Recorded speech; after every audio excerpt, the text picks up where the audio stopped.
legendary co-host. I think we're having a little technical difficulties here early in the game. We're back here, Wayne. So, of course, we've got my legendary co-host here, which is Wayne Sventnoff. Wayne, how are you this evening? Hey, it's week 3.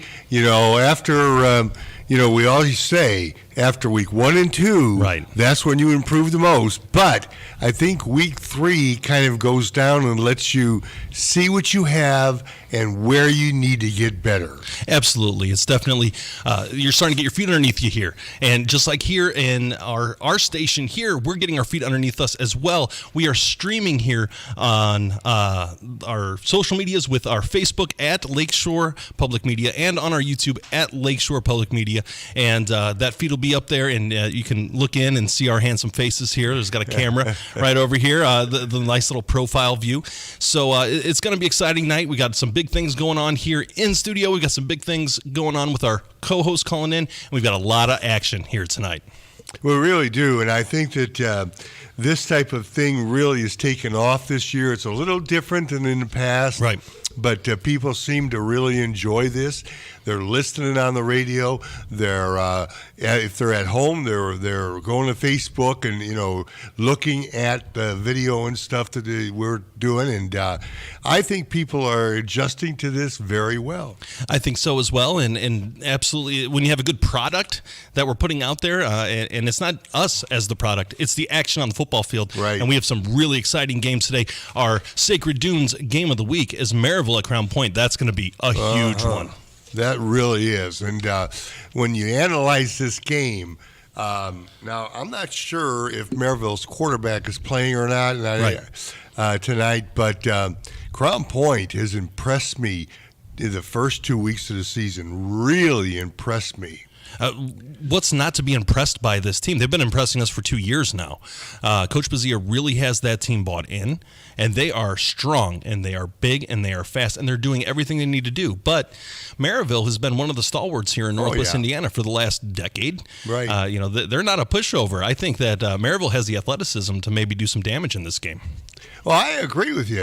Athleticism is always a big factor. Absolutely.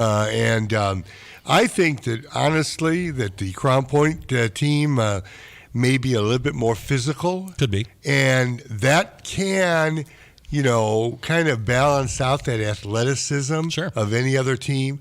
But to say that, Crown Point is just physical. Oh, no. No. They have some talent, too. Their school is growing number-wise. Right. And their depth is growing. Coach Bazia did not come over from Homewood Flossmoor and go downstate with Homewood Flossmoor to take over a Crown Point program that maybe wasn't as good. He came in to improve that program, and he did it the right way. As you will know, Ben, he came in and hit the weights. Weight room, yes. That's the key in the summer for these teams, and he has produced. Right, and some of our keys to this game, in my opinion, on the Crown Point side, they need to control the ball here. Right. And if they can control the clock, that keeps Maryville's explosive offense off the field. That's right. And conversely, Maryville's athleticism, they want to make Crown Point throw the ball. They want to see if Crown Point can beat them in the air. Right. And, they've got some good cornerbacks. They've got some good safeties in Maryville. And if they could pressure Crown Point or get Crown Point behind to force them to throw the football, this is going to be a whole different story. Right, and for Maryville, in that fact, they need to be able to control what they can control. They need to limit their mistakes. They can't turn the ball over because they very well could be playing from behind a little bit here early in the game. And they've got to understand that, and I'm sure that Coach Cease, has talked to them, that getting behind Crown Point is not necessarily a positive. Sure. But you can come back with your athleticism. You've got to believe you can beat Crown Point. All the pundits are saying Crown Point is this and Crown Point is that, and this would be a tremendous feather in Maryville's cap if they could beat Crown Point at Crown Point. Right, exactly. And you got to keep in mind, these are two of the best coaches in Northwest Indiana. You've got Cease, you've got Bazia. These guys know what they're doing, and they know how to get these teams motivated. So that's one I'm really looking forward to tonight. Another one I'm looking forward to is our beef of the week. We've got Hanover and Highland. This is an intriguing matchup here. It is. Highland's 2-0. Yes, they are. I can't remember the last time they were this undefeated in the season. Right. They've got a quarterback in Blake Vanek who is excellent. Oh, yeah. 4 TDs last week. He is running that show. And but then again, you've got Hanover Central and Matt Kuntz. Right. And Kuntz is a senior back from last year, one of the top throwers in Northwest Indiana.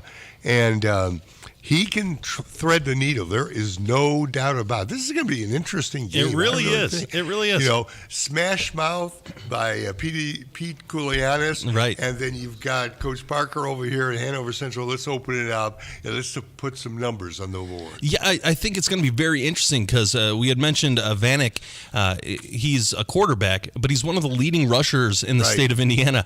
Then you've got, all the offensive firepower that Hanover has put out for the last few years. This is really one to keep our eye on. I'm pretty excited about that. And a little bit of a rivalry there, or a blooming rivalry. They haven't played as frequently, but here we go. This is a new game, and I'm pretty excited how this one's going to go. And remember now, you are at Highland, so this is a game that Hanover is coming in.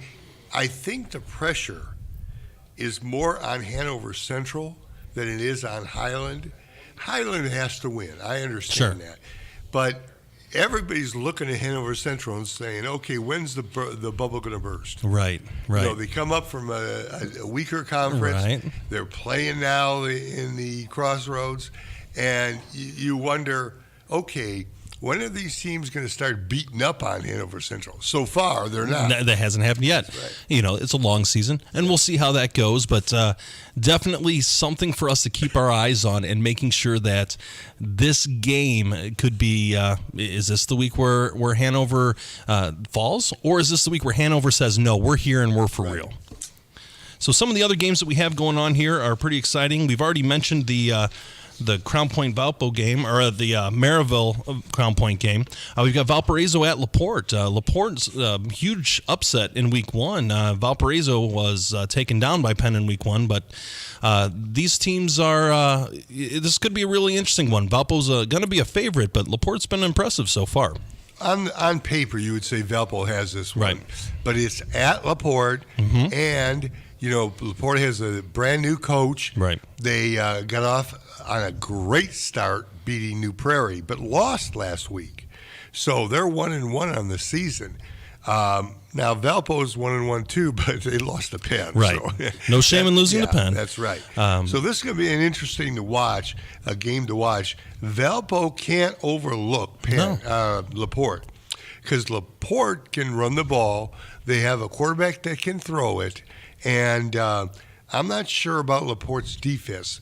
That Terrell Davis is one heck of a running back for Valparaiso. He had an outstanding game last week. Yeah, we'll go over some of those highlights here. Once we get into our Player of the Week section, he's one of the names that we're going to keep our eye on for Player of the Week. So there's a lot of offensive firepower for Valpo. Their defense, a little bit of hiccups here and there in week 1. In week 2, they did a really good job against Andrean. Andrean, playing out of their weight class here the first couple weeks, as Andrean does, but it's definitely an impressive performance against a team that was downstate last year for Valpo, who won their 5A state championship. What an accomplishment! But like Coach Marshall said, that's past. Right. This is a new season. Forget about that. And I like this idea of what's going to happen in a KV Andrean game. Andrean is on the road at KV, Kankakee Valley. Andrean is 0-2. Right. They need a win. I don't care who they're playing. They need a win to get their confidence back. Well, and you bet your bottom dollar that Kankakee Valley's coming out to, they want to win this game too. Anytime to beat a team that was in the state finals, it's a goal of yours to beat that player. The old professional wrestling adage: in order to be the man, you got to beat the man. So Kankakee Valley is on the rise here, and they want to take out Andran. So that's going to be an interesting one. A couple more here in the northern part of the state. We've got Munster at Hobart. That should be a good game. Yeah, I think that Munster's coming along. They're 1-1, I believe, on the season. Hobart is 0-2. Right. So what do you do there? It's the same situation that Andran is. Hobart can't overlook Munster. No. They need this victory to get off the snide and to get back in the win column. Hobart's a really tough program. They really are, and there is a lot of skill set there. I know that at some point they're going to right the ship because I think they have a potential deep run in state in them, but it takes a while to kind of get your momentum going, get your feet underneath you, and Hobart's going to do that. They're a proud program. They're going to be able to figure that out. And they've got a quarterback that's really decent to transfer in from Lake Central, right. Sorensen, and he can't do it by himself. No. But when you have a good quarterback, you have a shot in my book. I agree. Absolutely. Moving on from Hobart, we're going to go to Michigan City, where Michigan City is hosting Chesterton. Another DAC matchup here. That's going to be a fun one. Yeah, Chesterton has 2 losses to begin the season. Michigan City is 1-1. It's at Michigan City. Chesterton obviously needs a big win here. Right. It's a big game for them. Sure. Other than Valpo, probably Michigan City is the next biggest rival for Chesterton. So they're going into Michigan City and trying to put some points on the board. Right. Another team that has been a successful program here in Northwest Indiana is Lowell, but they are traveling to New Prairie. Now, New Prairie got upset week 1, but week 2, New Prairie found their feet underneath them. So it's going to be interesting to see if Lowell can do some damage up there in Rolling Prairie. Yeah, it's going to be interesting to see if Lowell can run the ball against New Prairie. Right. I don't know. That's going to be a tough one on the road at New Prairie. New Prairie obviously bounced back sure. off a week 1 loss to a LaPorte team they never thought they were going to lose to. Yeah, it came up and bit them there in week 1. New Prairie was also down in state. Yeah. This is an excellent program, and that 4A part of the northern half of Indiana is getting really crowded with some really talented teams. So that's going to be an exciting one, and we'll be able to see what Lowell is made of at that point.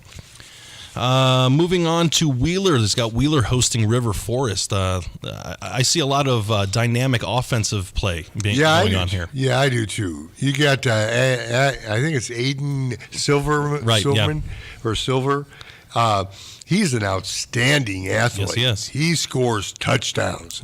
It's going to be Wheeler's, biggest challenge to be able to limit Silver. If they limit Silver, they have a shot at it. It's really hard to limit Silver. I think we've learned that over the last couple of years. And keep in mind, he's still going to be around for another season. This kid can play. Right. This kid can play. And so it's going to be very interesting to see how he continues to expand his role. And I think every time we get his older brother calling in with another silver touchdown, So that's a tall order for Wheeler to be able to take down River Forest, but it is at Wheeler, and that should help. Right, I agree.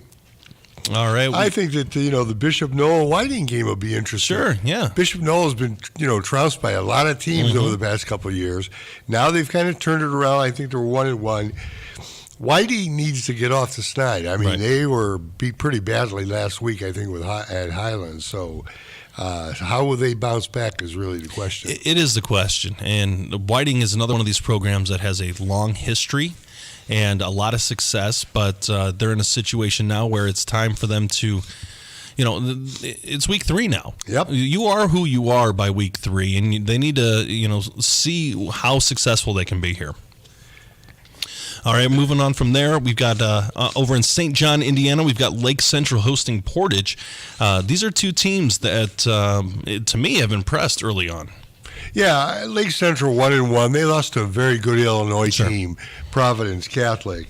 And Portage is going to have a turnaround. I like their program. but they need this game. It's at Lake Central, and Lake Central has that Xavier Williams. Oh, yeah. And if you can't stop him, the game will be over very quickly. Absolutely. And while we're talking, we're going to take a little bit of a pause here. We've got the beef of the week. We've got Kevin Driscoll calling in with Hanover at Highland. Kevin, how are things out there in Highland? Blue skies, a few wispy clouds. You got the wind blowing out of the southwest. Beautiful night for football. Yeah, you get some fresh air in there. It's a little bit warm. Do you think that's going to affect the play on the field today? No, I don't really think that there's going to be too much of a weather factor. I think it's just going to come down to execution and two really good 2-0 football teams clashing, going head to head. So, Kevin, this is the beef of the week. Is there some motivation for either of these teams? Yeah, well, I'm going to say, first of all, I never got the sponsor. It's got to be brought to you by somebody, right? I mean, if you're going to do a feature like Beef of the Week, it's got to be brought to you by some deli counter or some grocery store, right? No one fed me that. So who is the sponsor of the Beef of the Week? Well, Kevin, we are still working on a sponsor for Beef of the Week. So come on, Lakeshore Public Media. We got to underwrite that, right? Well, I'm going to say this Beef of the Week is brought to you by Clara Peller. All right, that's an old school reference you younger folks probably won't get. But Clara Peller was known in the '80s for her catchphrase, "Where's the beef? Where's the beef?" Oh, yeah. And on paper you look down and you say, "Where's the beef?"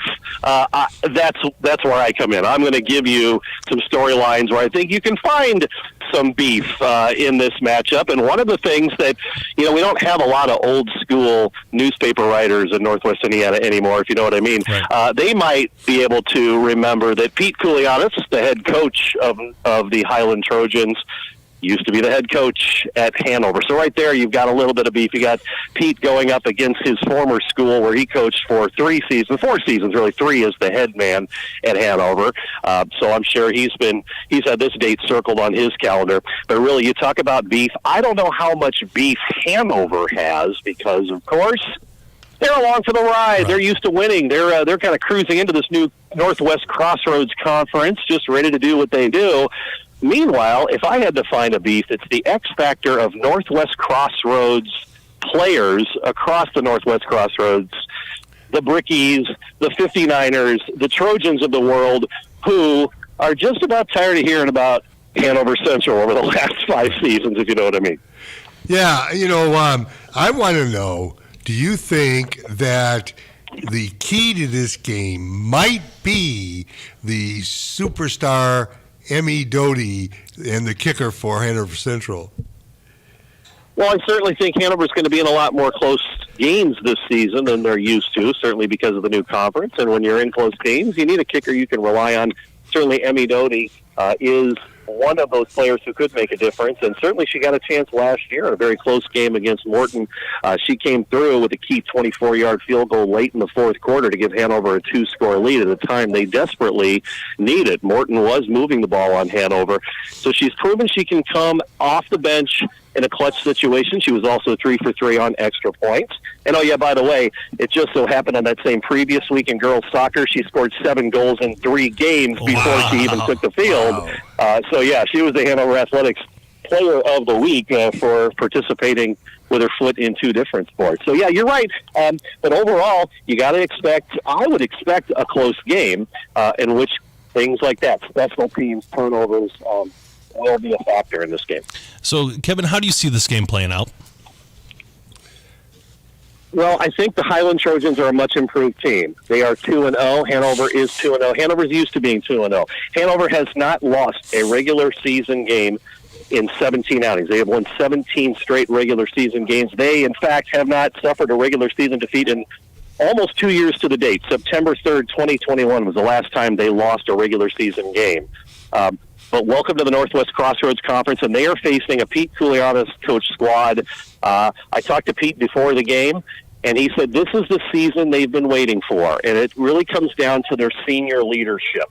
They've got a quarterback who is poised. Blake Vanek doesn't throw it a lot, but when he does, he's accurate, he's effective. He's tossed 2 touchdown passes, but where he's most dangerous is in the run game. He's the team's leading rusher. He averages 117 yards per game. You're really talking about a contrasting style. Hanover head coach Brian Parker is a pass-first guy who likes to keep it honest with the run.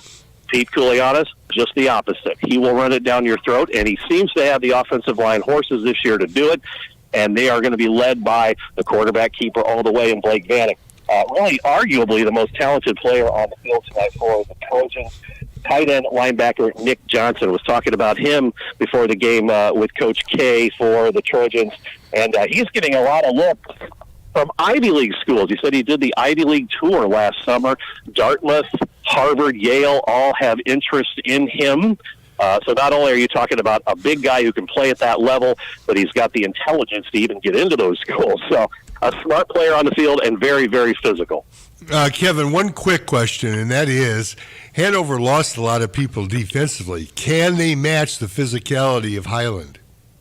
There's going to be the key. I'm interested to see just what kind of a push the Highland offensive line gets against Hanover's defensive line. The first 2 games against Hanover showed that teams can move the ball against this Hanover defense this year. They're strong up front. They've shown a little weakness on the back end. That defensive line is led by defensive tackle Colin Foy. He's gotten some looks from some D1 FCS schools. He will be a test for that Highland offensive line. All right, Kevin, thank you much. We've got our phone lines packing up here a little bit. We're going to go ahead and hear more from you, and looking forward to all your updates as this night goes on.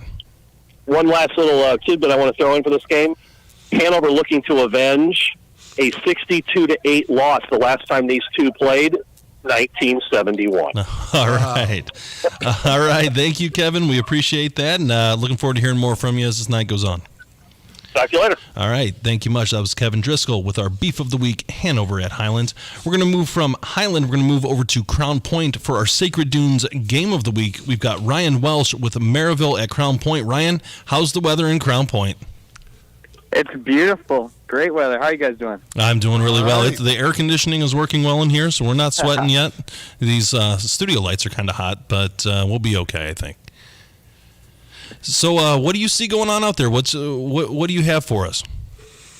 Well, I mean, this is a really big game for both teams, right? You look at Crown Point, who this is their really first competition this season and possibly their hardest competition this season, right? Right. And we'll see how Noah Ehrlich, matches up because he's going to actually face a defense, right? And for Crown Point's defense, they actually have to face an offense. I know Dante Pope is quite the quarterback, right? So keeping him under control is going to be difficult here. Ryan, one of the observations that I'd like you to do is to see if Pope is even playing. We had some rumors that maybe he was out with physical problems. Yeah, and as far as I know, he is going to play. That I was told that he's playing. All right. So, Ryan, when it comes to these two teams, you got Maryville, who's a known offensive commodity, can put a lot of points up in a hurry. Crown Point, a very strong ball control type offense so far this year. Where do you see these two styles contrasting? Well, I think Crown Point's defense needs to show up, right? Especially their D-line because, Maryville's very strong and they can run it down their throat if they're not careful. So Crown Point needs some players to come up big, like the two captains, the Clark brothers, right? Paul and Will Clark.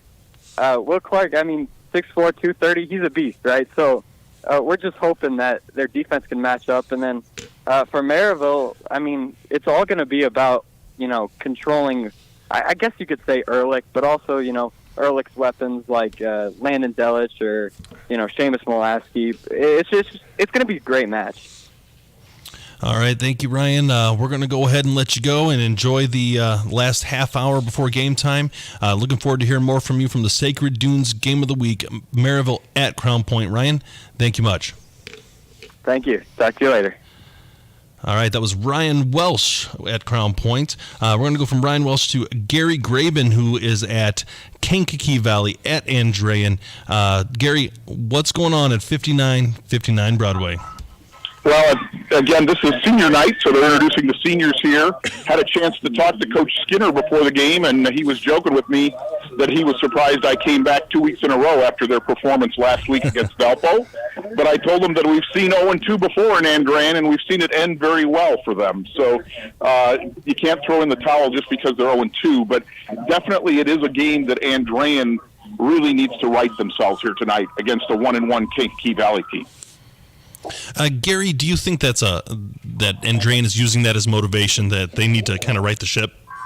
I think so. I think this is one of those games where, you don't want to look at the whole schedule, but there's a lot of tough games on this schedule. They've added the tough trip to Indianapolis that we talked about last week. So there are a lot of tough games on this schedule, and you can have these monumental playing Mount Everest kind of games, but you also need to get some wins to build some confidence. So I think tonight, these are two teams that are really, KB, I think, believes they have the chance here tonight because Andran hasn't put it all together yet. And for Andran, they're looking at this game, I think, believing that they really don't want to be 0-3 because that's a little bit tougher to get out of that hole. Gary, that idea that KV thinks that they've got a shot at Andran, which is a tough place to play. But I agree that KV probably needs this game to prove to their kids that they can play with an Andran team that maybe is not the state level Andran team of past, but Andran really needs this game because, like you just said, 0-3. It's interesting, Wayne, because that's for Kankakee Valley, this is year 2. Everybody knows for Kirk coming back to the region to coach. And when he came back, everybody knew that for Kirk Kennedy in year 1, it's getting your stuff into the installation, setting a culture. But year 2, you want to see some success. They're 1-1 so far, but they have a brutal stretch here. They're at Andran, they're at Hobart next week, then they're at Hanover Central. So I don't know who they ticked off when they made the new schedule for the Northwest Crossroads. Right. But those 3 road games in a row are brutal. And this is the kind of game for KV. If it works their way tonight, this is where they start believing more in what Kirk is trying to instill in these boys. Gary, how do you see this game fleshing out as the night progresses? Well, in the first 2 weeks here, Kankakee Valley has really played that low kind of defense that Kirk used to play, very pressing, up on the line, up on the wide receivers. I know Coach Skinner told me here before the game, obviously, it's going to dictate what they do. If they're going to play press coverage on these wide receivers, then they'll have the ball in the air more. If they actually lay off, because it's hard to guard guys like Jimmy Finley, the wide receiver for Andran, one-on-one tight. If they're off of him, then it's going to be more of the running game with J.J. Bowles. For Kankakee Valley, this is a mostly run team. They will pass occasionally. They have some talented wide receivers. But quarterback Diego Arroyo, who was a sophomore playing last year, is still their quarterback this year as a junior, but he is more in the shotgun, even though they're still running the ball more, but he is not under center as much this year. He is back in the gun. So that's something to look for. And also, I will tell you, just of note, their kicker, Alexander Sayers, was putting on quite a show here from 40 yards here in the warm-up. So if it comes down to a close game, the edge in kicking might go KV's way. So, again, I think we're looking early on to see what KV does because we know they're going to run the ball a lot. Andran's offense is going to be dictated by what this KV defense does. And it's very key that Kankakee doesn't get behind early. Absolutely, because we know that Andran is certainly one of these teams that once it gets rolling, it can start rolling fast. Right. So for KV, it's a long, sustained drive on their first possession, even if they don't score on the first possession, just not going 3 and out, not handing the ball right back to Andran. And for Andran, it is the opposite of that. They need to set the tone early because the longer KV sticks around tonight, the more they'll have a chance. All right, Gary, thank you very much for all these updates and some insight into today's game. We're looking forward to hearing more from you as the night goes on. Again, a tip of the hat. Anytime you do a KV game, you got to think of our guy Chuck DeMoss. Absolutely. And so on this beautiful evening, another thought of Chuck DeMoss here tonight. Chuck DeMoss, the legendary voice of this show, who we unfortunately lost earlier this season. We miss him dearly, but excellent tip of the cap to our man there. All right, boys. Have a good evening. All right, thank you. You as well, Gary. All right, so we're going to go ahead and take a quick break. You are listening to Game Night, presented by Purdue Federal Credit Union on Lakeshore Public Media, 89.1 FM, The Lakeshore. This is Game Night, live on Lakeshore Public Media, 89.1 FM, streaming online at lakeshorepublicmedia.org, Facebook, and YouTube. Support for Lakeshore Public Media is brought to you in part by NIPSCO. At NIPSCO, we're transitioning to cleaner, lower-cost energy sources such as wind and solar to build a brighter future in northern Indiana. Learn more at nipsco.com/future. Thinking of going to college? What do you plan to major in? At Ivy Tech Community College, they major in successful careers for you and all of their students. With locations in Michigan City, LaPorte, and Valparaiso, new classes start every few weeks. To get started, visit ivytech.edu. That's ivytech.edu. Ivy Tech students are Indiana's future. Calling all 59ers, Slicers, and Wildcats. Do you have your high school debit card yet? Show your school pride everywhere you go, whether it's Friday night lights or your Monday morning commute. Get yours today at your local Purdue Federal Credit Union branch or learn more at purduefed.com. Sacred Dunes Integrative Health is your comprehensive, holistic wellness center specializing in acupuncture, massage therapy, functional lab testing, nutrition, and herbal medicine.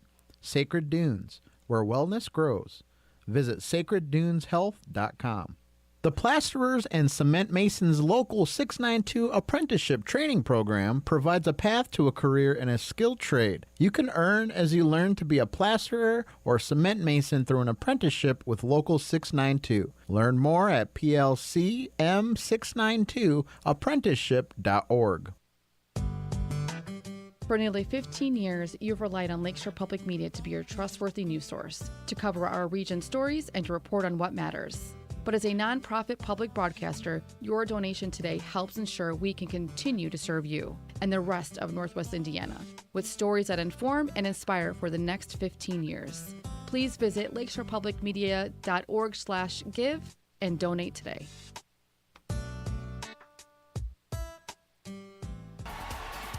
And now, the Plasterers and Cement Masons Local 692 Scoreboard Update. Happy Friday, Lakeshore Game Night. Steve Schmidt here with your scoreboard update here in Week 3 of the high school football season with the Duneland and the Crossroads entering conference play. Let's see who the matchups are here tonight. Starting off with the Duneland, we have the Sacred Dunes game of the week. It's Maryville at Crown Point. Moving on here, Portage is at Lake Central.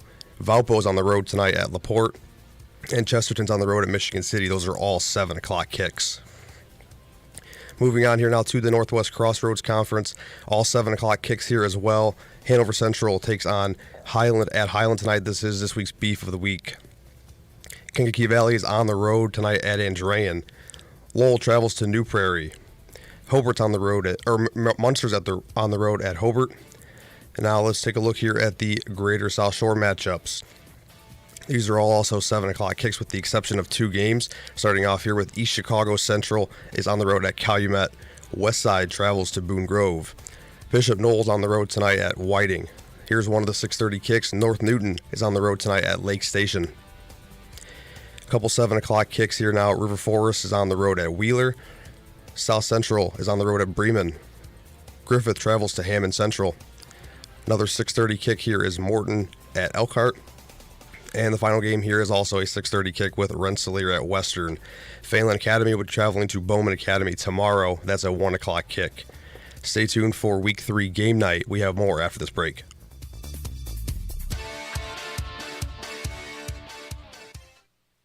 From Muddy Waters to Toronzo Cannon and Buddy Guy to Wayne Baker Brooks, the Blues lives on Lakeshore Public Media, 89.1 FM. Every Friday night, beginning at 10 p.m. following Game Night. Cruise the Blues with Mr. Jack. Visit all of your friends of the Blues and wrap up with Blues Before Sunrise. Friday night is Blues Night here on Lakeshore Public Media, 89.1 FM. Streaming online at lakeshorepublicmedia.org or on your smart speaker. Good singers are born, but great singers are made. He was able to get such a graduate education in just watching the greats. I mean, he grew up going to the Apollo, seeing artists like Patti LaBelle and the Bluebells. The Legend of Luther Vandross. Next time on It's Been a Minute from NPR. Tune in Saturday evening at 6 and Sunday evening at 5 here on Lakeshore Public Media. As you travel across Northwest Indiana and into Chicago, take Lakeshore Public Media 89.1 FM along for the ride.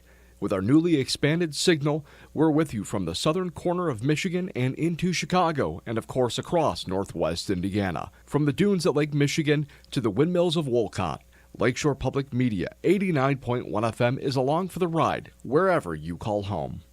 I'm Celeste Headley. This week on Our Body Politic, Christian McBride on the power of music and BIPOC artists. I think in terms of American classical music, which is known as jazz, it has never really gotten away from the concept of making a sonic portrait and a sonic antidote to the social issues that we face. That's on Our Body Politic, a show about creating a world we want to live in. Tune in Saturday morning at 9 and Sunday morning at 10 here on Lakeshore Public Media.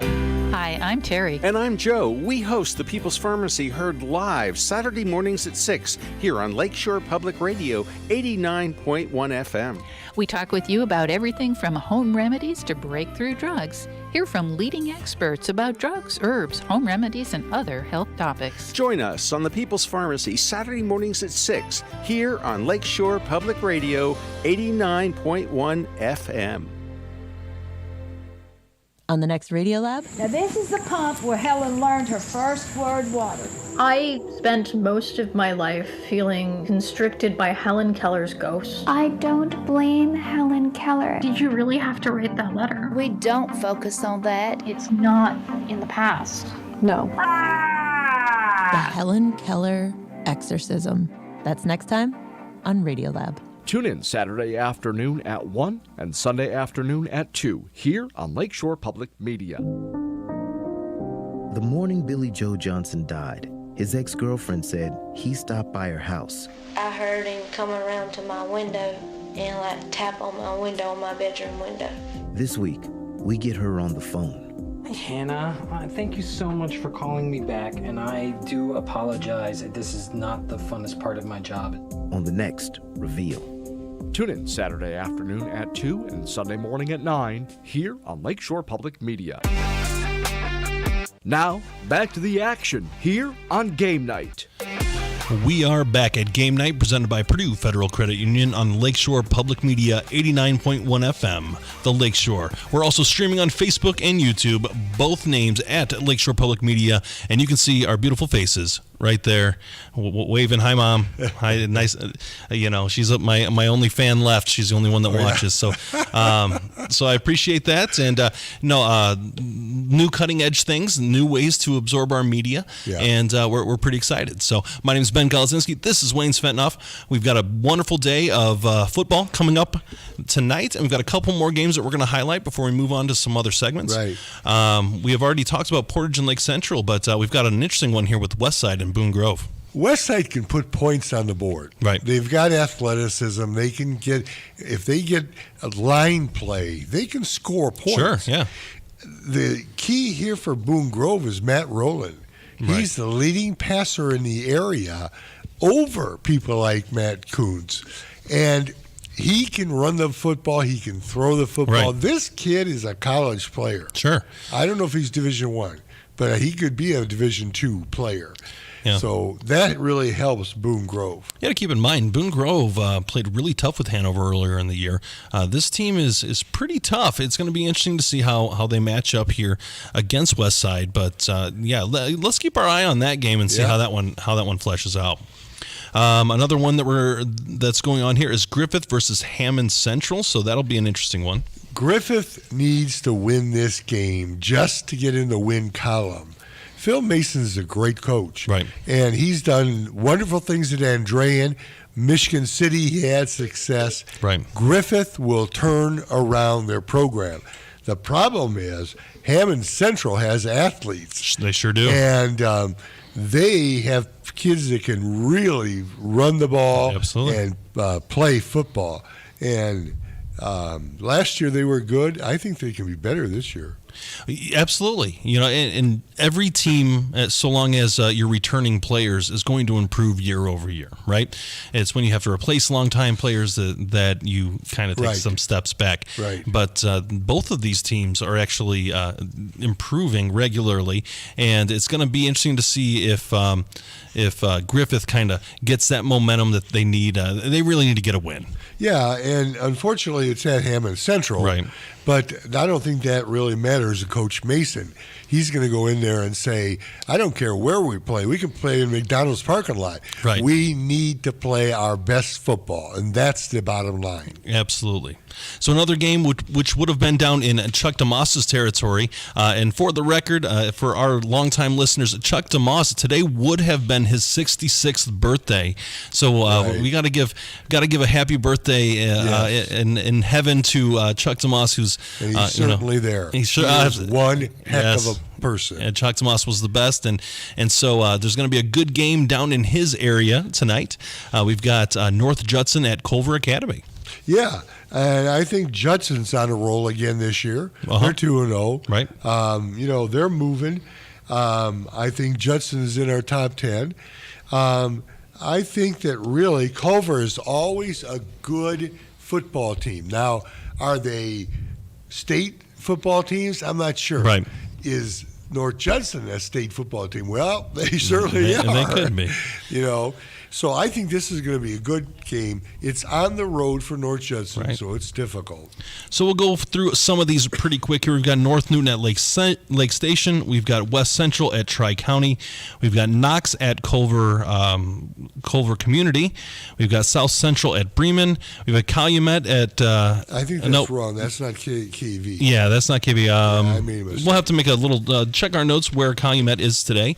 Now, remember, West Central is actually Chuck DeMoss's high school. That's right. Yeah. Yeah, and he has cousins and things like that are still going, nephews and stuff. I love it. That are going there. I love it. A lot of history down in those areas and a lot of connections. And that's why he was such a great asset. He knew everything about these programs. That's right. All right, we've got Morton at Elkhart and Knox at Culver. We already mentioned. Nice job yes, he is. Yes, he is. And we've already mentioned Knoll at Whiting, Winnemac at North White, and Rensselaer at Western. Western's a good program, but Rensselaer's better. They're 2-0 right now, and Coach Meeks has those kids playing hard. Rensselaer is Rensselaer, and they are every year. They're a solid program, and they're always putting on a good show. And then on Saturday is the Phelan Academy at Bowman. So that'll be exciting. So with all of this action that we have going on here, Wayne has his top 10 of the week and the Little Five. Let's go ahead and start with the Little Five. Okay, we'll go from bottom up, and that is Bishop Knoll, who's playing well. Right. They're 1-1 on the season. They're making strides. River Forest is excellent. Oh, they're 2-0. They're good. The silver lining that they have there, no pun intended, is really an excellent quarterback and running back. West Central, last year, West Central was very good. They're 2-0 this season. Right. Coach Radke is making a difference at Knox. Yes, he is. Yes, he is. He's 2-0 and in Rensselaer. So Rensselaer at 2-0. The Bombers continue to reign supreme on the Little Five. They are a tough program, and they would give some of these bigger schools a run for their money, I think. Oh, definitely. So there's been some changes in the top 10. I wanted to add that last week the Valparaiso Vikings were not on the top 10, but this week they may have made a reappearance here. So, Wayne, who do you got at 10? Well, first to address that, being in Ireland last week, I kind of made a mistake and left them off. Sure. But I've got LaPorte at 10. They're 1-1. North Judson, they deserve to be in the top 10. They're 2-0. Hobart is 0-2, but they've played some good school. Oh, yes.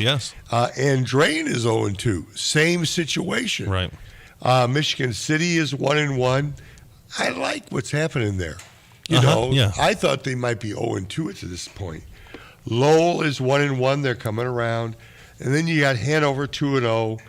Valpo 1-1. Maryville and Crown Point are 2-0. Maryville number 2. And the Bulldogs number 1. I don't think there's much to be argued with when you come to at least those top 3, despite that Valparaiso does have a loss. But in the order that you have, lose the pen, and you lose the pen, there's nothing wrong with that. But if Valparaiso at number 3, Maryville at number 2, and Crown Point at number 1, that's a pretty good top 10. It's pretty solid this week. I tend to agree with you with that. And with high-ranking teams, there was a lot of high-ranking performances last week. So we every week a new feature this year is the Chuck DeMoss Player of the Week, and we've got some really good players. And there's one from Valparaiso. Speaking of the Vikings who have catapulted up your rankings, Travis Davis had a heck of a game last week. He really did. This young man. He could run the ball last year. Right. They just were able to throw. Clark was able to throw a little bit better. But Davis had 2 TDs, ran for 178 yards, and that was against Andrean. Right. And we've talked about Blake Vanek. He was our top one. 4 TDs, 200 total yards versus Whiting. Absolutely, yeah. So let's just go ahead and get it out of the way now. Our Chuck DeMoss Player of the Week is Blake Vanek from Highland. Right. 4 touchdowns, over 200 total yards versus Whiting. You can't beat that. Right. Another one is from Maryville, J.Q. Johnson. Yeah, and he had J.Q. He would have been on my unknown list here. He had 3 TDs, 173 yards against Hoper. Right.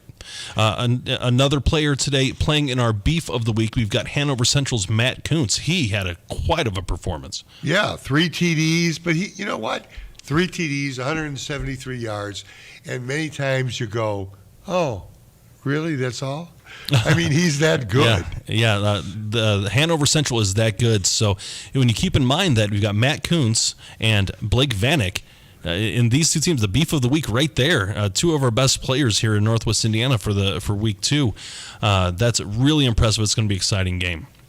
So there was some special teams plays that were really impressive. We've got Micah Jones from Andrean. Yeah, took it back to the house on a kickoff, which is always thrilling. It is. You just love that. I believe that we had Gary Graben calling that one live. So that was pretty exciting.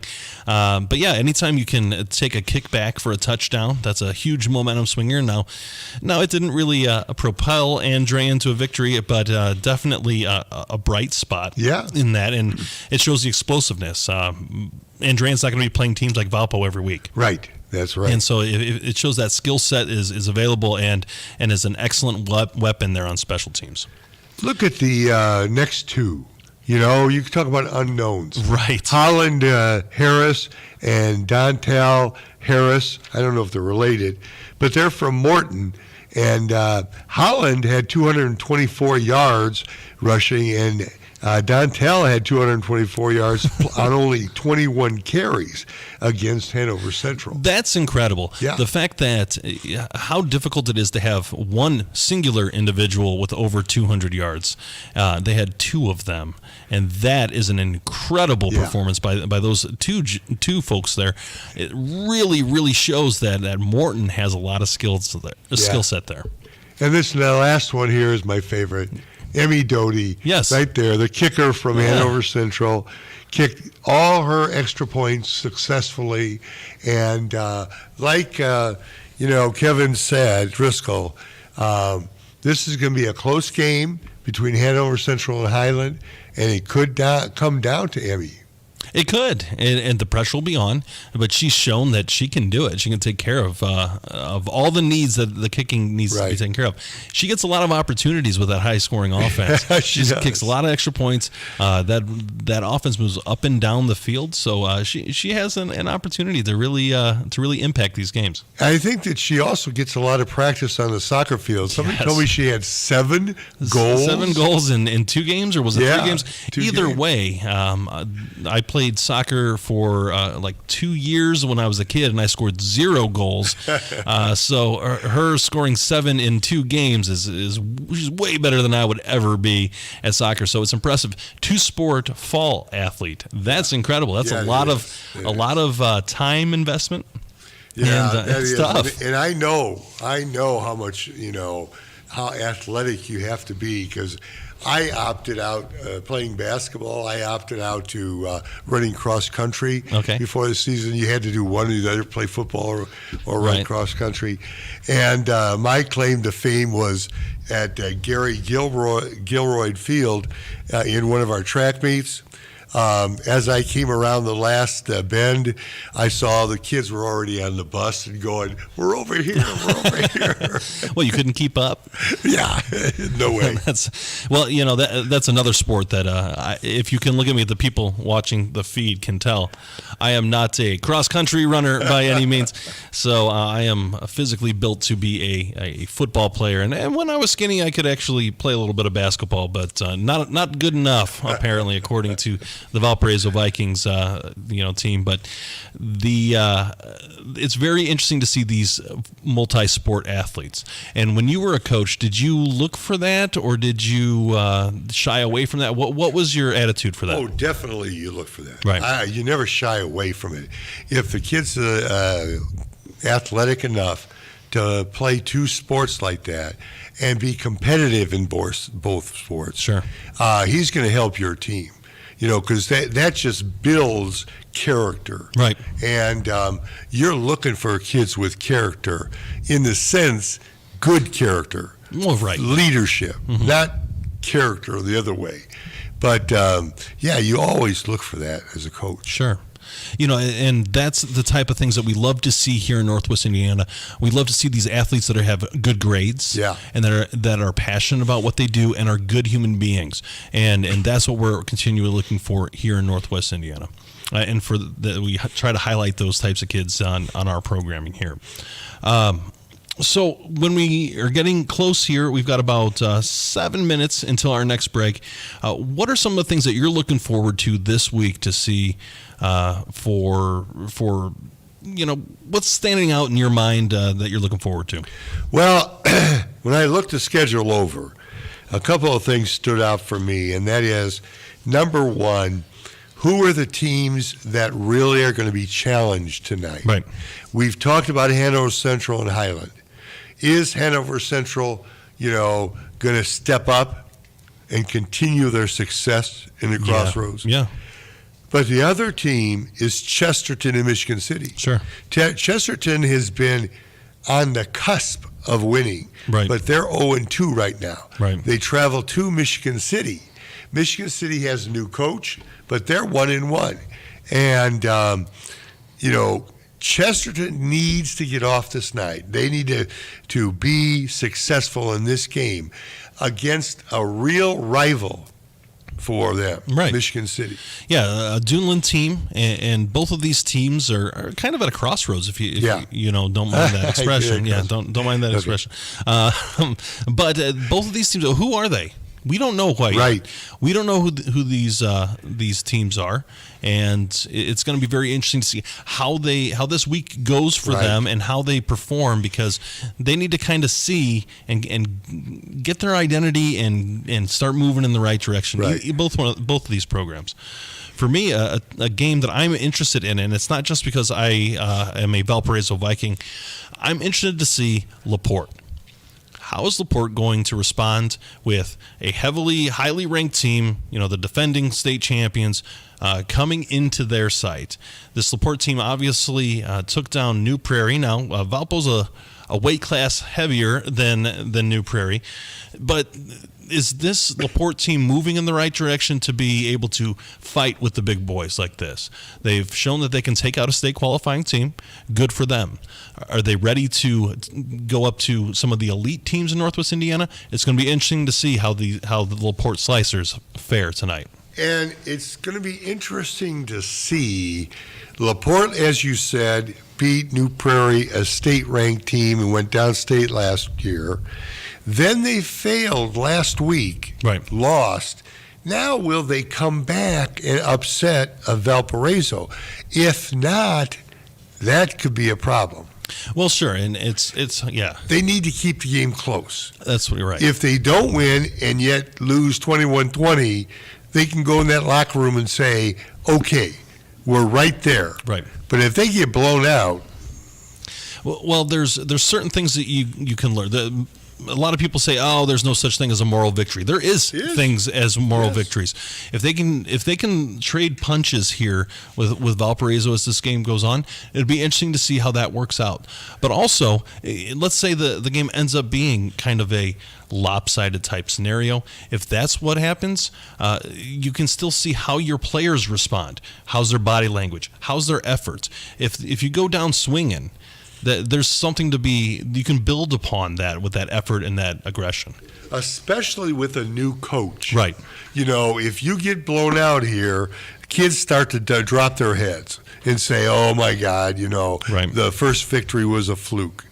If they can play with Valpo even into the third quarter and get a chance at that fourth quarter, then they can come out and believe that when the coach says, hey, you had an opportunity today. We didn't get it done, but that's okay.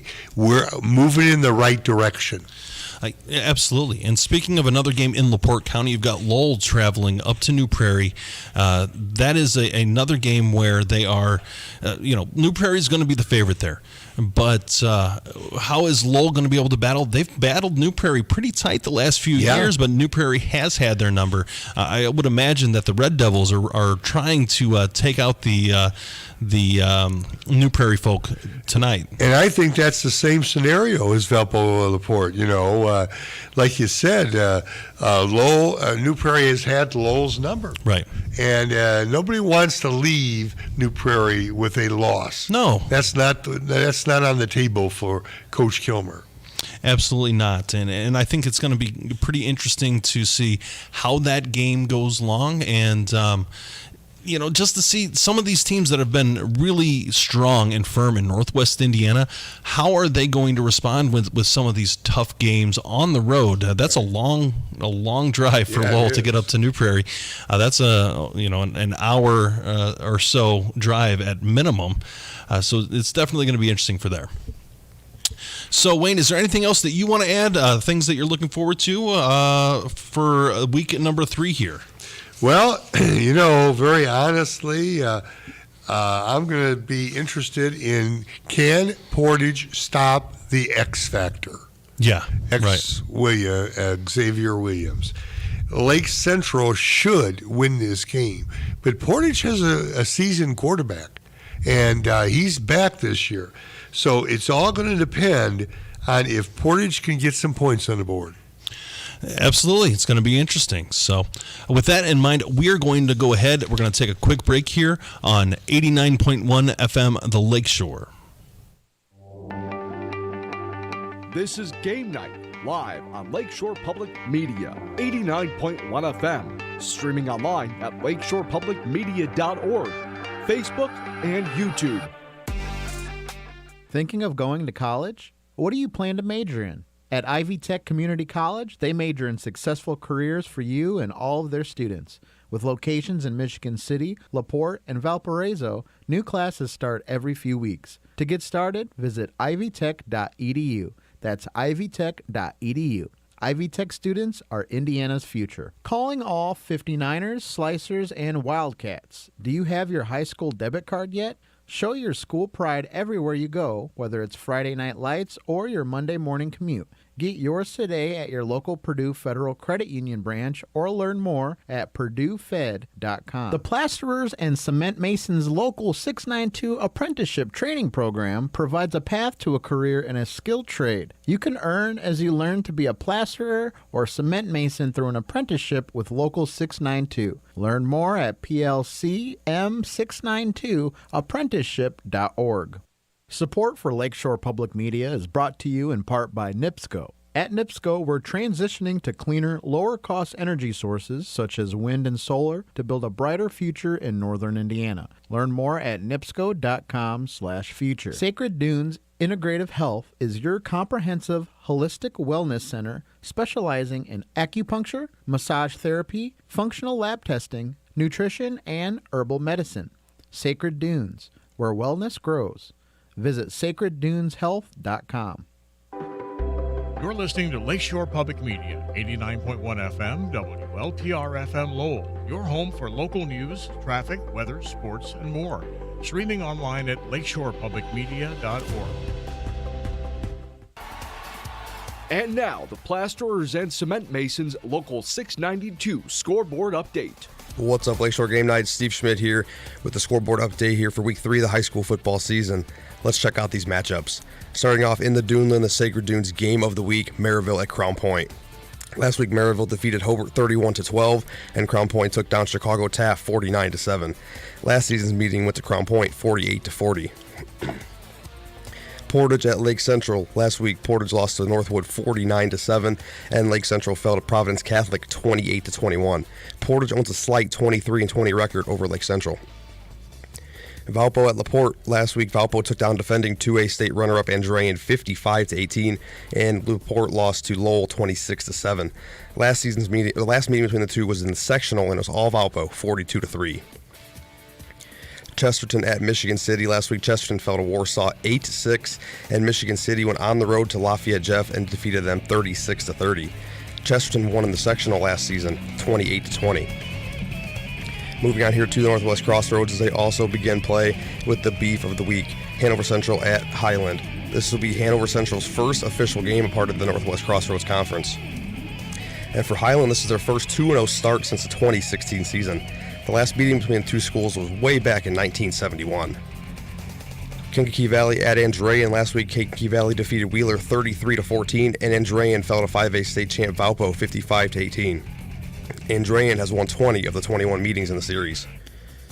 Lowell on the road tonight at New Prairie. Last week, Lowell defeated LaPorte 26-7, and New Prairie defeated Goshen 29-10. New Prairie has won 5 of the 6 meetings.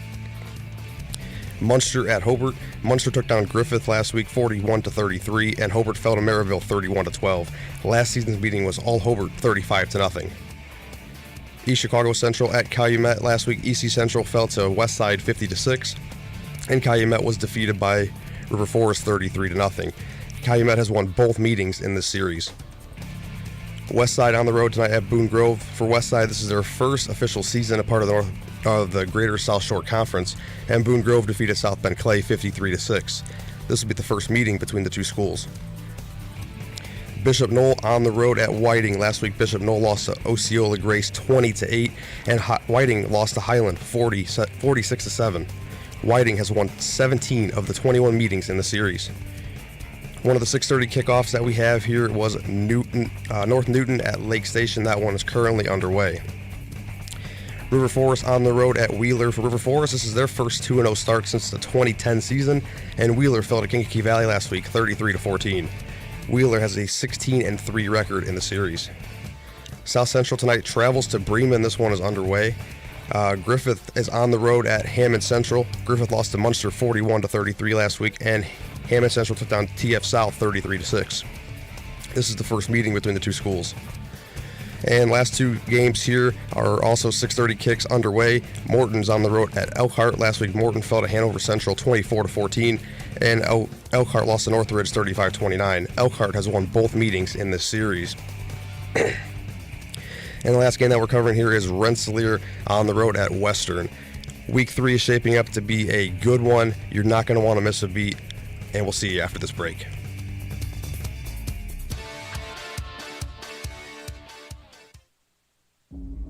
There are some stories we're afraid to tell. Some truths only happen after dark, and some secrets can only be shared with the fire. On the next Snap Judgment, everything's going up in flames.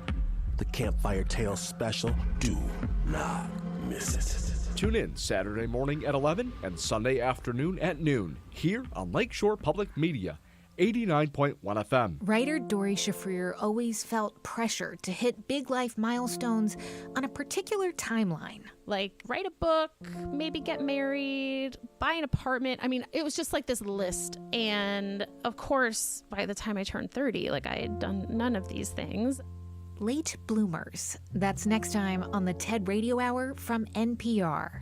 Tune in Saturday morning at 10 and Sunday morning at 11 here on Lakeshore Public Media, 89.1 FM. What if we measured the success of our economy less in terms of profit and more in terms of care? What if we tracked gains and losses not in dollars but in the quality of human lives? I'm Ann Strainchamps. And I'm Ray Suarez with another episode of Going for Broke, a look at how economic hardship, trauma, and mental illness get wrapped together in a seemingly endless loop. Next time on To the Best of Our Knowledge.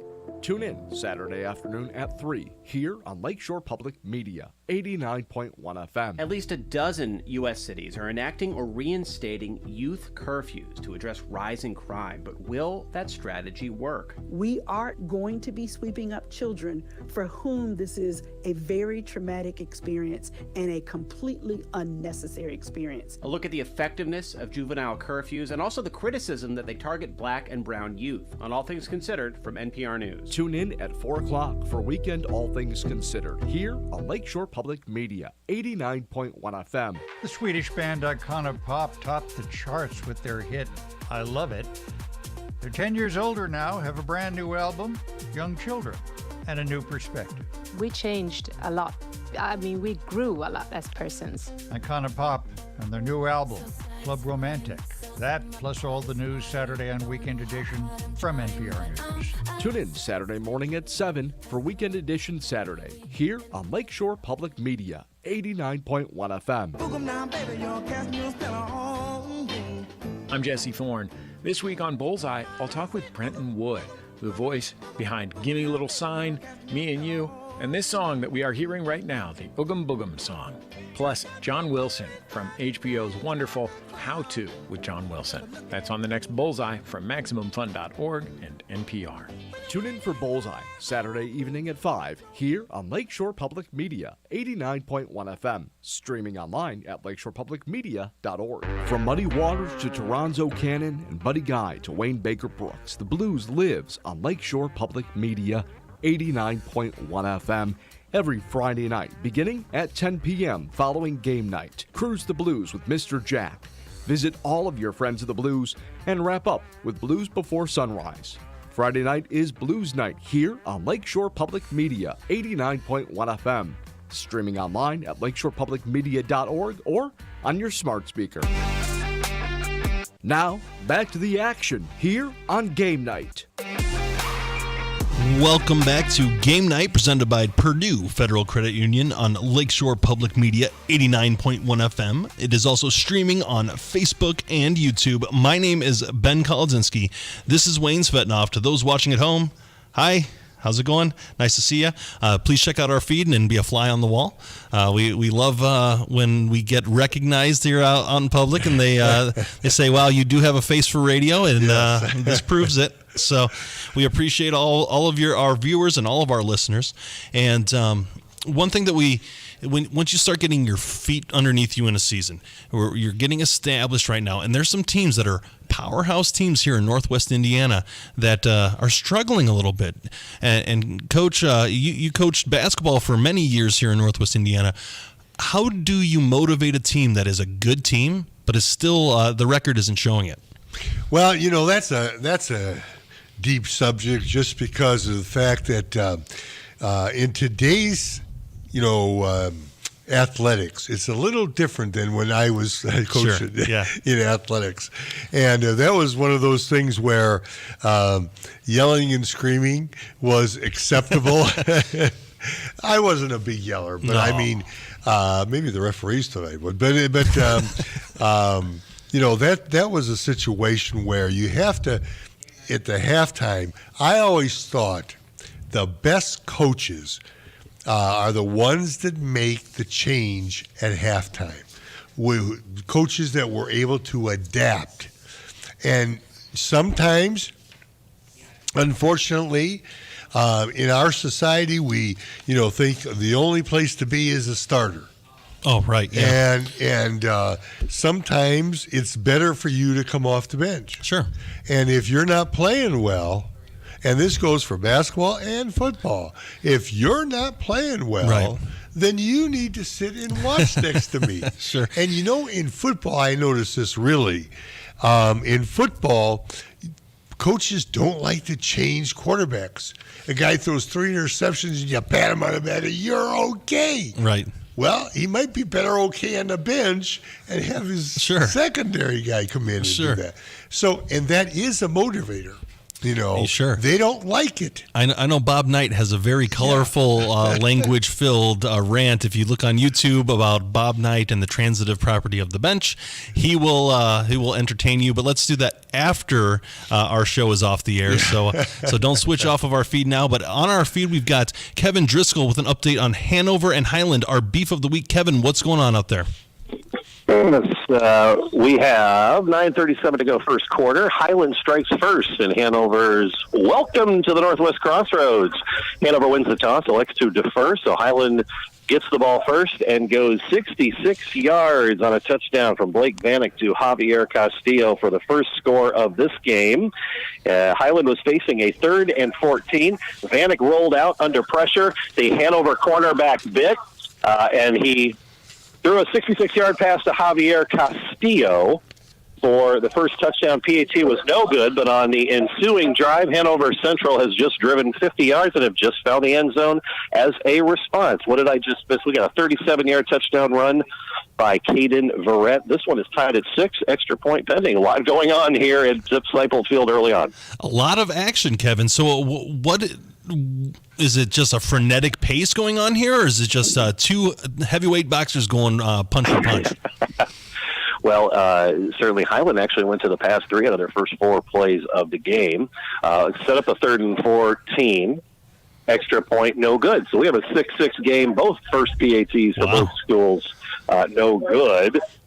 So on Highland's first possession, you can tell these Hanover Central defensive backs might have been prepped that Blake Vanek likes to tuck and run. And certainly in that situation, facing 3rd and 14, looked like he might roll out and try to hit that sideline.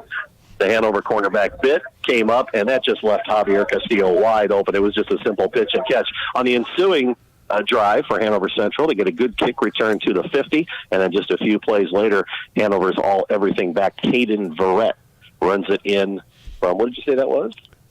37 yards out. So we have an answer. So we got a few heavyweight boxers going at it and finding the end zone early. All right, Kevin, our phone lines are starting to creep up here with early scores. One more time, what is your score and time update, please? 9:23 first quarter. Highland and Hanover tied at 6. All right, thank you, Kevin. Give us a call back when the inevitable more action comes for that game. All right, thank you. That was Kevin Driscoll with our beef of the week. Hanover at Highland. 2 scores happening in the first few minutes of the game. A very exciting start to that game. We're going to go from Highland over to LaPorte. We've got Russell Broadhacker here with an update from Valpo and LaPorte. Russell, what's going on? Hey, gentlemen. So we have 5 minutes, 50 seconds left of the first quarter, but right now LaPorte is trailing Valpo 7-0. LaPorte deferred their kickoff. LaPorte deferred their coin toss, so they'll be getting it in the second half. Valpo off their reception. Seeing a lot of running out of them, but Clark connected with Stokes for 23-yard pass, which really got Valpo's momentum moving forward. A lot of runs from Davis just up the gut, just chipping away at their yardage, and then Justin Clark had a beautiful 25-yard quarterback keeper, which brought him into the red zone, where Davis ended up rushing for the touchdown. So, Russell, was this like a hot knife through butter type thing, or did LaPorte put up a little bit of a fight here?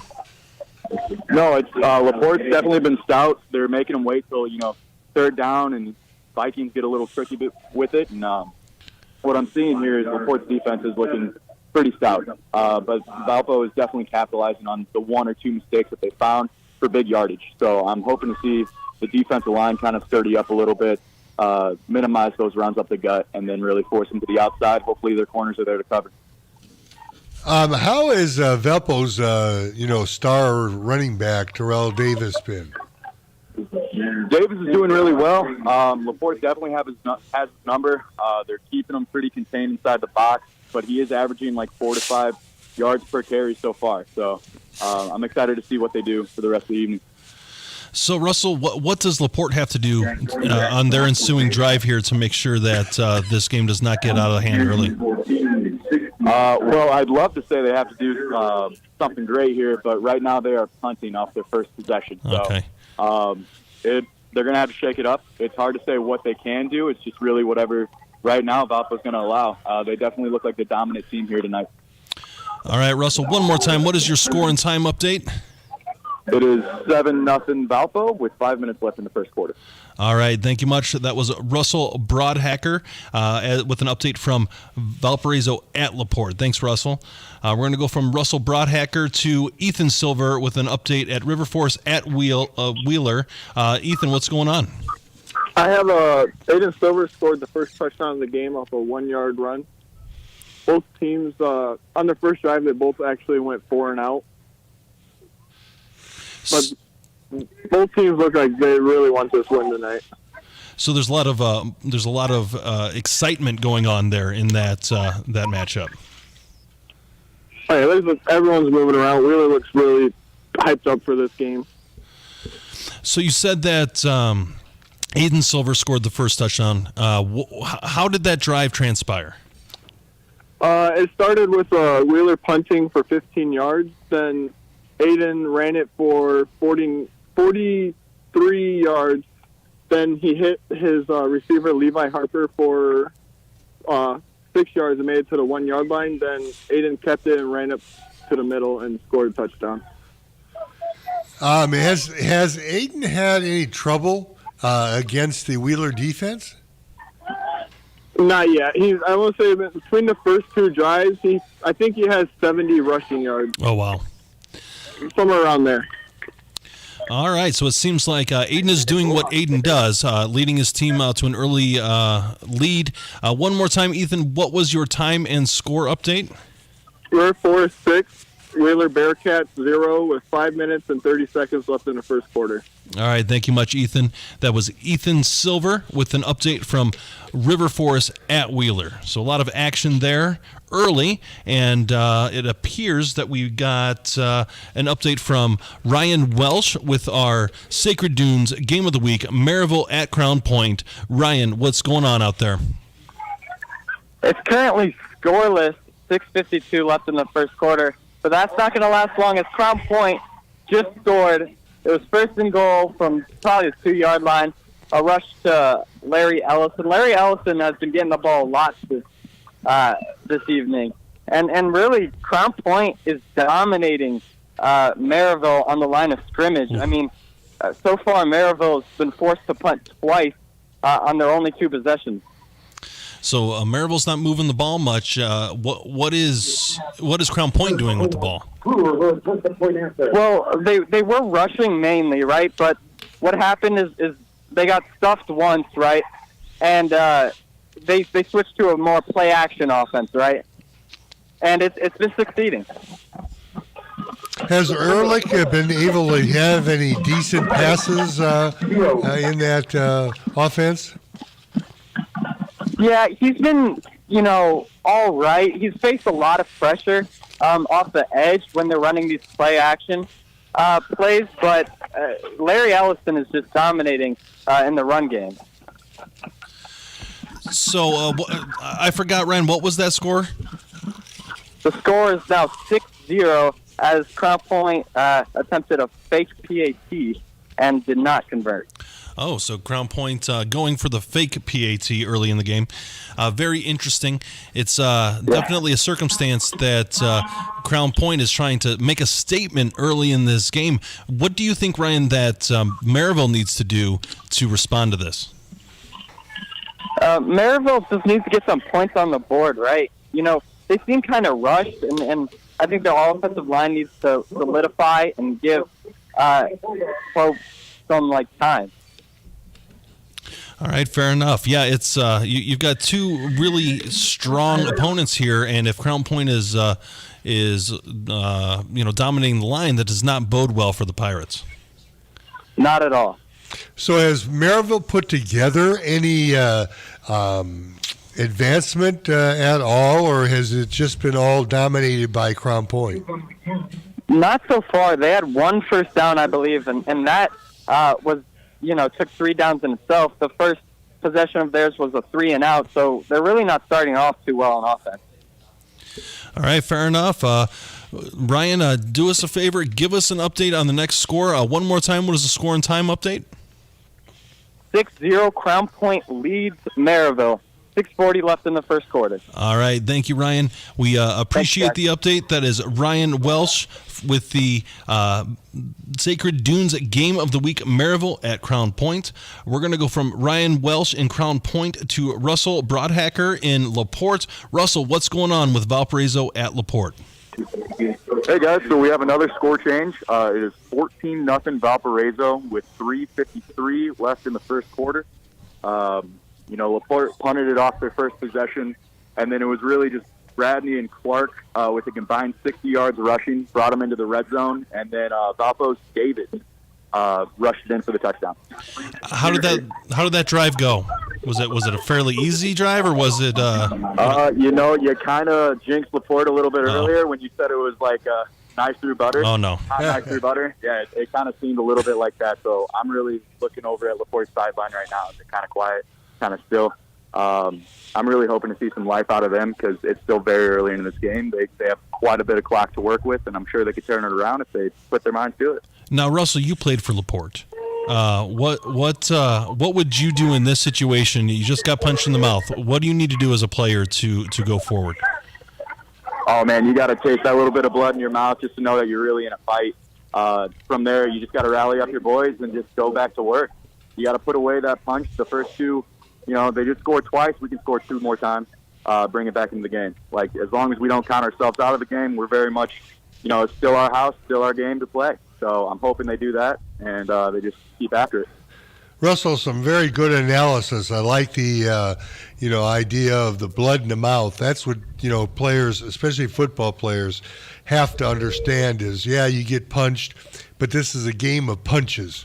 And you've got to absorb those and come back fighting. And that is exactly what LaPorte needs to do. Yes, sir. No, you get 4 down, so if you only get up 3 times, you're basically out. So right. I'm hoping they're getting up again. And right now it's 3rd down and long, so I'm excited just to see really them pull it together. But Valpo is running very like a well-oiled machine right now.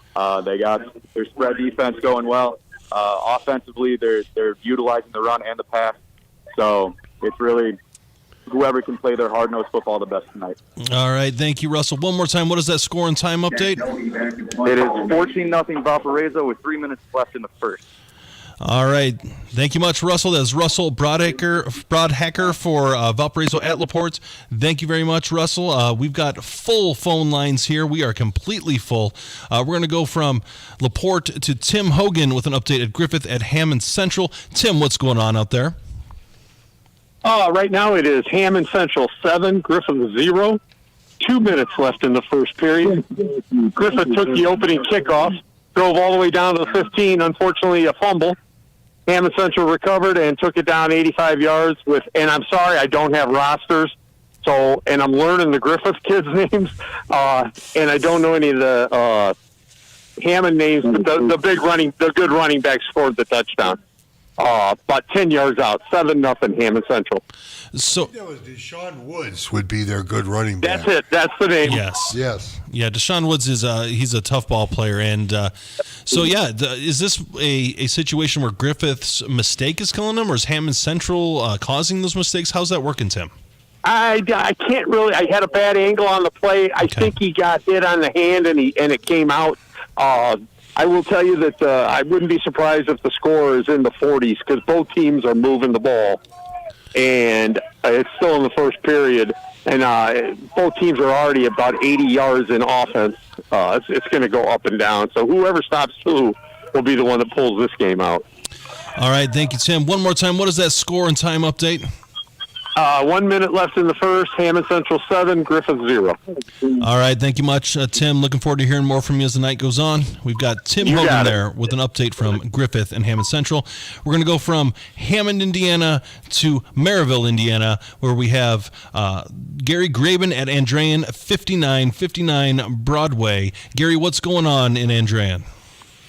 Well, the opening drive of the game was KV's. They were able to get to midfield, had to punt. Andrean had a disastrous first drive where a 70-plus yard touchdown run by Scott Ballantyne was called back. They eventually punted back to KV. KV could do nothing, 3 and out. And then out of the phone booth in his Superman uniform, Jimmy Finley blocked a KV punt and scooped it and scored from about 40 yards out. The extra point is good. It is Andrean 7, KV nothing, with 1:51 to go here in the first quarter. Gary, who blocked that one again? Jimmy Finley, he's the junior. He's also their wide receiver. Okay, thank you. And it was a beautiful, beautiful play. I'm pretty sure he blocked it. He did scoop and score. I can confirm that, but I'm pretty sure he also blocked it. Great play, and certainly something Andrean needed because they did not look good on their first drive, and KV was able to move the ball a little bit, at least past midfield. Again, Andrean has a size advantage here, but KV has some very, very physical players. Their running back, who is also one of their main linebackers, Marco Castro, has already let it be known that he's a force on offense and defense. So we'll see what's happened. We've had a pretty long injury delay right now on the field. So we've been stuck here at 1:51 for about 5 minutes. But again, an incredible play for Andrean, just what they needed here to get things righted. Yeah, it's what does KV need to do in order to respond to this? Well, I think, again, they're going to grind. They've thrown the ball a couple of times, but it's all misdirection. It's all fake-based. It is a misdirection, and the quarterback makes the decision. He runs it often, hands it off a good portion of the time. I think it's going to still be a game with a lot of misdirection, and they're going to try to catch Andrean moving the wrong way and have a seam. But right now, like I said, Andrean has a little bit of momentum. KV is on their own 38 here as the clock now is running. They face a 2nd and 20 as we speak. So again, KV is KV. We know what they're going to do here. This is we're not talking about something fancy. We know with Kirk it's going to be grind it. Right. And however he chooses to do it, with more quarterback, more running back, we'll see which way it goes. But I don't expect KV to change anything here as they move. They're just going to try to keep grinding on you and try to get you out of position. Gary, we know if Andrean scores again on a running team like KV, it's going to be tough for them to get back into it. Do they have a quarterback that actually can throw the ball? He throws a pretty nice ball, but I will tell you, as you were orating there, he just threw an interception that was picked off by Andrean's Jimmy. I think that might have been Finley also on that interception. And now Andrean has the ball near midfield. But before the interception, I would still tell you he has a good arm. He throws a pretty tight spiral, and it's laser-like. It's not a floater. So they can throw. They went deep down the field once already. This one was picked off out in the flat. But again, they do have that, but you know that's not what Coach Kennedy wants to do. Yeah. All right, Gary, one more time. We're coming up on a hard break here. One more time, what is the score and time update? It is 7-0 Andrean, but a beautiful long pass here to Finley again. I'm going to keep calling his name all night. Apparently. Inside the 10. It is 7-0 Andrean inside the 10 with 54 seconds left in the first quarter. We may be talking soon. Okay, thank you, Gary. I appreciate the updates. You got it, boys. So that's Gary Graben there with an update from KV at Andrean. We're going to have to take a quick break here. We have a hard break that we have to get, and we do have a lot of callers here, so hang tight, callers. We will be getting to you soon. We've got Jason Hill with an update at Munster at Hobart, Kevin Driscoll with Hanover at Highland. This is Ben Kolozinski here with 89.1 FM, The Lakeshore. This is Game Night, live on Lakeshore Public Media, 89.1 FM, streaming online at lakeshorepublicmedia.org, Facebook, and YouTube. Thinking of going to college? What do you plan to major in? At Ivy Tech Community College, they major in successful careers for you and all of their students. With locations in Michigan City, LaPorte, and Valparaiso, new classes start every few weeks. To get started, visit ivytech.edu. That's ivytech.edu.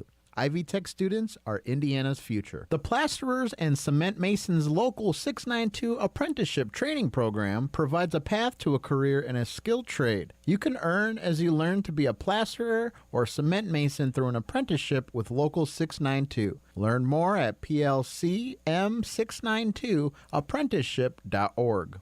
Sacred Dunes Integrative Health is your comprehensive, holistic wellness center specializing in acupuncture, massage therapy, functional lab testing, nutrition, and herbal medicine. Sacred Dunes, where wellness grows. Visit sacredduneshealth.com.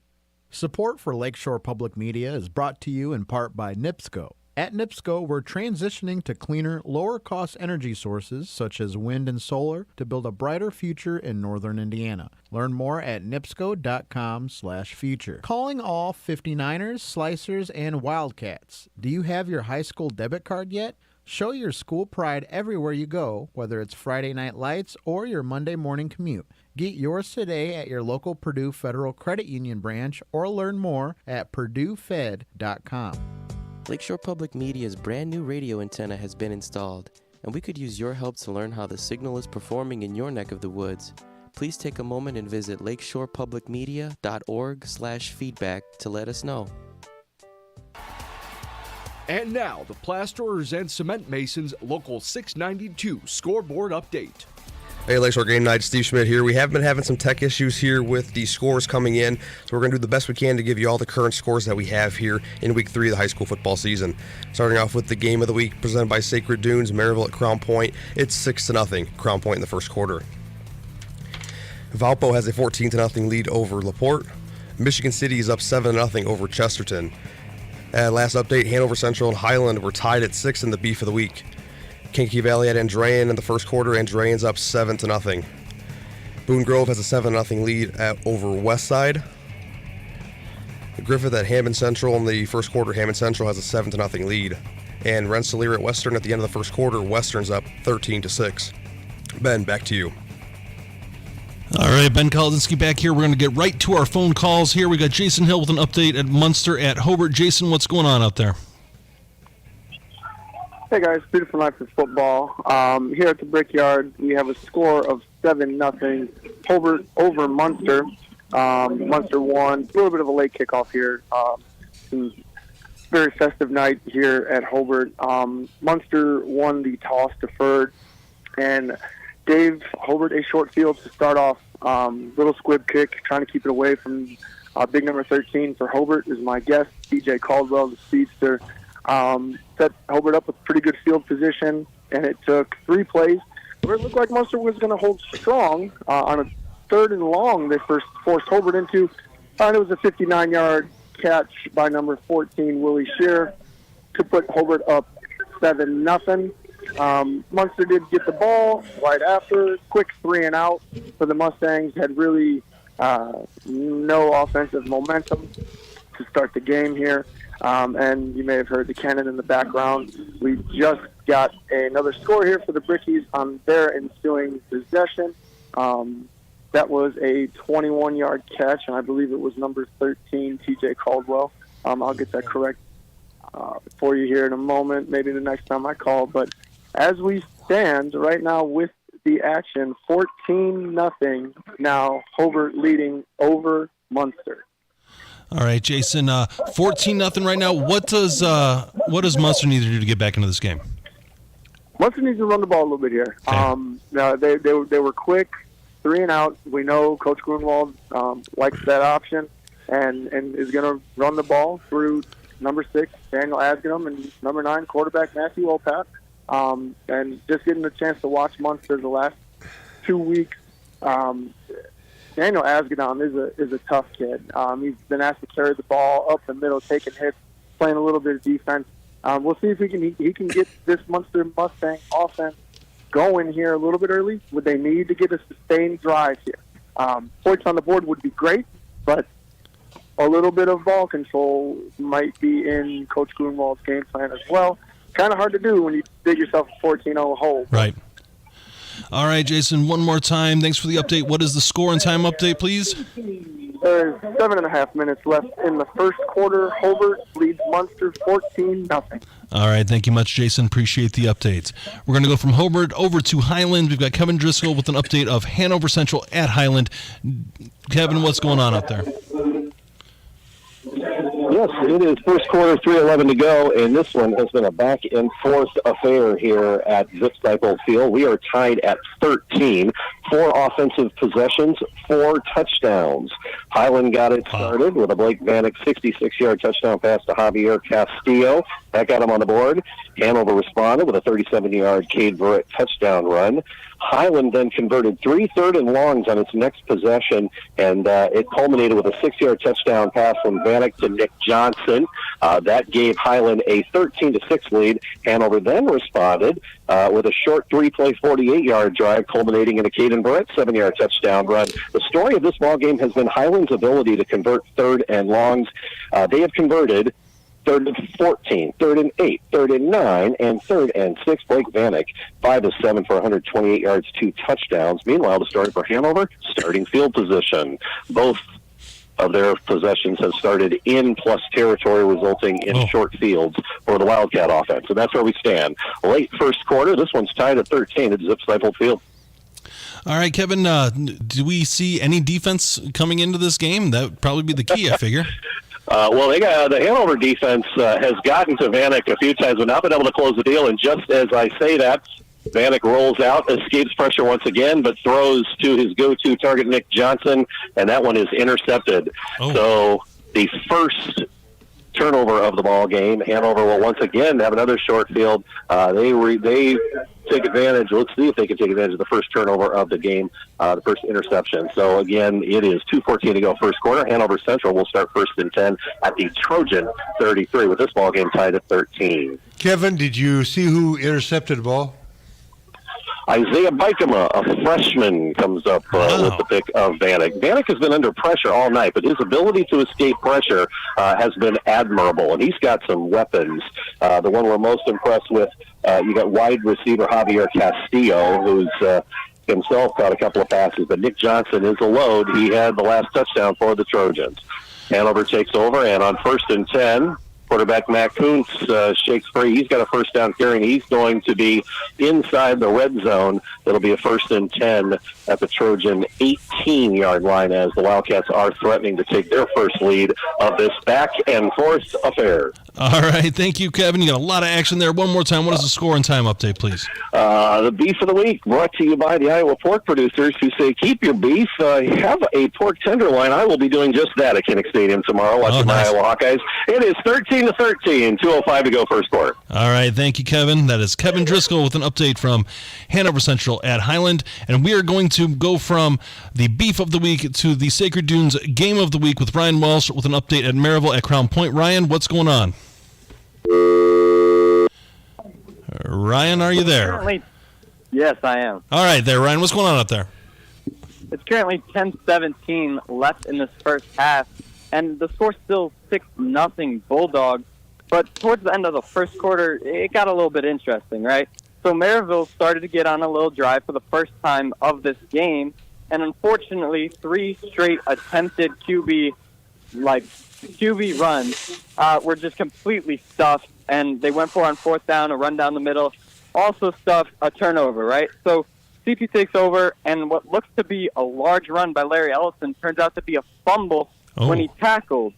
And then on top of that, after that play, unsportsmanlike conduct on Crown Point causes a 15-yard penalty, and it really just didn't look good. They turn it over. And Maryville just turned it over again. So now Crown Point's starting to drive here in the beginning of the second quarter. What is the current score here, Ryan? CP leads 6-0. So still a pretty close game here, but things are starting to get a little bit chippy, right? Absolutely. A little bit chippy, but also as far as the turnovers go, that has to be concerning here. How many they've had, both teams? I think that Crown Point has had 1, while Maryville has had about 2, if I'm not mistaken. Oh, my gosh. So it's kind of sloppy game going on here. Yeah, but I think it's more of the defense is showing up. Okay. All right, Ryan, we've got we're coming up on another hard break that we have to hit. One more time, what is your score and time update, please? CP leads Maryville 6-0 with 10 minutes left in this first half. All right, thank you. That is Ryan Welch with an update from our Sacred Dunes Game of the Week, Maryville at Crown Point. We will have an update from Ethan Silver with the River Forest at Wheeler game, and we will have an update with Gary Graben with Kankakee Valley at Andrean just after this break.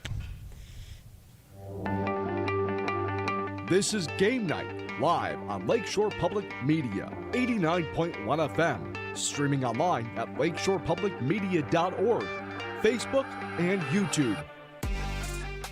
Thinking of going to college? What do you plan to major in? At Ivy Tech Community College, they major in successful careers for you and all of their students. With locations in Michigan City, LaPorte, and Valparaiso, new classes start every few weeks. To get started, visit ivytech.edu. That's ivytech.edu. Ivy Tech students are Indiana's future. The Plasterers and Cement Masons Local 692 Apprenticeship Training Program provides a path to a career in a skilled trade. You can earn as you learn to be a plasterer or cement mason through an apprenticeship with Local 692. Learn more at plcm692apprenticeship.org.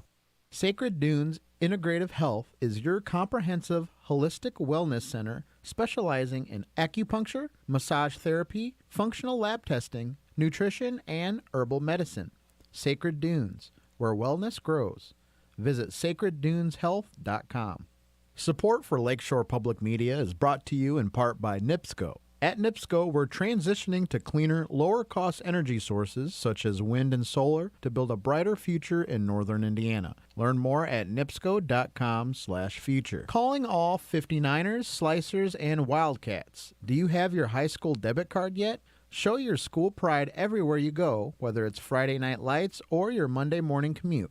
Get yours today at your local Purdue Federal Credit Union branch or learn more at purduefed.com.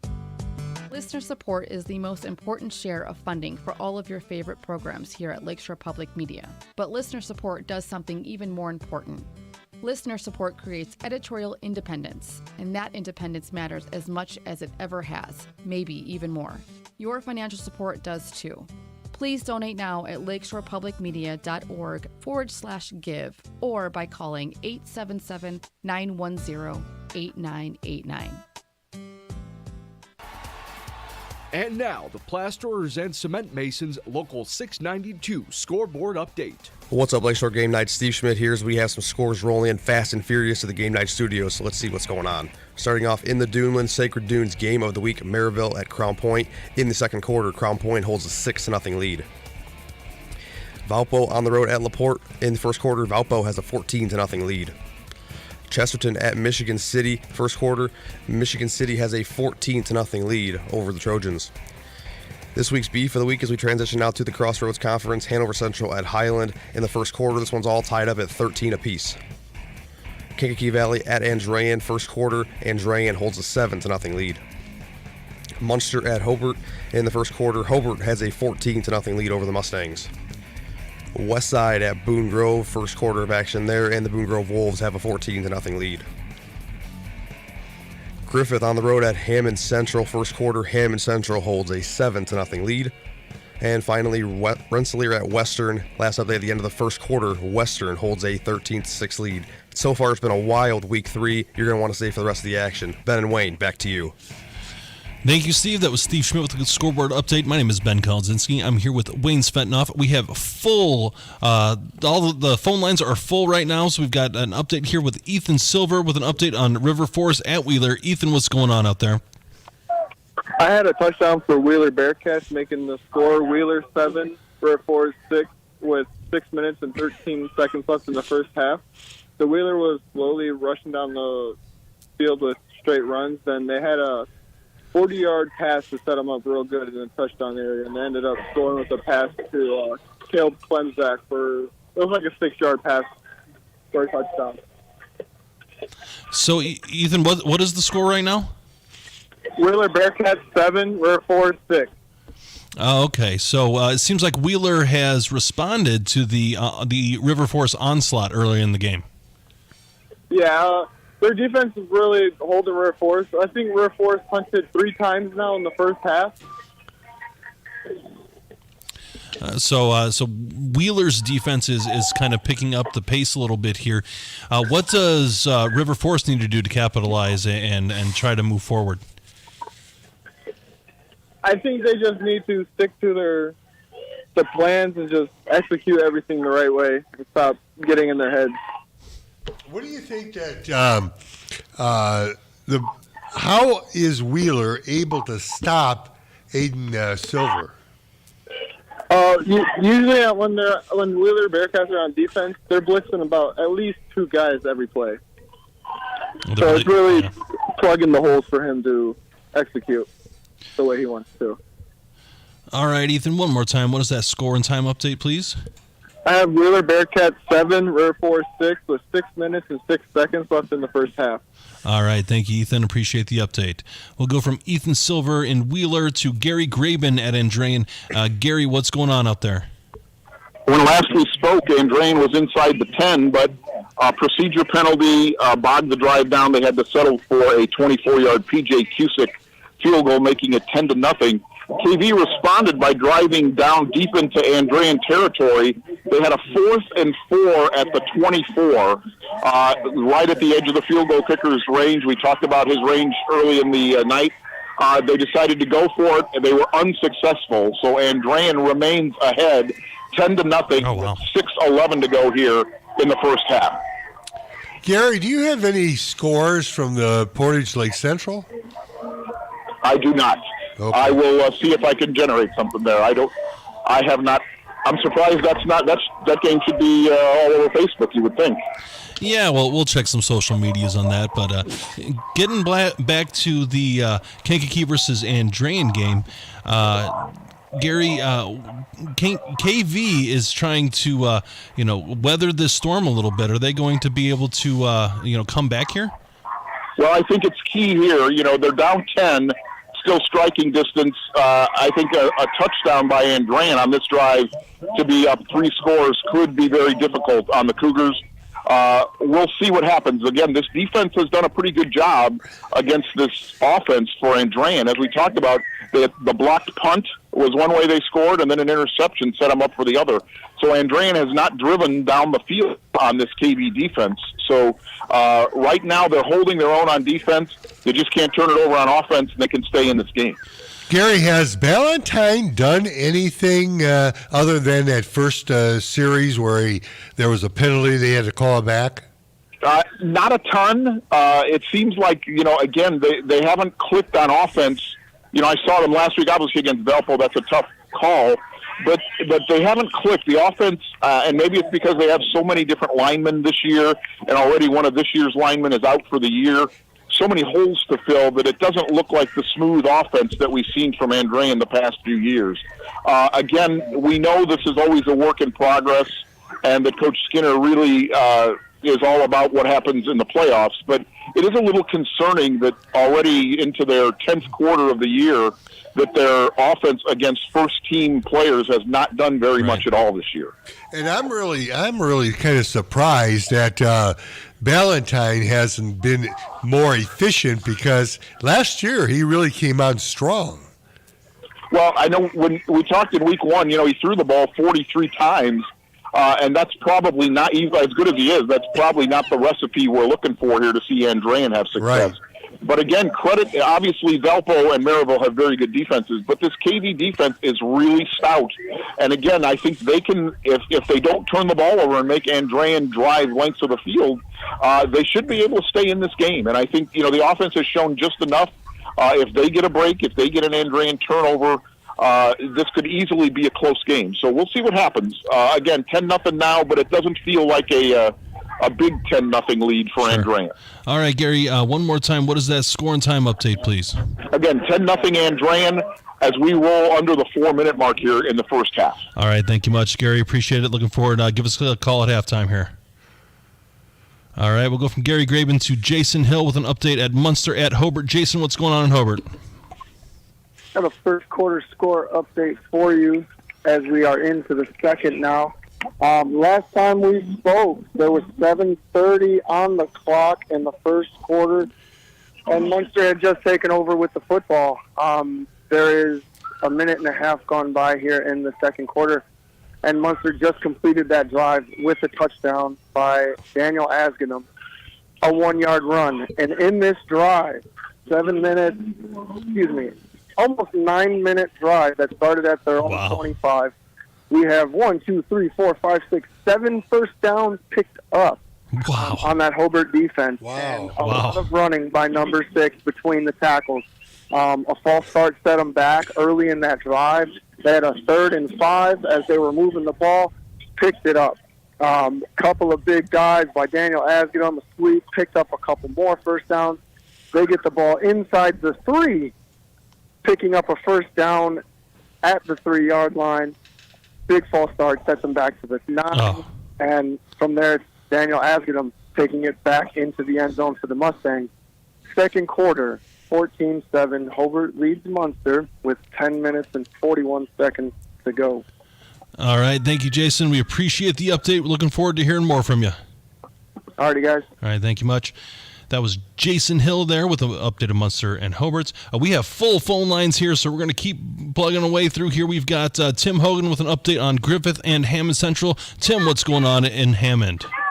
Well, right after I hung up with you, Griffith put a nice drive together. Unfortunately, a couple false starts stalled the drive out at the 15-yard line. Deshaun Woods responded with an 85-yard touchdown run on the very first play. Missed the extra point. Griffith took the ensuing kickoff, got a couple first downs. Once again, they had to punt.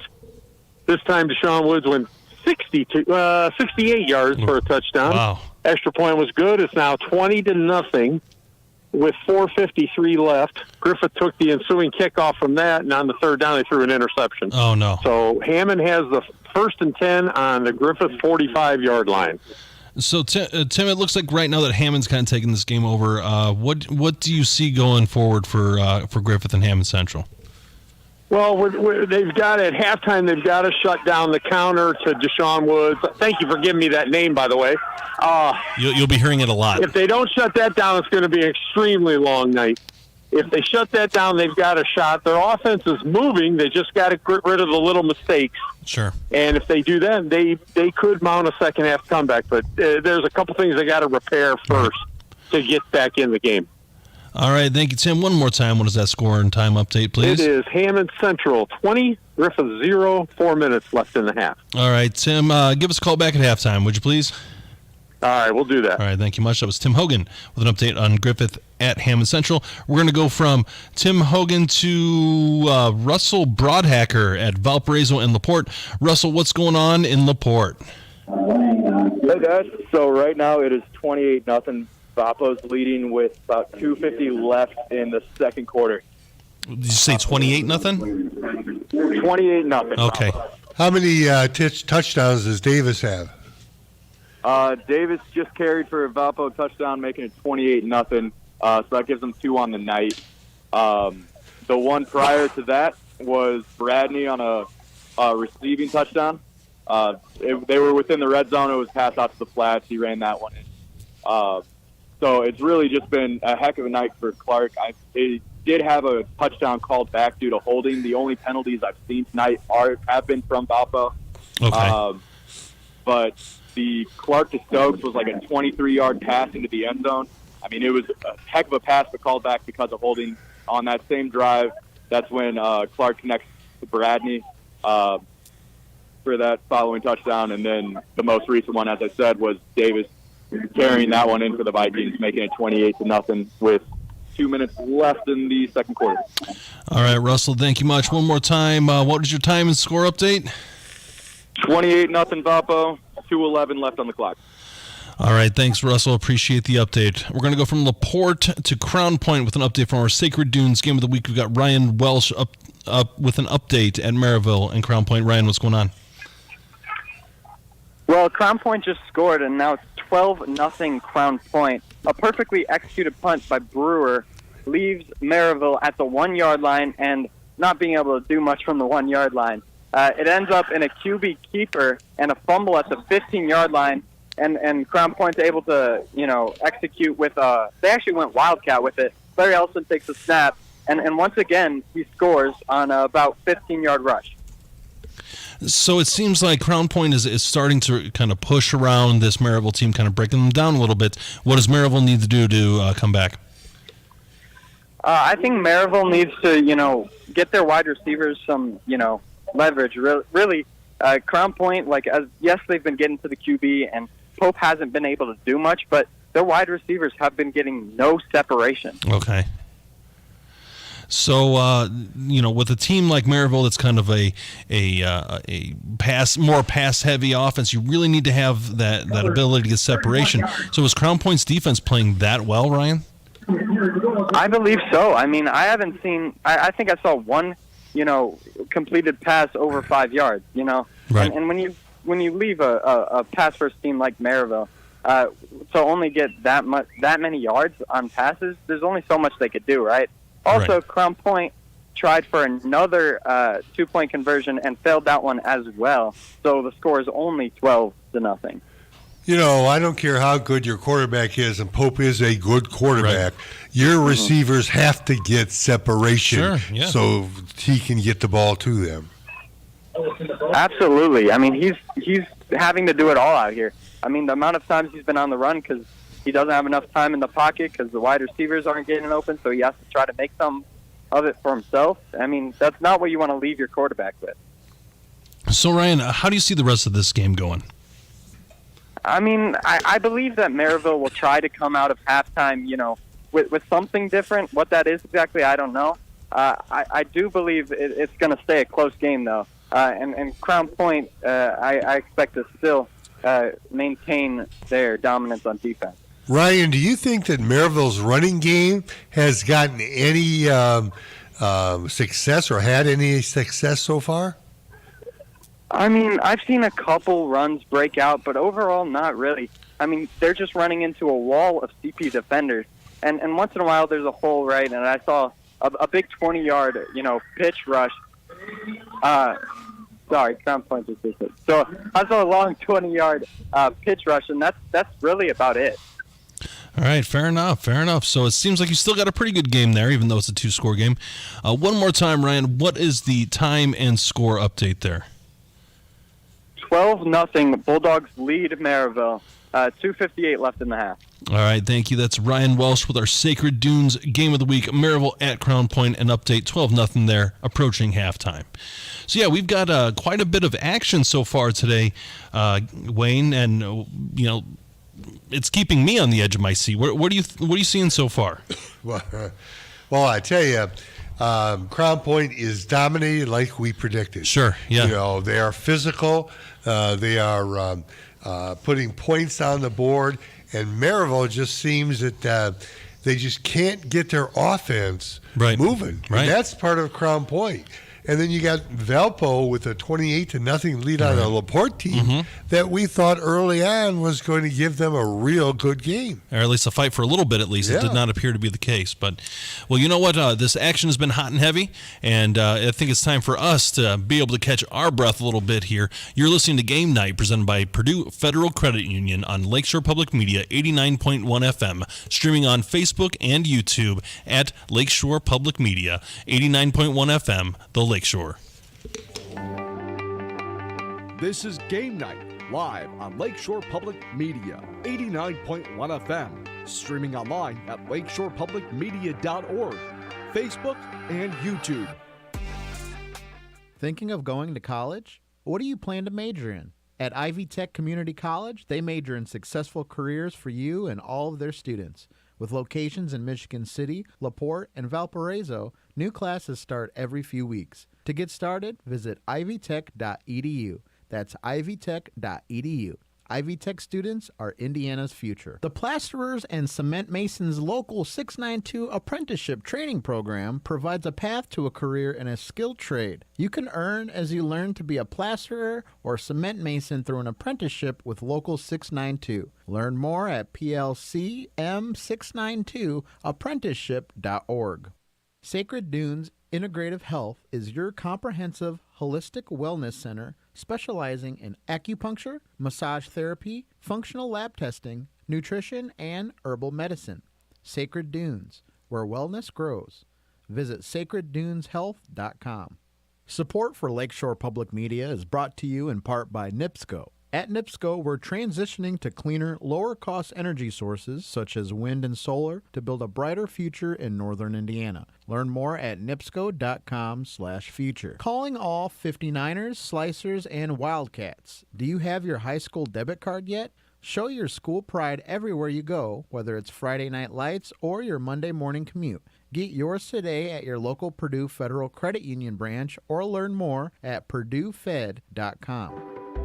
This is Lakeshore Public Media, 89.1 FM, WLPR FM Lowell. Your home for local news, traffic, weather, sports, and more. Streaming online at lakeshorepublicmedia.org. And now, the Plasterers and Cement Masons Local 692 scoreboard update. What's up, Lakeshore Game Night? Steve Schmidt here. What a crazy week it's been so far of high school football here in the region, so let's see how all the teams are doing tonight. Starting off in the Duneland for the Sacred Dunes game of the week in the second quarter, Crown Point has a 12-0 lead over Maryville. Valpo at LaPorte, second quarter, Valpo is up 28-0 over the Slicers. Moving on here to Chesterton at Michigan City, it's a 14-0 lead for Michigan City. Tyler Bush had a 4-yard touchdown pass to Karen Hart to get the scoring started for the Wolves. Now let's move on here to the Northwest Crossroads Conference. Beef of the week, Hanover Central at Highland. In the second quarter, Hanover Central has a 27-13 lead. Matt Kuntz and Caden Verrett with a pair of touchdowns for the Wildcats. Kankakee Valley on the road at Andrean. First quarter, Andrean has a 10-0 lead over the Cougars. Munster on the road at Hobart in the second quarter. Hobart has a 14-7 lead over the Mustangs.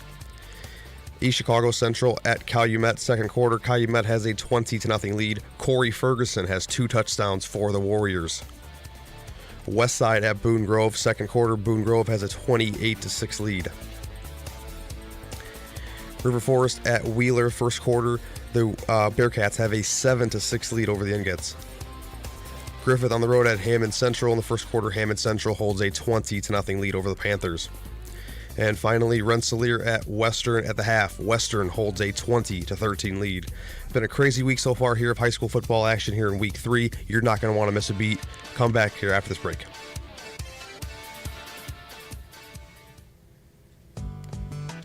Take a moment and think about it. You probably listen to Lakeshore Public Radio for 10, 12, 14 hours every week, maybe even more. That's hundreds of hours every year. We hope you'll agree that time is worthy of your support. Whether you call 877-910-8989 or give online at lakeshorepublicmedia.org/give. It only takes about 2 minutes to support a whole year of all of your favorite programs. So please, don't wait. Give now. As your Northwest Indiana public broadcasting station, Lakeshore Public Media's goal is to serve you with a radio broadcast that engages, excites, and inspires. Help your local station reach that better goal by sharing your thoughts. Whether you tune in occasionally or have made us part of your daily routine, your opinions matter. Visit lakeshorepublicmedia.org/feedback to help us build a stronger community station.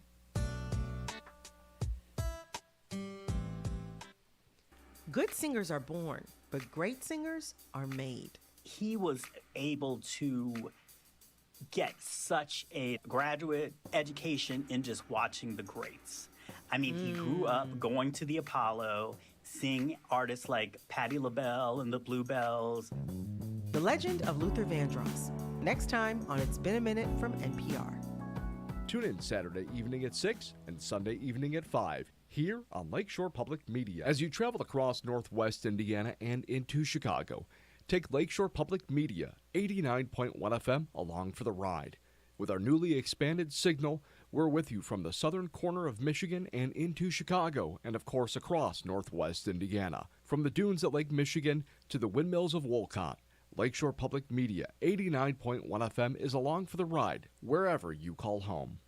I'm Celeste Headley. This week on Our Body Politic, Christian McBride on the power of music and BIPOC artists. I think in terms of American classical music, which is known as jazz, it has never really gotten away from the concept of making a sonic portrait and a sonic antidote to the social issues that we face. That's on Our Body Politic, a show about creating a world we want to live in. Tune in Saturday morning at 9 and Sunday morning at 10 here on Lakeshore Public Media. Hi, I'm Terry. And I'm Joe. We host the People's Pharmacy heard live Saturday mornings at 6 here on Lakeshore Public Radio 89.1 FM. We talk with you about everything from home remedies to breakthrough drugs. Hear from leading experts about drugs, herbs, home remedies, and other health topics. Join us on the People's Pharmacy Saturday mornings at 6 here on Lakeshore Public Radio 89.1 FM. Sacred Dunes Integrative Health is your comprehensive holistic wellness center specializing in acupuncture, massage therapy, functional lab testing, nutrition, and herbal medicine.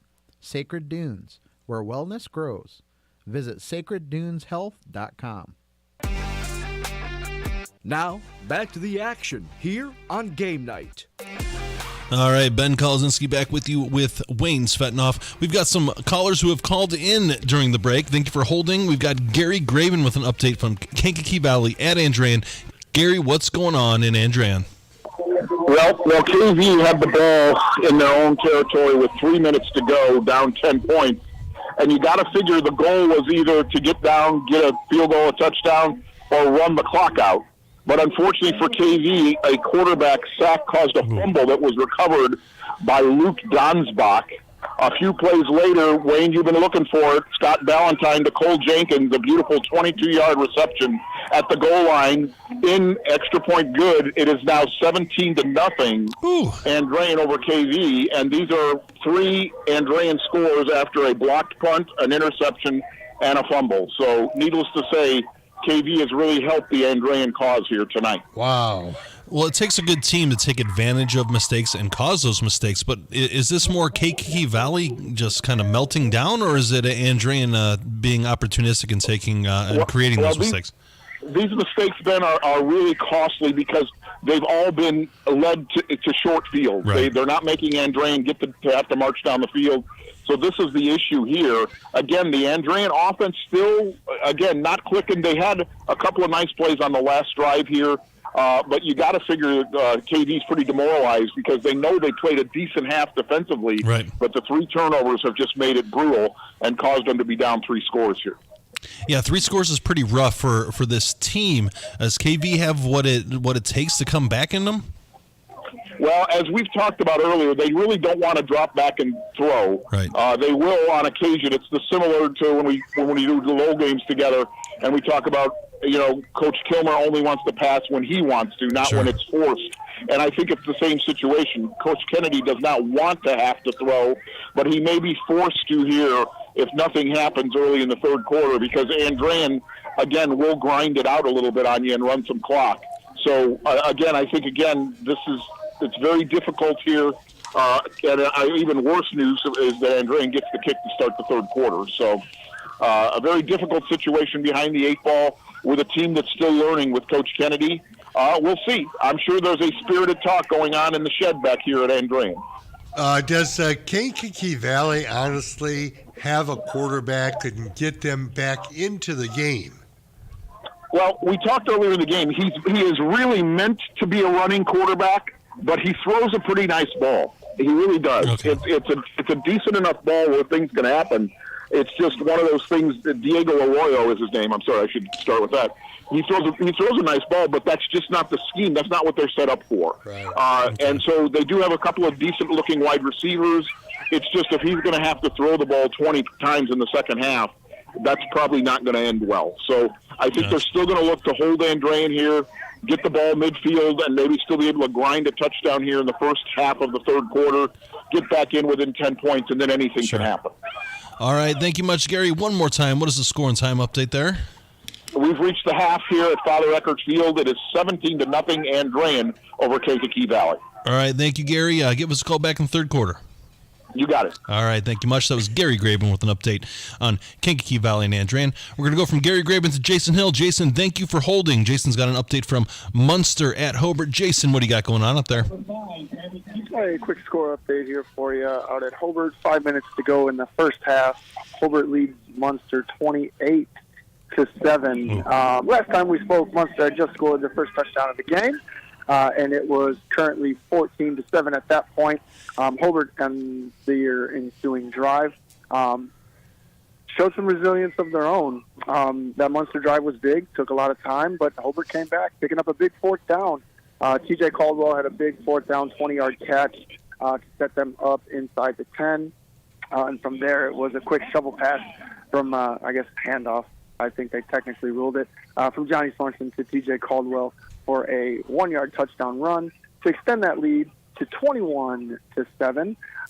Munster then on their next drive started at 27. 2 plays in, there was a big hit and fumble. Was recovered by Jake Ramirez for the Brickies, and he took it 20 yards in on a scoop and score. And that is how we got here at 28-7. Munster trailing Hobart with 4 minutes and 30 seconds to go in the first half. Jason, who is Hobart's quarterback? Is that Sorensen? It is Johnny Sorensen. I know it's kind of odd with the transfer, and I've said this. I've said TJ Caldwell's name a few times tonight, but I have not said Johnny Sorensen.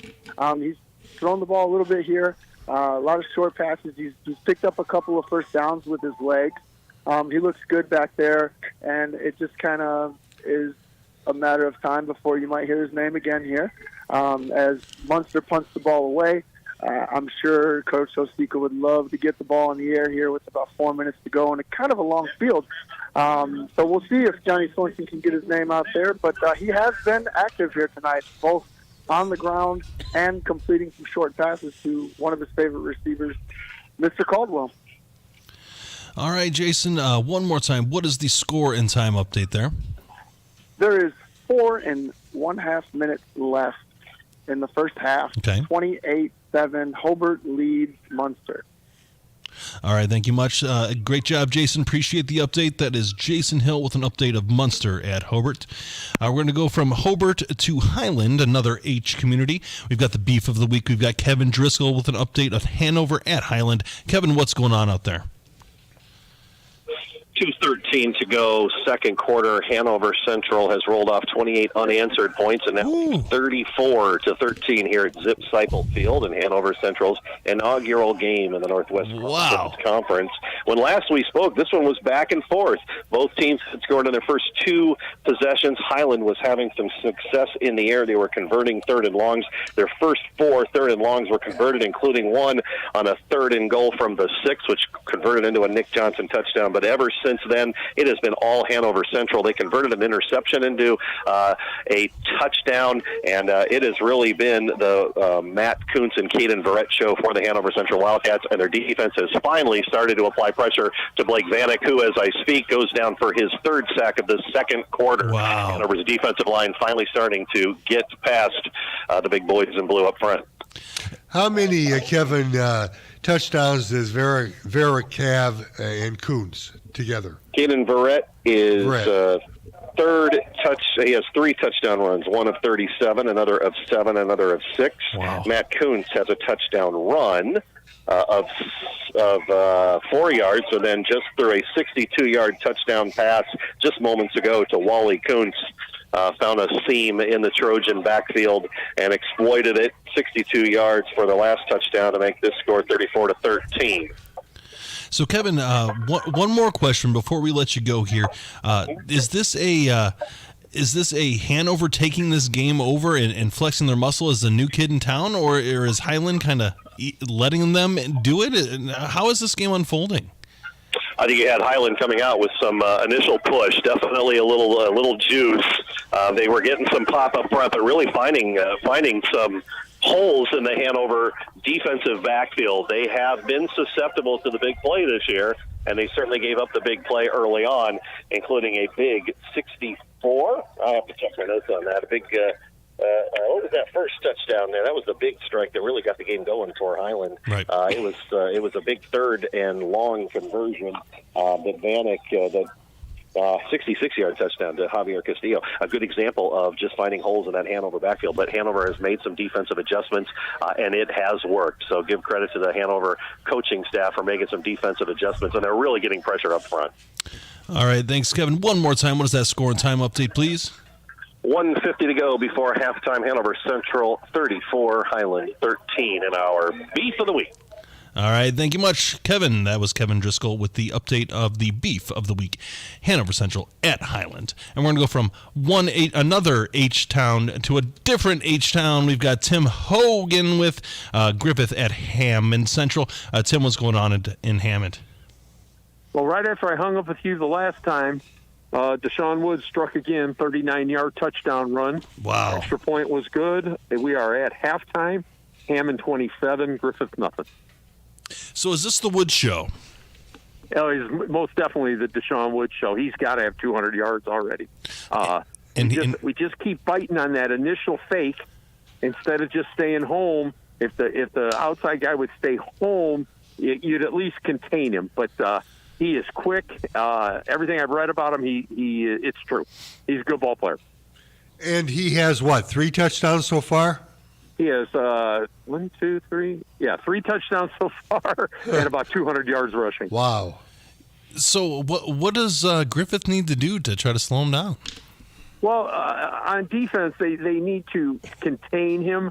I don't know if that'll work because if he's still getting 5-6 yards every play, they're going to drive down the field. But they need to get the initial fake. They need to stay home on that. Everybody's biting on it, which then he pops it to the outside. And we don't have anybody that can stay with him.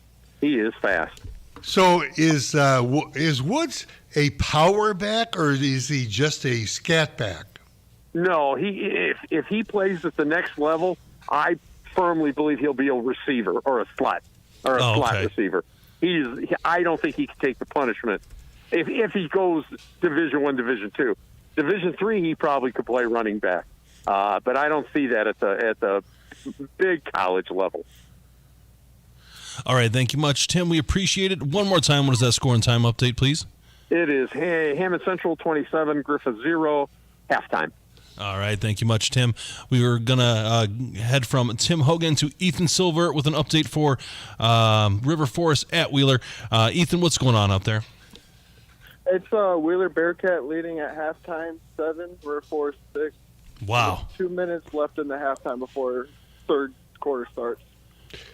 What has happened here? You know, we thought that River Forest was going to, especially with their quarterback, just kind of take over this game, and all of a sudden it's a 7-6, almost going into half.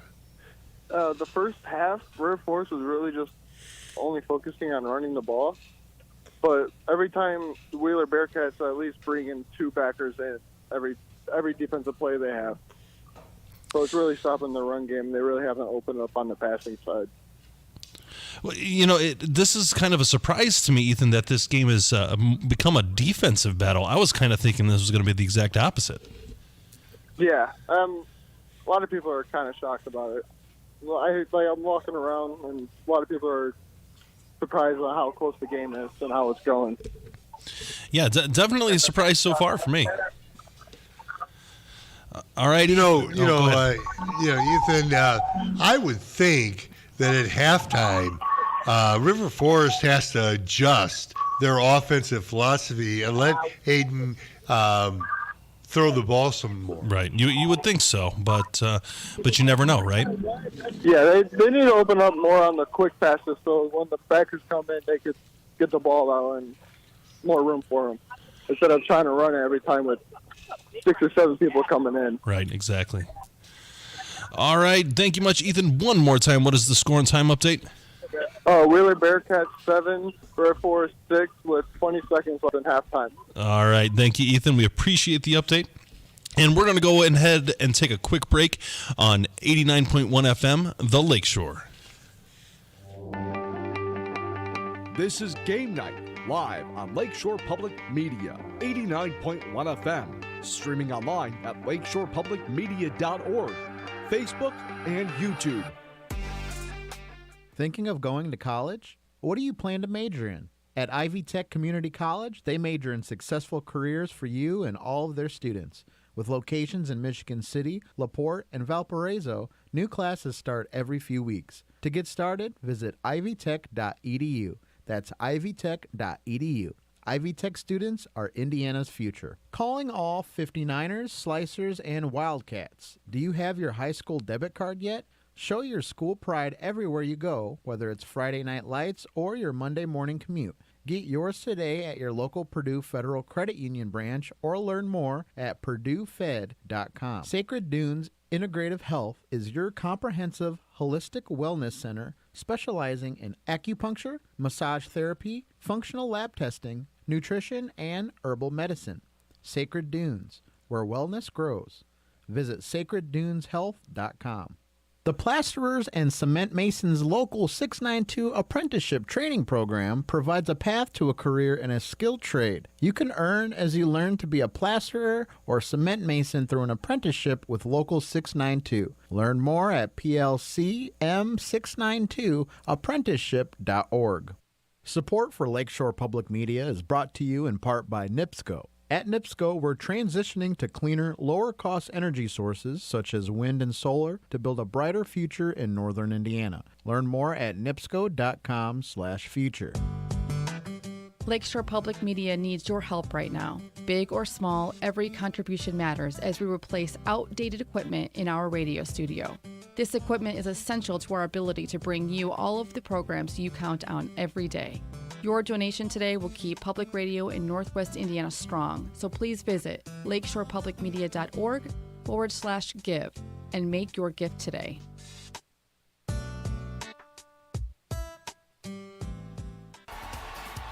And now, the Plasterers and Cement Masons Local 692 scoreboard update.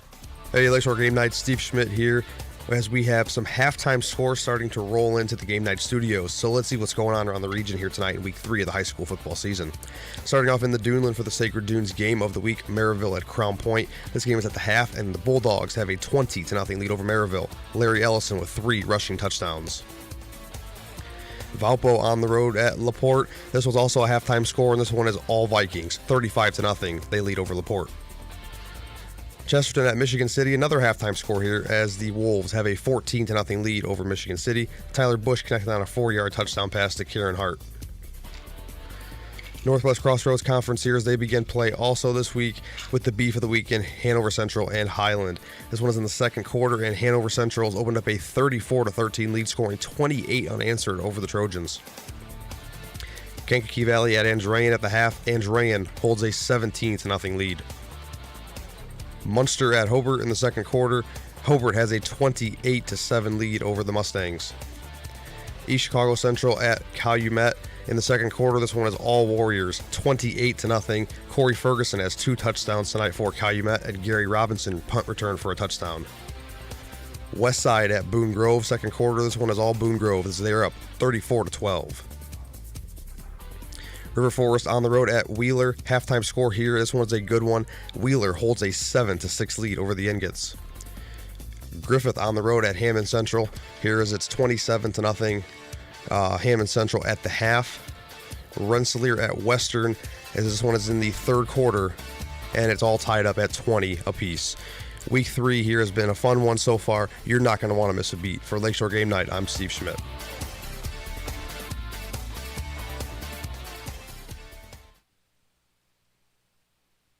From Muddy Waters to Toronzo Cannon and Buddy Guy to Wayne Baker Brooks, the blues lives on Lakeshore Public Media 89.1 FM every Friday night, beginning at 10 p.m. following Game Night. Cruise the Blues with Mr. Jack. Visit all of your friends of the blues and wrap up with Blues Before Sunrise. Friday night is Blues Night here on Lakeshore Public Media 89.1 FM. Streaming online at lakeshorepublicmedia.org or on your smart speaker. Good singers are born, but great singers are made. He was able to get such a graduate education in just watching the greats. I mean, he grew up going to the Apollo, seeing artists like Patti LaBelle and the Bluebells. The Legend of Luther Vandross. Next time on It's Been a Minute from NPR. Tune in Saturday evening at 6 and Sunday evening at 5 here on Lakeshore Public Media. As you travel across Northwest Indiana and into Chicago, take Lakeshore Public Media 89.1 FM along for the ride. With our newly expanded signal, we're with you from the southern corner of Michigan and into Chicago, and of course across Northwest Indiana. From the dunes at Lake Michigan to the windmills of Wolcott, Lakeshore Public Media 89.1 FM is along for the ride, wherever you call home. I'm Celeste Headley. This week on Our Body Politic, Christian McBride on the power of music and BIPOC artists. I think in terms of American classical music, which is known as jazz, it has never really gotten away from the concept of making a sonic portrait and a sonic antidote to the social issues that we face. That's on Our Body Politic, a show about creating a world we want to live in. Tune in Saturday morning at 9 and Sunday morning at 10 here on Lakeshore Public Media. Hi, I'm Terry. And I'm Joe. We host the People's Pharmacy heard live Saturday mornings at 6 here on Lakeshore Public Radio 89.1 FM. We talk with you about everything from home remedies to breakthrough drugs. Hear from leading experts about drugs, herbs, home remedies, and other health topics. Join us on the People's Pharmacy Saturday mornings at 6 here on Lakeshore Public Radio 89.1 FM. On the next Radio Lab? Now this is the pump where Helen learned her first word, water. I spent most of my life feeling constricted by Helen Keller's ghost. I don't blame Helen Keller. Did you really have to write that letter? We don't focus on that. It's not in the past. No. The Helen Keller exorcism. That's next time on Radio Lab. Tune in Saturday afternoon at 1 and Sunday afternoon at 2 here on Lakeshore Public Media. The morning Billy Joe Johnson died, his ex-girlfriend said he stopped by her house. I heard him come around to my window and tap on my window, on my bedroom window. This week, we get her on the phone. Hi, Hannah. Thank you so much for calling me back, and I do apologize. This is not the funnest part of my job. On the next Reveal. Tune in Saturday afternoon at 2 and Sunday morning at 9 here on Lakeshore Public Media. Now, back to the action here on Game Night. All right, Ben Kolzinski back with you with Wayne Svetnoff. We have an update already from the Sacred Dunes Game of the Week. We've got Maryville at Crown Point. Ryan Welsh, what's going on in Crown Point? The end of the first half just wrapped up, and CP leads 20-0. At the end of the half, CP found themselves facing a fourth down deep in Pirate territory. They were able to convert that with a 7-yard pass to Landon Delich, and then a 3-yard rush by Larry Ellison, his third touchdown of the night, brings them to an 18-0 lead, and then also Larry Ellison with a 2-point conversion brings them to 20-0. So this is all Crown Point so far here. That kind of surprises me that Maryville hasn't performed a little bit better so far this game. Yeah, I don't know. Their offense just really isn't able to do anything tonight. They don't look like themselves, if I do say so. How about defensively? Because Allison has 3 touchdowns and a 2-point conversion. Obviously, their defense is not stopping him. Yeah, I mean, I think Crown Point's offensive line is just kind of owning the line of scrimmage at the moment, and that's what's leading Larry Ellison to dominate here. He does have a fumble in the game, but I think he makes up for it with all 20 points in this game. Yeah, 3 touchdowns. You can forgive one fumble when you're scoring 3 touchdowns. So, one more question before we let you go, Ryan. What does Maryville need to do to get back in this game? Maryville needs to figure out something on offense, and of course, stop the run. I mean, for starters, Maryville needs to start, succeeding in the passing game. Right. Their wide receivers are just getting no separation, and I'm sure they're going to hear about it in the locker room. Sure. All right, Ryan, one more time. What is the time and score update, please? 20-0, Crown Point leads Maryville, and it is currently halftime. All right, thank you. That was Ryan Welsh with an update for the Sacred Dunes Game of the Week. We've got Maryville at Crown Point. It is 20-0 at half. Good job, Ryan. Looking forward to hearing more from you. We'll go from Crown Point over to Hobart. We've got Jason Hill with an update on Munster at Hobart. Jason, what's going on? Hey, just got a halftime score update here for you guys. Hobart leads Munster in this one 35-7. Oh, wow. They extended their lead there to 35 on a 3-yard touchdown run by number 14, Willie Shearer. That is his third, maybe. I couldn't get that second score for Hobart. Might be his third on the night. He's got one on the air now, one in the air now, one on the ground. And Hobart leads this one here, 35-7. Munster could really get nothing going after that second quarter score. Early in the second quarter score, that was a good drive in the first quarter to cap it off, kind of respond. Right. But since then, just nothing going. A fumble that led to a scoop and score by Jacob Ramirez for the Brickies, and then the very next drive after Hobart scored, we had Aiden Leonard for the Brickies pick off Matthew Opat. Ball poorly thrown on the run right to the DB. Almost took it in himself, but then it was that last touchdown by Willie Shearer to extend that lead out to 35-7 for the Brickies over Munster here at halftime. So, Jason, you're a coach. What would you do to help motivate Munster here in the second half? I think this is a good game for Munster here in a way that the coaching staff can really challenge the toughness and physicality. I mean, you look at the numbers on both sidelines. The advantage clearly goes to Hobart. You look at the size. The advantage goes to Hobart. They're having a hard time meeting that physicality because as a D lineman, 6'2", 240, runs off the field for Hobart, another one comes back on. Munster doesn't have that luxury. Right.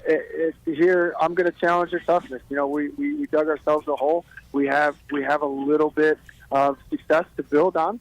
We made a few bonehead mistakes that put up 14 quick points, but this was a 14-7 game, a 21-7 game where we had a little bit. Munster had a little bit of momentum. I'm going to go in the locker room and I'm going to challenge my guys to be tough for the rest of this game. There's no excuse. I mean, we have size differences every week. We have big school, small school every week. You got to come out ready to play. And, you know, as long as there's no quit, which I'm sure there won't be. I'm sure Coach Grunwald will make sure his guys come out ready, fired up. But, you know, that's what I'm going in the locker room at halftime talking to my team about. All right, fair enough, Jason. We appreciate that insight as a coach, and furthermore, you know, we want to make sure that, you know, no one's quitting on this team. We want to make sure that everything is that competitive nature is always flowing, and that's what the game of football is good for. So, one more time, what is that scoring time update, please? It is 35-7. Hobart leading Munster at halftime at Downhill Field tonight. One quick thing before I let you guys go. Hobart is honoring the 1984 team. Just shout out to all the guys. I'm a graduate from Hobart, and just I know it runs deep here, the football. And tonight, beautiful festivities before the game. Had a little tailgate. The Hobart fans did, and now they're preparing to honor their team of 1984. So shout out to all those men and women who made that team a success. And we'll be talking to you here in the third quarter. 35-7. Hobart leads Munster. All right. Thank you, Jason. We appreciate the update. And we'll go from Hobart over to Wheeler. We've got Ethan Silver with an update on River Forest at Wheeler. Ethan, what's going on? So to start the half, River Forest, the sophomore kicker, Chris Witt, he actually recovered his own onside kick. Oh. Then Aiden Silver hit Jeremiah Stansel on a 40-yard pass down to the 13, and they couldn't finish with the touchdown, but they ended up getting a field goal, making the lead. River Forest 9, Wheeler Bearcats 7, with 7 minutes and 40 seconds left in the third quarter. Who is the kicker that got that field goal? River Forest kicker Chris Witt. Chris Witt. And you said he recovered a kicker onside, right? Yeah, he's the kicker, and he kicked an onside and recovered it. And how long was the field goal? It was 25. 45. Ooh. 25. 25, okay. Still an impressive kid, Yeah. at the high school level for sure.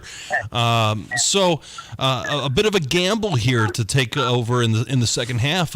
What do you think about that play call, Ethan? I think it was good. Well, it worked, right? So, the River Forest line just isn't looking that great to start the second half. But they did open up with some passing and got down the field. Okay. So that's good. Yeah, it's definitely a situation where you got to let it all hang out, right? And taking those strong stances with the kicker onside early, but it paid off in the end. What do you see for the rest of this game coming, Ethan? I think it's still going to be a close game all game. River Forest is looking dead, but the linemen are looking dead, but everyone else is looking hyped up. But okay. Wheeler is just their body emotions is just they want this win. Okay. They want their first win. All right, sounds good. Sounds like you've got a bit of energy coming here at Wheeler. One more time, Ethan, what is your score and time update, please? I have River Forest leading 9, Wheeler Bearcats 7, with 6 minutes left in the third quarter. All right, thank you much, Ethan. With the Ethan Silver with the update. An exciting game out there in Wheeler. Looking forward to hearing more from you. All right, we're going to go from Wheeler and head down US 30 and go to Andrean with an update from Gary Graben with Kankakee Valley at Andrean. Gary, what's going on? The opening drive of the second half for the Andrean 59ers started near midfield, and it was a combination of runs and passes culminating with a 14-yard touchdown run by J.J. Bowles. Extra point is good. It's 24-0, and this is the kind of drive I'm sure Coach Skinner has been looking for the first 3 weeks. Everything was working, little pass, little run, a beautiful run by Bowles, actually, for the touchdown. And again, very solid, controlled, everything right for Andrean. So things are starting to click right there for the 59ers. Are we going to expect this going forward, or is this more still of a work in progress, Gary?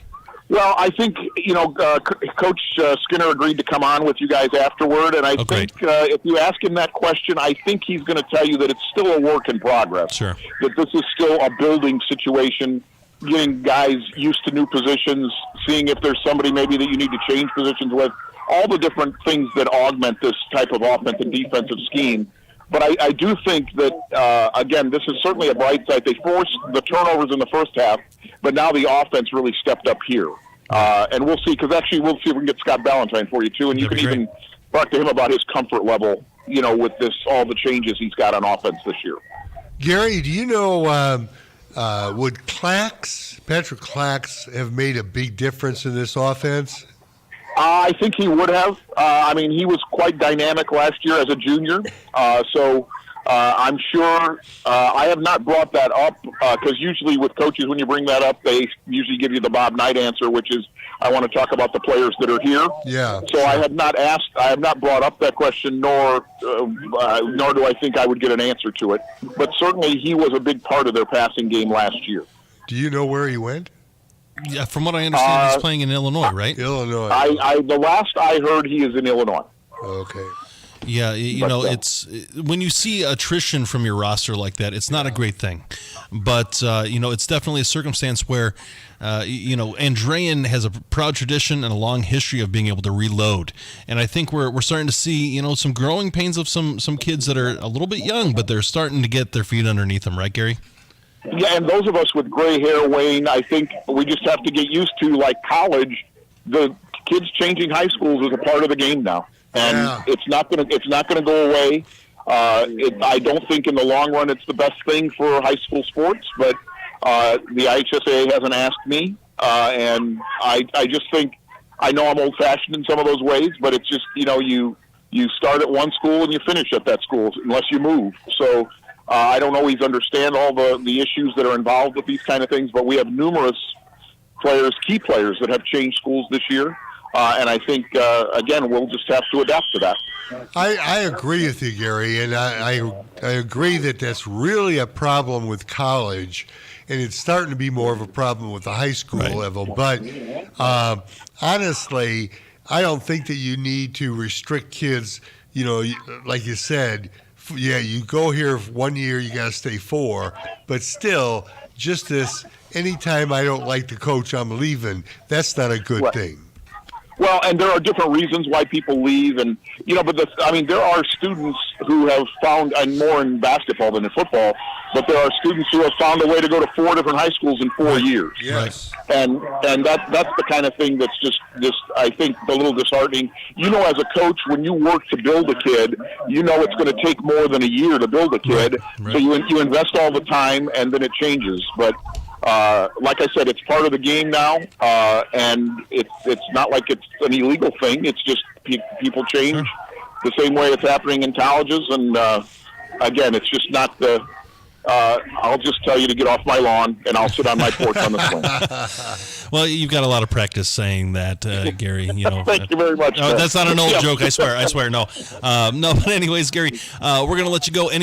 One more time. What's your scoring time update, please? It's 24-0 Andrean with 7:15 to go in the third quarter. I will tell you that KV has driven inside the Andrean 30 here. Okay. So they're for sustained drive of the night here.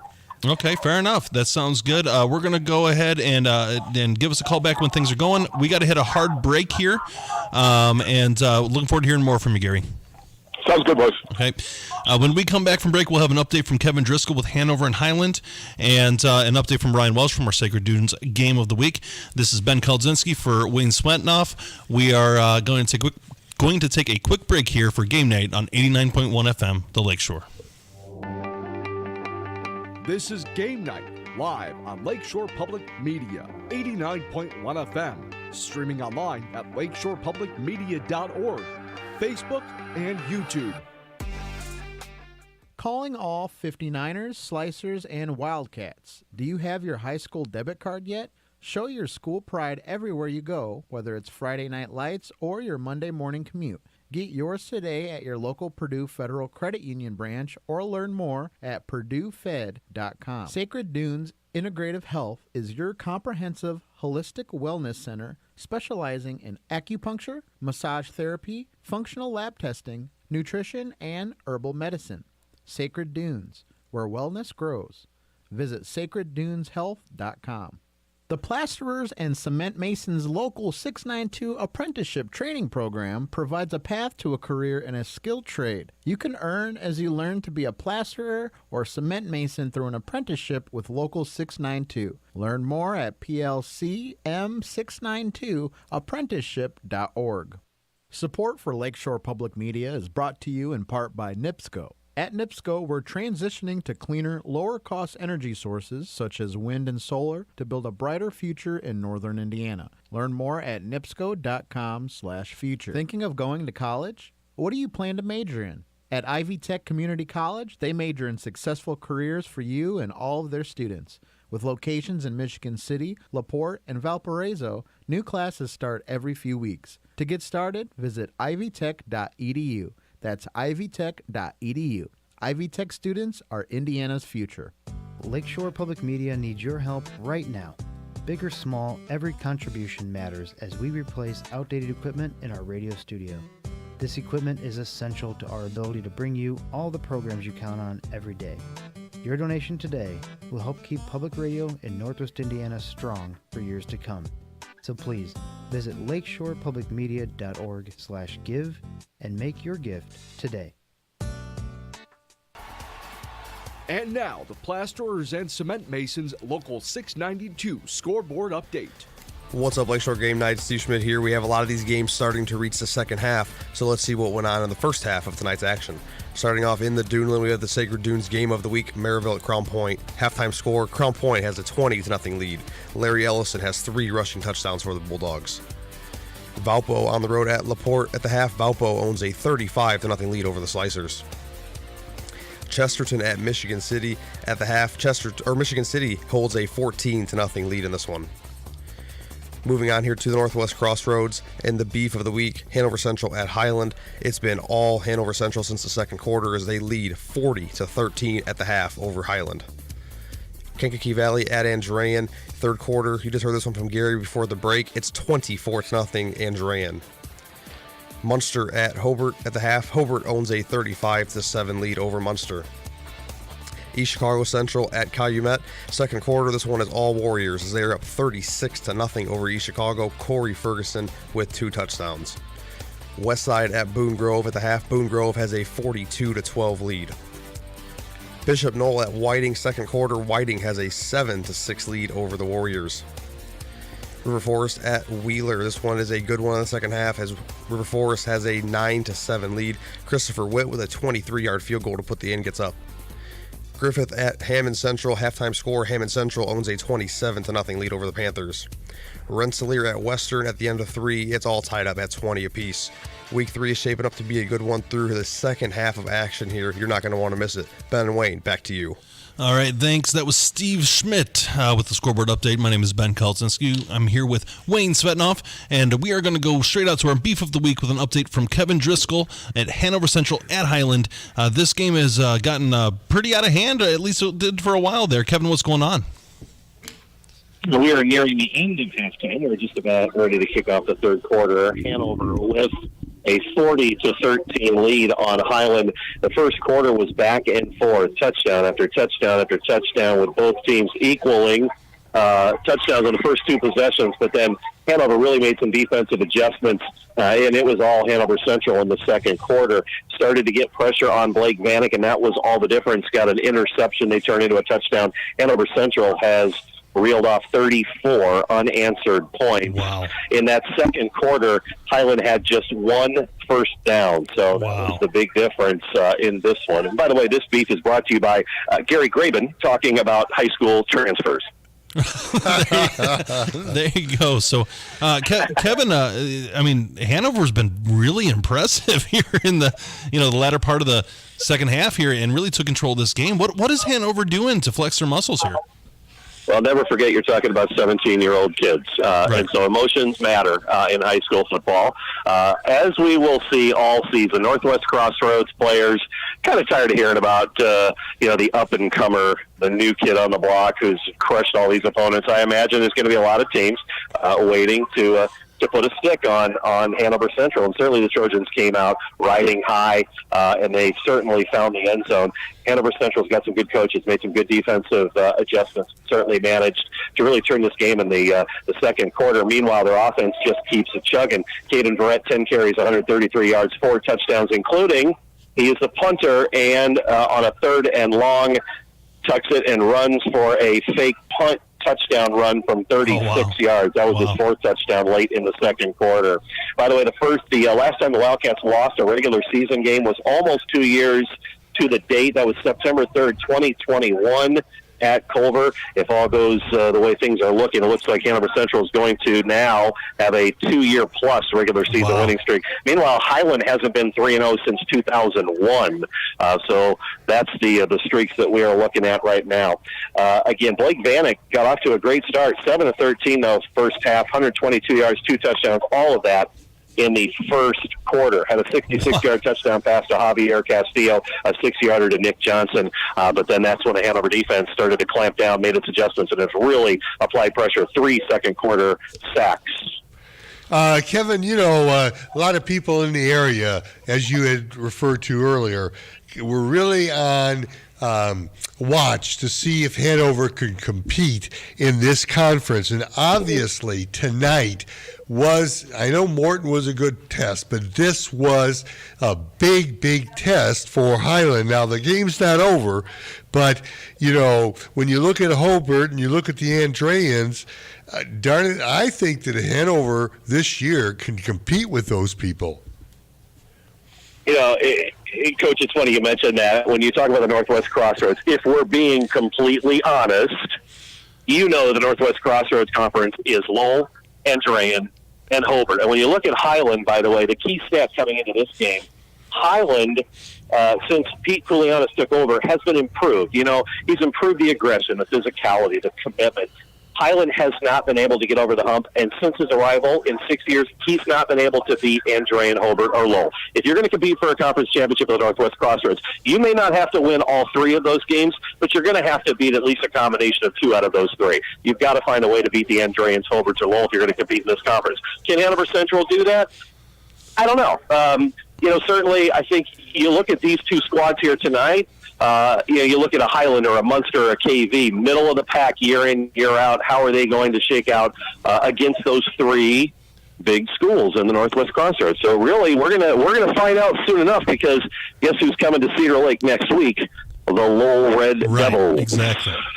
Well, all right, Kevin, we appreciate the update. One more time, what is your score and time update, please? We are just about ready to kick off the start of the third quarter. It is Hanover Central 40, Highland 13. All right, thanks, Kevin. Give us a call at the end of the third quarter, would you please? Yep. All right, thank you much. That was Kevin Driscoll with an update as of our Beef of the Week, Hanover Central at Highland. Coming up next, we have Ryan Welsh with the Sacred Dunes Game of the Week. We've got Maryville at Crown Point. Ryan, what's going on? Well, Crown Point has started this second half with a bang with a 53-yard rushing touchdown by none other than Larry Ellison. He has 4 touchdowns. Wow. He's playing an awfully great game. Is it just the Ellison show at this point? Absolutely. I mean, Crown Point defense by no means is doing bad, obviously keeping Maryville to 0 points. But, yeah, Larry Ellison is just having a game of his life here. Yeah, so is this a situation where Crown Point is really just that dominant? Are they just saying, this is our porch and you all need to get off of it? I mean, that's what I'm seeing. Finally, the Maryville Pirates were getting a drive going, and then sure enough, turnover on downs on a failed 4th down conversion, and now Crown Point is marching down the field. There's 70 yards so far on this drive, and if I do say so, I think they're going to score. It seems to be a pretty safe bet at this point. It's probably going to be Ellison. I really think we need to give a shout-out not only to Larry Ellison, who's doing a great job, but his offensive line. Yes. Those guys are opening up holes. You are speaking my language there, Wayne. So Ryan, is the offensive line really pulling their weight there? Oh, absolutely. I mean, I said it earlier in the first half. Since the beginning of this game, Crown Point's offensive line has just been bullying Maryville's defense. Wow. So one more time, Ryan, what is the score and time update, please? Crown Point leads 26-0, 4:15 left in the third quarter. Wow. All right. Thanks, Ryan. We appreciate the update. That game's getting out of hand a little bit there. So looking forward to hearing more from you as this game goes on. We're going to go from Ryan Welsh to Gary Graven with an update on Kankakee Valley at Andrea. And Gary, what's going on? First of all, tell Kevin Driscoll to stay off my lawn. I will do that. After we last spoke, a real grinding drive for KV down the field. A lot of Marco Castro pounding the ball. Eventually, he pounded it in from 1 yard out. He also pounded in a 2-point conversion. So the score is 24-8. So it is a 2-score game as we near the end of the third quarter with about 1:47 left. So there is time for 2 touchdowns and 2 2-point conversions. Andrean was able on their drive to drive near midfield, so take some clock down. But they did have to punt it back. So KV has the ball now as we wind toward 1:30 left in the third quarter, and they're down 16. So, Gary, are we going to see a heavy dose of the running game from the Andrean 59ers? Well, I think we're going to see both teams, because even though you just can't expect KV to put the ball in the air that much, I think they're going to try to grind, and Andrean is just going to try to get first downs, because I think they're looking to break one. They do have some athletic advantage at certain positions here, but they really haven't been able to burst through with one of those giant plays other than the one that was called back on the Valentine run early in the game. Yeah, fair enough. It's an interesting circumstance here because, KV is only 2 scores down. And if they can score quickly here, you've got almost an entire quarter, or you're going to have an entire quarter to play. Gary, do you think KV has it in them to be able to get that quick score? Well, again, we know this is a team that definitely won't quit. That's right. All the years of watching Kirk Kennedy teams, you can never say they quit. Again, they have a lot of players going both ways. Now, it's cooled off tonight, so it's not really a weather evening, not high humidity. Right. But they have a ton of guys going both ways that are really grinding here. So I don't know if that's going to be a factor here in the fourth quarter, but I would expect that we're going to see this turn into the grind. Now, it's a 3rd and 8 play near midfield right now for KV. We'll see what happens here quickly. It looks they are short. This is going to be an interesting decision if they go for this. Right at midfield, that's kind of tough. Yeah, this is a tough call. It looks will be sending out the punt unit, but boy, it is a little bit. It's 4th and 7 at the Andrean 49. But you got to figure we're winding down. There's 15 seconds left in the 3rd quarter. You got to punt it away. Yeah, this is a tough call. I mean, you could, if they were a little more offensive with passing, you would maybe think about going for it, but that's not their specialty, and getting a 7-yard run is probably less than a 50-50 chance. Sure. So, right. We've reached the end of the 3rd quarter here. It is 24-8, Andrean. Okay. We'll see. KV actually has more time to think about this if they still want to punt the ball. But 24-8 as we played 3 quarters here at Father Eckert Field. All right, thanks, Gary. We're looking forward to hearing more from you in the 4th quarter. Sounds good, boys. All right, thank you much. We'll go from Gary Graben to Russell Broadhacker over in LaPorte. Russell, what's going on in the Valpo at LaPorte game? Oh, man, it is not LaPorte's night. Currently, LaPorte on their offensive run right here. Quarterback fumbled the ball. Vikings have it. Right now, the score is 49-0 Valpo with 30 left in the 4th quarter. So is this all Valpo, or is this LaPorte making mistakes? How do you really explain this lopsided score? Well, I got to see Valpo week 1 versus Penn, and I knew that they were going to be a force to be reckoned with. They have a lot of assets on their team that they love to spread out and use. So it's I'd say it's really Valpo's night. I mean, they're just a great team. Davis, I said in the beginning of the game that they really had him, boxed in. Well, Davis ended up breaking out. I mean, he's got 3 rushing touchdowns of the night. And what I love about him is that he's such a physical running back. Like, it's his runs after the first contact that I'm impressed with. Because he'll just meet the defensive line or a linebacker. Right off that hit, he's getting at least an extra 4 yards. But more than not, I've seen him shed it, get an extra 10. So he's just been a huge asset to have for Valpo. Now they have Gage Finley in as running back. Okay. He's already rushed one in as well. So, our scores tonight for Valpo are Stokes, Davis, Radney, Berta, and Finley. And the game, 14 seconds left. They're already lining up at the 50.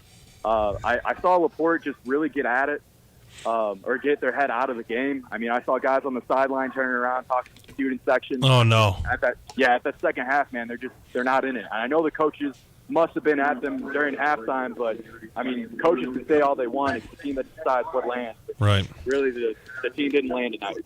With that variety of running back scoring, again, we have to give a shout out to Valpo's offensive line to open up that type of holes. I really did want to say that. You could drive a bus right through those holes. Those guys were really down in the trenches. The amount of pancake blocks that I saw tonight, would make any Valpo fan proud. Their O-line was tooth and nail through the entire time. They didn't let up. LaPorte right now looks just dog-tired, so they really put in the work tonight. Valpo should be really proud about this win. Yeah, Russ, it's definitely a bad situation for LaPorte, but they're going to have to strap it on and play another day. So one more time, what is the score and time update, please? It is 49-0. Valpo won it.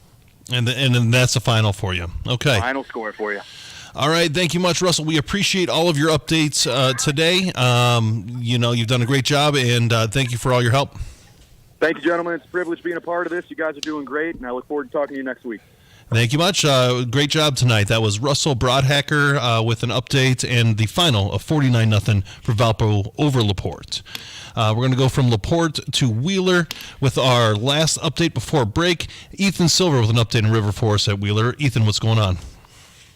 I had the Wheeler Bearcats made a 30-yard touchdown, but they threw a flag before the play, but they never said anything about it. It still kind of the touchdown that made the Bearcats take the lead 14, River Forest 9 with 6 minutes and 40 seconds left in the 4th quarter.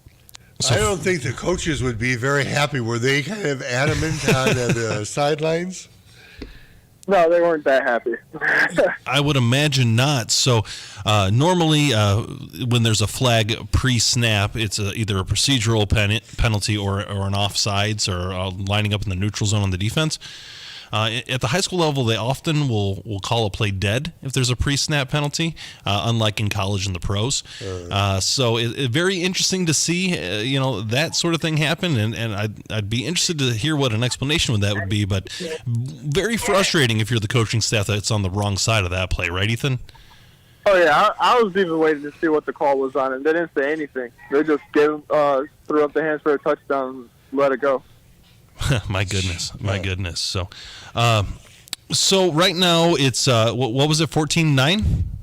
Yeah, with 6 minutes left in the fourth quarter with the Wheeler Bearcats winning. Okay, wow. So you've got a really tight game there.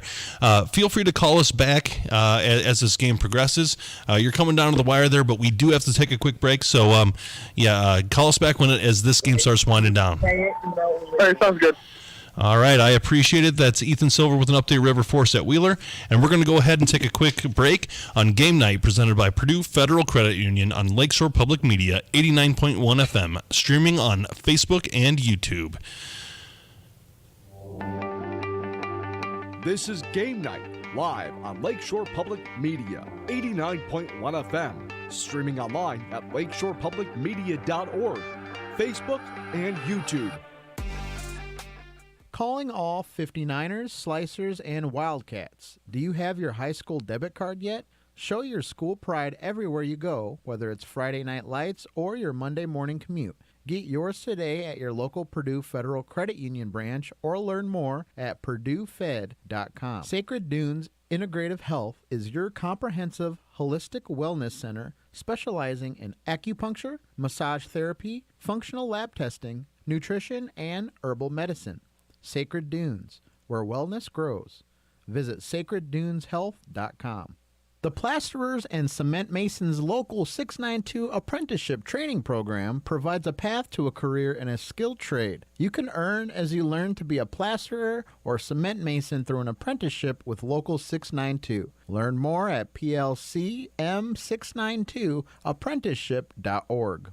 Support for Lakeshore Public Media is brought to you in part by NIPSCO. At NIPSCO, we're transitioning to cleaner, lower-cost energy sources such as wind and solar to build a brighter future in northern Indiana. Learn more at nipsco.com/future. Thinking of going to college? What do you plan to major in? At Ivy Tech Community College, they major in successful careers for you and all of their students. With locations in Michigan City, LaPorte, and Valparaiso, new classes start every few weeks. To get started, visit ivytech.edu. That's ivytech.edu.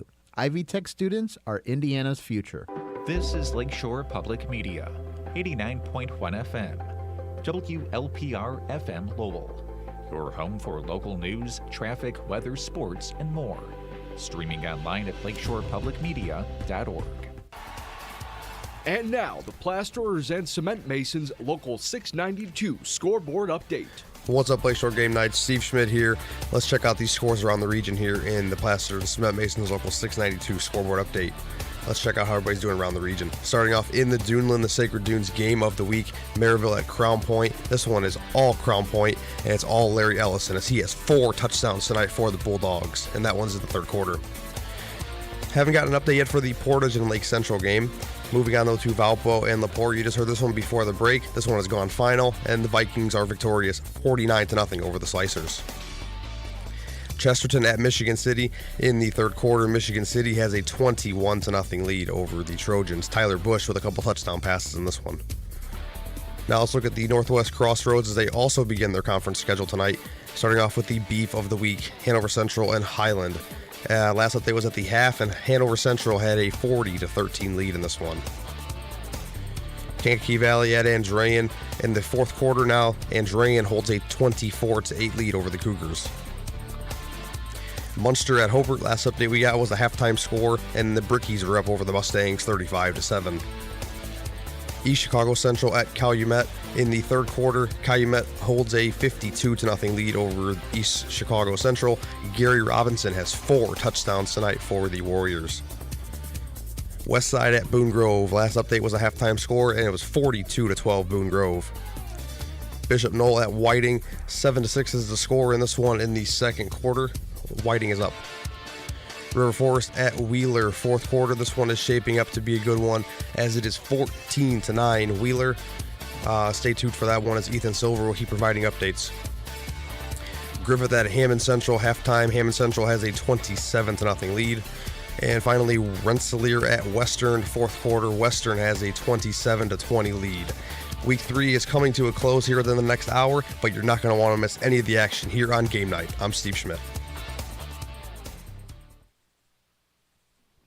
Good singers are born, but great singers are made. He was able to get such a graduate education in just watching the greats. I mean, he grew up going to the Apollo, seeing artists like Patti LaBelle and the Bluebells. The Legend of Luther Vandross. Next time on It's Been a Minute from NPR. Tune in Saturday evening at 6 and Sunday evening at 5 here on Lakeshore Public Media. Hi, I'm Terry. And I'm Joe. We host the People's Pharmacy heard live Saturday mornings at 6 here on Lakeshore Public Radio 89.1 FM. We talk with you about everything from home remedies to breakthrough drugs. Hear from leading experts about drugs, herbs, home remedies, and other health topics. Join us on the People's Pharmacy Saturday mornings at 6 here on Lakeshore Public Radio 89.1 FM. There are some stories we're afraid to tell. Some truths only happen after dark, and some secrets can only be shared with the fire. On the next Snap Judgment, everything's going up in flames. The Campfire Tales special, do not miss it. Tune in Saturday morning at 11 and Sunday afternoon at noon here on Lakeshore Public Media 89.1 FM. What if we measured the success of our economy less in terms of profit and more in terms of care? What if we tracked gains and losses not in dollars but in the quality of human lives? I'm Ann Strange-Champs. And I'm Ray Suarez with another episode of Going for Broke, a look at how economic hardship, trauma, and mental illness get wrapped together in a seemingly endless loop. Next time on To the Best of Our Knowledge. Tune in Saturday afternoon at 3 here on Lakeshore Public Media 89.1 FM. I'm Jesse Thorne. This week on Bullseye, I'll talk with Brenton Wood, the voice behind Gimme a Little Sign, Me and You, and this song that we are hearing right now, the Oogum Boogum song. Plus, John Wilson from HBO's wonderful How To with John Wilson. That's on the next Bullseye from MaximumFun.org and NPR. Tune in for Bullseye, Saturday evening at 5, here on Lakeshore Public Media, 89.1 FM, streaming online at lakeshorepublicmedia.org. The Swedish band Icona Pop topped the charts with their hit, I Love It.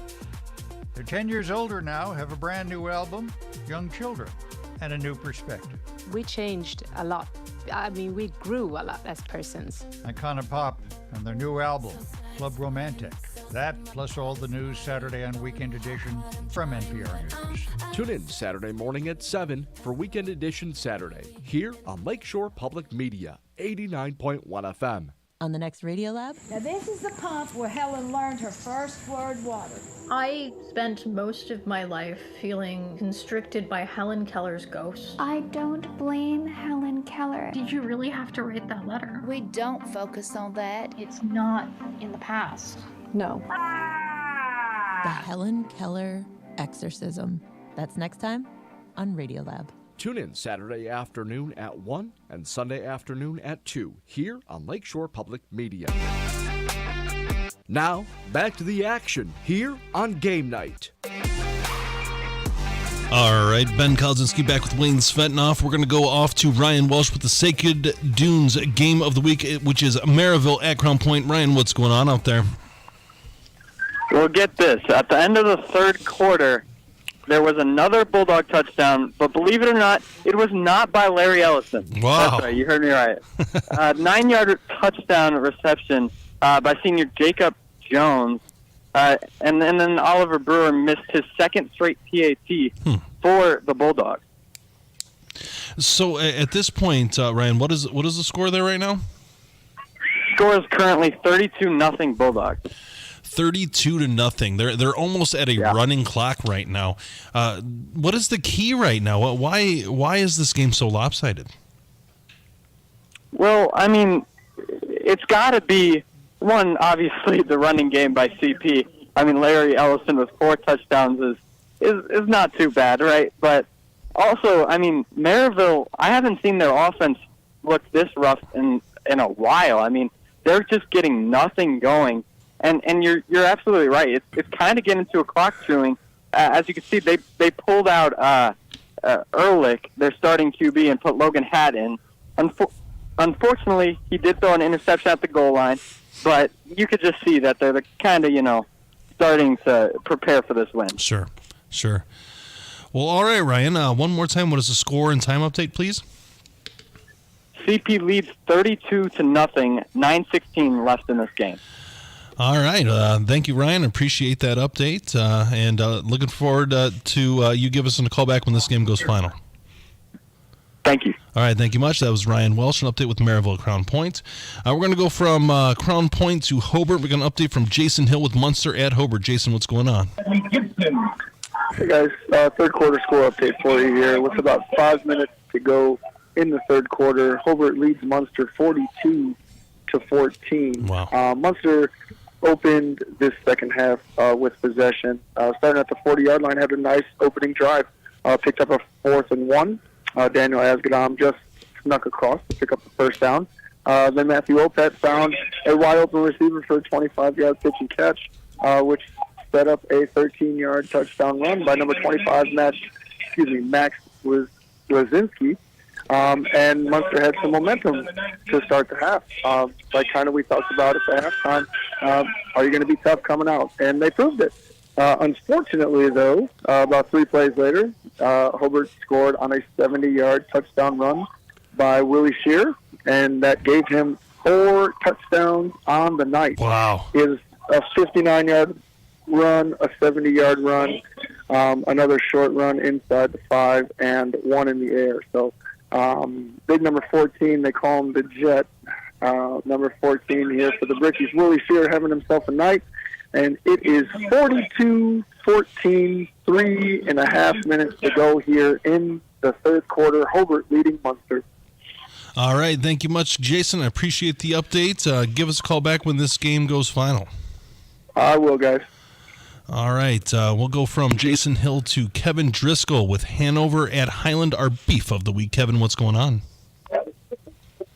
Hey guys, Hanover Central is in control of this one. We now have a running clock. Hanover Central at the end of the third quarter with the running clock leads 54-13. They have scored on both possessions of the second half.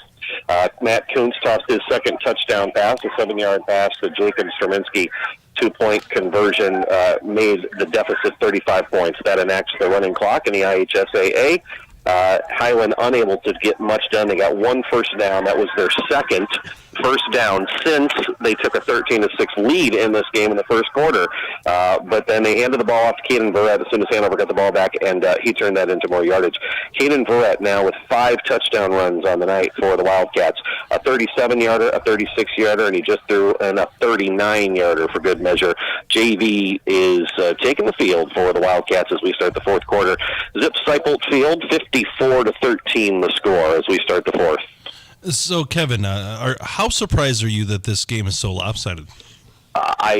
If I weren't here to see I don't know what happened. At some point, it was almost like the Hanover Central defense made an adjustment. I can't wait to ask Coach Brian Parker what happened after Highland, on its first 2 possessions, went the length of the field on 2 impressive offensive drives. You had to wonder if Hanover Central's defense could stand up to this Highland. They were getting push up front. Blake Vanek was rolling out. He was escaping pressure. He had 2 touchdown passes. He throws a 6-yarder to Nick Johnson to take a 13-6 lead at the 4-minute mark of the first quarter, and then just everything turned at that point. Hanover Central has now scored 50 unanswered points since that very point and have given up just 2 first downs since that point. Oh, my goodness. Wayne, do you have anything that you want to add? Well, I'm just kind of shocked. I mean, I thought this was going to be a balanced game. I was picking Right. Hanover to win it, but Hanover just turned it up a notch in this particular game. I've been covering high school football for many years, guys, and I'll be honest, I don't know the X's and O's the way the coaches do. And that'll be one of the most intriguing answers I get tonight will be, what was the specific adjustment you made defensively to really change the complexion of this game? But whatever it was, and my guess is the answer is probably going to be that Hanover did apply a few extra men, getting pressure on Vanek. Vanek was escaping pressure, and he was finding open men early on. I think Hanover Central just sent a few extra guys, and they closed down the outside because Vanek was rolling out and finding space on the edges. Whatever it was, pinched him in. Vanek was unable to escape, and that really changed the complexion of the game. I really think it was the additional pressure from the backside linebackers, and then they just trust their defensive backs to make plays. That's the only thing I can really think of that really changed the game, because Highland has been unable to move the ball ever since.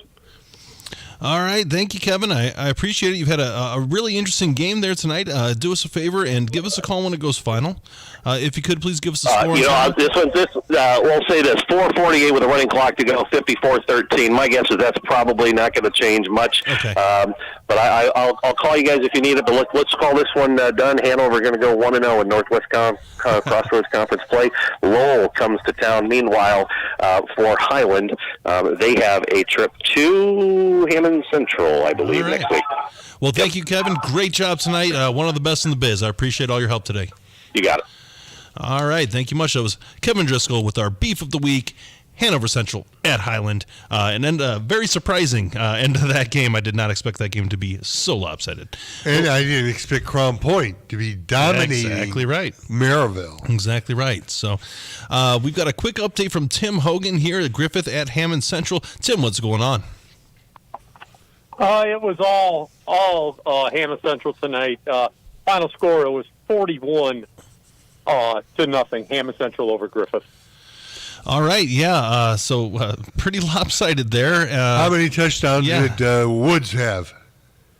He scored one more touchdown in the second half, and they ended up going into the running clock.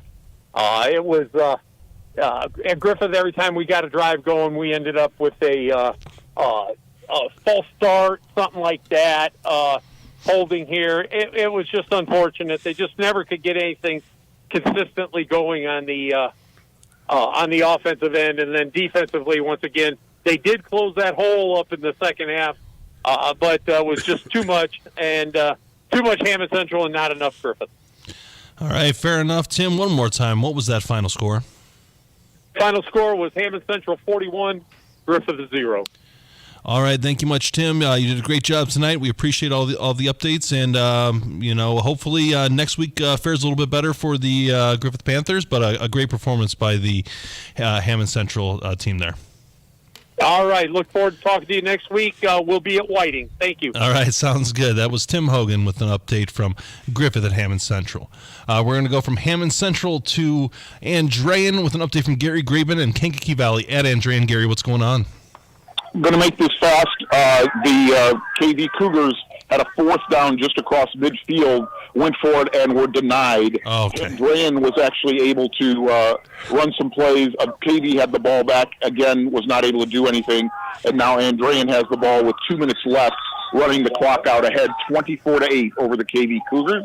I'm going to let you guys go there because I'm going to find Coach Skinner and maybe some others for you guys here shortly. Sounds great. Thank you, Gary. We're looking forward to hearing from Coach and some players. You got it. All right, thank you much. We're going to go from Gary Graben to Kankakee Valley versus Andrean. Or not, he is Kankakee Valley at Andrean. We're going to go to Ethan Silver, River Forest at Wheeler. Ethan, what's going on? We had Aiden Silver ran in a touchdown with 57 seconds left, making the score 17 River Forest, Wheeler Bearcats 14. Then Wheeler actually just went for an out to give River Forest the ball back with the lead 17, Wheeler Bearcats 14 with 32 seconds left in the fourth quarter. So what was that score again? I kind of broke up there a sec. River Forest 17, Wheeler Bearcats 14. So this is it. This is academic. That's going to be the end of the game, right? Yeah. Wheeler Bearcats just went for and out and gave River Forest the ball back with 32 seconds left. Oh wow! So a big comeback there. Well, not a big comeback, but a comeback nonetheless for River. So what was the spur on the last drive there? What drove that those series of plays? Jeremiah Stansel had a good catch for 12. Then Aiden Silver hit Caleb short on a 30-yard pass. So he had 2 feet in on the sideline, but they called it incomplete. Then they were just locked in, and they did a great job moving that ball down with a 2-minute drill. How many touchdowns did Silver account for? Today? Yeah. 2. 2. Both of them. All right. So you had a pretty exciting game there, Ethan. Right before one last thing before we let you go here, what was the general feel of this game? What was the key, and did it kind of end the way you thought it would? I think the key really was just playing with your heart out and playing it to every last second in the quarter, just giving it your all. Yeah, that seemed like a pretty grueling game. Wayne, did you have anything you wanted to add on this one? No, every time you win as in a comeback situation, right, that really proves something about your team. Exactly right. Well, all right, Ethan, one more time. What is that final score? We're River Forest 17, Wheeler Bearcats 14. All right, thank you much. Great job tonight, Ethan. We appreciate all your help, and we're going to go ahead and let you go. And right now is a perfect time for us to take a quick break. You are listening to Game Night, presented by Purdue Federal Credit Union on Lakeshore Public Media, 89.1 FM, streaming live on Facebook and YouTube. This is Game Night, live on Lakeshore Public Media, 89.1 FM, streaming online at lakeshorepublicmedia.org. Facebook and YouTube. Thinking of going to college? What do you plan to major in? At Ivy Tech Community College, they major in successful careers for you and all of their students. With locations in Michigan City, LaPorte, and Valparaiso, new classes start every few weeks. To get started, visit ivytech.edu. That's ivytech.edu. Ivy Tech students are Indiana's future. Sacred Dunes Integrative Health is your comprehensive holistic wellness center specializing in acupuncture, massage therapy, functional lab testing, nutrition, and herbal medicine. Sacred Dunes, where wellness grows. Visit sacredduneshealth.com. The Plasterers and Cement Masons Local 692 Apprenticeship Training Program provides a path to a career in a skilled trade. You can earn as you learn to be a plasterer or cement mason through an apprenticeship with Local 692. Learn more at plcm692apprenticeship.org. Calling all 59ers, Slicers, and Wildcats. Do you have your high school debit card yet? Show your school pride everywhere you go, whether it's Friday Night Lights or your Monday morning commute. Get yours today at your local Purdue Federal Credit Union branch or learn more at purduefed.com. Support for Lakeshore Public Media is brought to you in part by NIPSCO. At NIPSCO, we're transitioning to cleaner, lower-cost energy sources such as wind and solar to build a brighter future in northern Indiana. Learn more at nipsco.com/future. As your Northwest Indiana public broadcasting station, Lakeshore Public Media's goal is to serve you with a radio broadcast that engages, excites, and inspires. Help your local station reach that goal better by sharing your thoughts. Whether you tune in occasionally or have made us a part of your daily routine, your opinion matters. Visit lakeshorepublicmedia.org/feedback to help us build a stronger community station. And now, the Plasterers and Cement Masons Local 692 scoreboard update. Well, what's up, Lakeshore Game Night? Steve Schmidt here. As the second half of these games are coming to a close, we've got a couple finals here in the Game Night studio, so let's see what's going on around the region here in Week 3. Starting off in the Duneland with the Sacred Dunes Game of the Week, Maryville and Crown Point. This one is all Crown Point. 32-0 Bulldogs in the fourth quarter. Larry Ellison with 4 touchdowns. Portage at Lake Central, third quarter update. Lake Central has a 21-20 lead over Portage. Our first final of the night here, Valpo and LaPorte. The Vikings all over LaPorte tonight, 49-0. The Vikings are 2-1. Chesterton at Michigan City at the end of the third quarter. Michigan City holds a 21-0 lead. Tyler Bush with a pair of touchdown passes. Northwest Crossroads play here as the beef of the week has Hanover Central and Highland.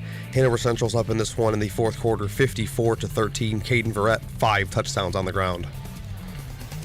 Kankakee Valley at Andrean in the fourth quarter. Now Andrean has a 24-8 lead over the Cougars. Munster at Hobart in the third quarter. Hobart has a 42-14 lead. Willie Shearer with 4 touchdowns on the ground. East Chicago Central at Calumet. This one's in the fourth quarter. Calumet holds a 52-8 lead. Gary Robinson has 4 touchdowns of his own tonight for the Warriors.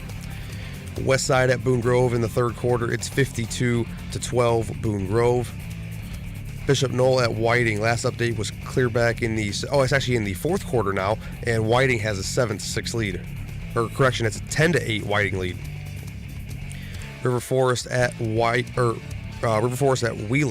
This one has just gone final, and River Forest picks up a come-from-behind victory tonight, 17-14. Griffith at Hammond Central. You just heard this one from Tim before the break. Hammond Central is victorious tonight, 41-0 over Griffith. Rensselaer Central at Western. This one has gone final, and Western is a winner tonight, 33-20. You're going to want to stay here for the end of game night. Ben and Wayne, back to you. All right, thank you, Steve. That was Steve Schmidt with the scoreboard update. My name is Ben Kolzinski. I'm here with Wayne Svetnoff, and we've got an update from Ryan Welsh with our Sacred Dunes Game of the Week, Maryville at Crown Point. Ryan, what's going on? Well, the game just wrapped up here in Crown Point. Crown Point won 39-6. 39-6. My goodness. So it was quite one-sided. Ryan, what did you see out there? Well, I saw Crown Point's offensive line dominate the whole game. I saw a lack of offense from the Maryville side. I mean, they really didn't get anything going until both teams pulled their starters, and that's when they finally scored their touchdown in the last 10 seconds of the game, right? So it really just was a great performance by CP offense and defense. Defensively, I mean, cornerbacks did their job almost perfectly. I mean, they had no separation out there. And then, of course, Larry Ellison with 4 touchdowns rushing will help their offense as well. And Maryville obviously had no answer for the offensive line and Allison tonight. They really have to go back to the drawing board and figure out they need some stops defensively. Right. Absolutely. I mean, to be honest, it came as a shocker to me. I thought this game was going to be closer. I don't know about you guys. Oh, yeah, I thought so, too. Yeah, I did as well. This is a rivalry game, but I think it's just going to show you how good is Crown Point really. We always knew they were going to be pretty tough, but now we are really, showing that they are elite tough, because this Maryville team is a very strong program here, and this has really caught me off guard. Ryan, what were you expecting? Yeah, I mean, this was their most important game of the season, right? I mean, it's the first time they're facing competition with their schedule, right. and just to dominate like this after, last year's game when they barely pulled off the comeback, and just to make a statement here, 39-6, I mean, it does really show the caliber and give some hope for this year. And that's really, again, that's attributed to Bazia. The way he goes about his program, he's been a winner at every stop, and he didn't take this job to lose. He knows how to win. That's right. Absolutely. It's been fantastic. You could see the progression every single year, really. I mean, just getting better and better. Yeah, Ryan, what is the buzz in pun intended, Buzzia? What is the buzz in Crown Point? Well, I mean, let's just say the student section was loud. We all support it, really. I mean, Coach Buzz, like you said, has done a great job, and all the players love him. The students love him. Everyone showed up for the game tonight, and I think we're all looking forward to a great season.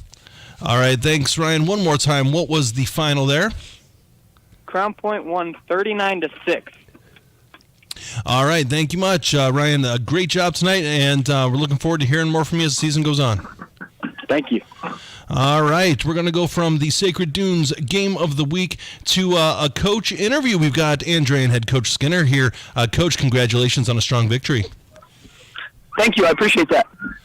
Coach, tell me, what was the changing point of Kankakee Valley came in and really believed that they could stay with Andrean, and all of a sudden, about the middle of the game, you guys started to pull away. What was the key for that? They fought pretty hard. I mean, it ended up being a 24-8 game, so, obviously it was a close game. I think that first possession of the third quarter, we put points on the board and made it 24-0. I think we settled a little bit. I think we got a little too complacent. They ended up scoring on that next drive, and we didn't do much after that. So we gotta make sure we're always putting our foot on the pedal there. But I think that was it.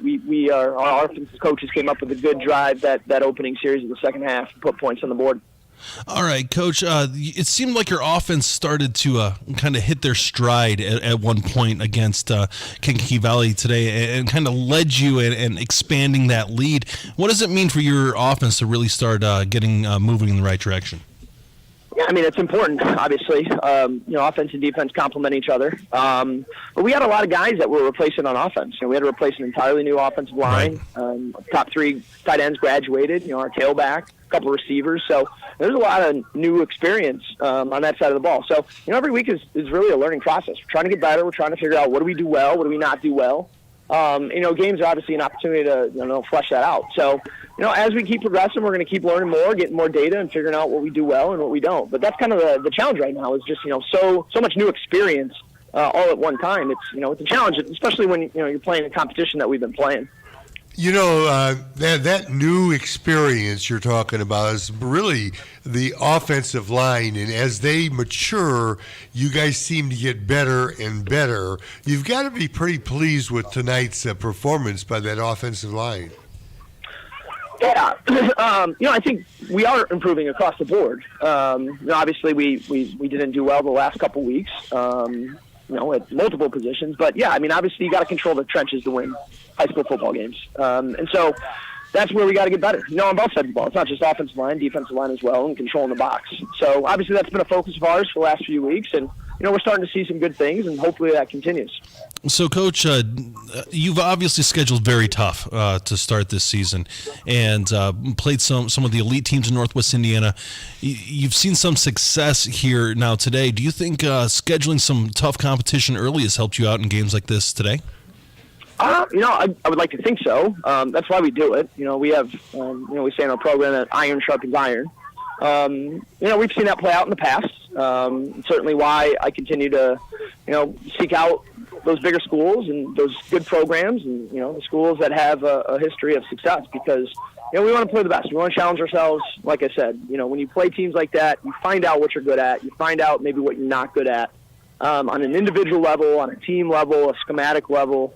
And so that's why we do it. Obviously, it's not fun losing in those games. Sure. Obviously, that's not the goal. But if we can walk away from those healthy and, having learned some things about ourselves, then, hopefully that helps us later on down the road. And that's kind of been our philosophy ever since I've been here. It's really been our philosophy even before I was here. Previous coaches before us, it's the same kind of thing. And so we'll see how that plays out. But, I think we saw some things tonight that were maybe a product of what we've seen the last couple of weeks and just being challenged. All right, Coach, just wanted to say congratulations on a tough-fought victory tonight, and looking forward to plenty of successful games for the rest of the season from you. Okay, I'm going to send it over to quarterback Scott Ballantyne. Excellent. Thank you. Coach, thank you. Hello, sir. How you doing, Scott? Pretty good. How are you? All right. You've got to feel good about this one. KV give you a little run, but you guys were able to pull away in that second half. Yeah, for sure. Putting the win column was pretty big for us. Coming off 2 tough big games, but putting a win in the win column is definitely a big confidence boost for the team. Hey, Scott, this is Ben Kolodzinsky here. We noticed that your offense started rolling pretty good and was moving up and down the field in the second quarter and towards the end of the game. What does that mean for you guys as a team to see a lot of success on that side of the ball? Yeah, it feels really good. We struggled a little bit in the first 2 games with small miscues and mistakes from some guys everywhere, and being able to push the ball downfield definitely, it felt like it clicked better, and that's really good for us to see going forward. as the season goes on, that clicking that you talked about has to get better and better. And that, is with reference to that offensive line, too. Tonight, it looked like that offensive line was giving you protection and opening up holes for your running backs. Yeah, for sure. They stood strong up front, and even when there was some pressure, my tackles were able to wheel them upfield and give me holes up the middle to be able to step up in the pocket, and my interior three held pretty strong and gave me some time, and that allows us to succeed, really. So looking forward, you obviously you want to play one game at a time, but looking forward, how do you see the rest of the season going as you guys continue to mature? Yeah, we're pretty young, and getting a few games under our belt, getting us some experience. Looking forward, we have conference play. Every game is going to be a battle, but we take it one game at a time. We're going to try to do our best to win conference. We've shared the conference title the last 2 years, and this year we won it outright, and I think we're looking good for it. We have a break in the middle of the year, in the middle of conference against Bishop Chatard, and that's going to be a really big game for us. And a long drive down to Indy for what should be a show. All right, thank you much, Scott Ballantyne. Excellent performance today, and congratulations on a hard-fought victory. Thank you so much, guys. All right, so Andrean looking awfully tough tonight. Yeah, they really did, and they stayed with it, but were able to turn that tide a little bit after break, and they were able to come out with a victory. And KV wasn't an easy team to play. No, this is a good KV team. Yeah. Let's not let this lopsided score fool you. Kankakee Valley's good, and Steve Schmidt, our scoreboard update guy, he knows. He sees these kids, he sees them practice. Because he's really heavily involved in that community down there. This is a very good Kankakee Valley team, and they're led by a state championship winning coach. Yes. So Kankakee Valley is no slouch. So Andrean looked particularly impressive today. Yeah, and when you go look at KV, they just have to get some more offense. Sure. You get down to an Andrean who can put scores up quickly, and you're a running team. You're going to be in the hole if you don't have a quarterback that can open up a little bit. Right, exactly. Steve, did you want to say something here? Yeah, I got to know Coach Kennedy over the last year or so, just talking to him in the weight room, because I'm a baseball coach at KV, so I run the weight room program there, and his football team's in there all the time. But just knowing him the last couple of seasons, they're going to bounce back. Sure. He knows it's not going to be a night and day change from where the KV Cougars have been in the past, but brighter days are ahead for the Valley, and they're coming. Oh, for sure. I fully believe that. Kirk Kennedy, I remember when I was doing the sports news beat back here on the station, we're talking 10, 15 years ago. It was definitely, watching him coach and watching him succeed, you could tell that he knew what he was doing. Right. So he's going to do just fine. But then you've got Coach Skinner here at Andrean, who's, he's got his finely tuned program kind of getting back into shape. And it's really a good matchup of two great coaches. But right now, Andrean took control of the game today. Oh, they really did. And, that is the difference between winning and losing, halftime adjustments. Right. And that is an experienced coach and Coach Skinner making some adjustments defensively and offensively to let Andrean have a chance to win this. Well, like you said, halftime adjustments is definitely probably the most important thing at this level of play. But also, you've got Scott Ballantyne. You've got these good players that are taking over these games, and it's Gene Cady, my favorite basketball coach. I know you're a Hoosier, but I'm a Boilermaker. Not my favorite. But Gene Cady always said, it's not always the X's and O's, it's the Jimmies and the Joes. Yeah. So sometimes the Jimmies and the Joes take over and just will your team to victory. And it seemed that could have happened here today with Andrean as well. Yep, I agree. And if you have experience in the coaching aspect, right, and then you have a solid program built around them, yeah, it's going to come. It's going to come for KV, I think. I think so too. Kankakee Valley, that Demont area, that Wheatfield area, there is a lot of population there. There's a lot of good athletes, and I think they're going to do just fine down there. And you can see it. You can see it in the competition. And if you're a Kankakee Valley fan listening to us right now, don't get discouraged right now. Right. That's right. Teams lose to really good teams sometimes. But there's positive momentum going on here. All right, so we're going to go ahead and try to catch our breath a little bit here and take our final break of the night. You are listening to Game Night, presented by Purdue Federal Credit Union on Lakeshore Public Media, 89.1, streaming live on Facebook and YouTube. This is The Lakeshore. This is Game Night, live on Lakeshore Public Media, 89.1 FM. Streaming online at lakeshorepublicmedia.org, Facebook, and YouTube. Thinking of going to college? What do you plan to major in? At Ivy Tech Community College, they major in successful careers for you and all of their students. With locations in Michigan City, LaPorte, and Valparaiso, new classes start every few weeks. To get started, visit ivytech.edu. That's ivytech.edu.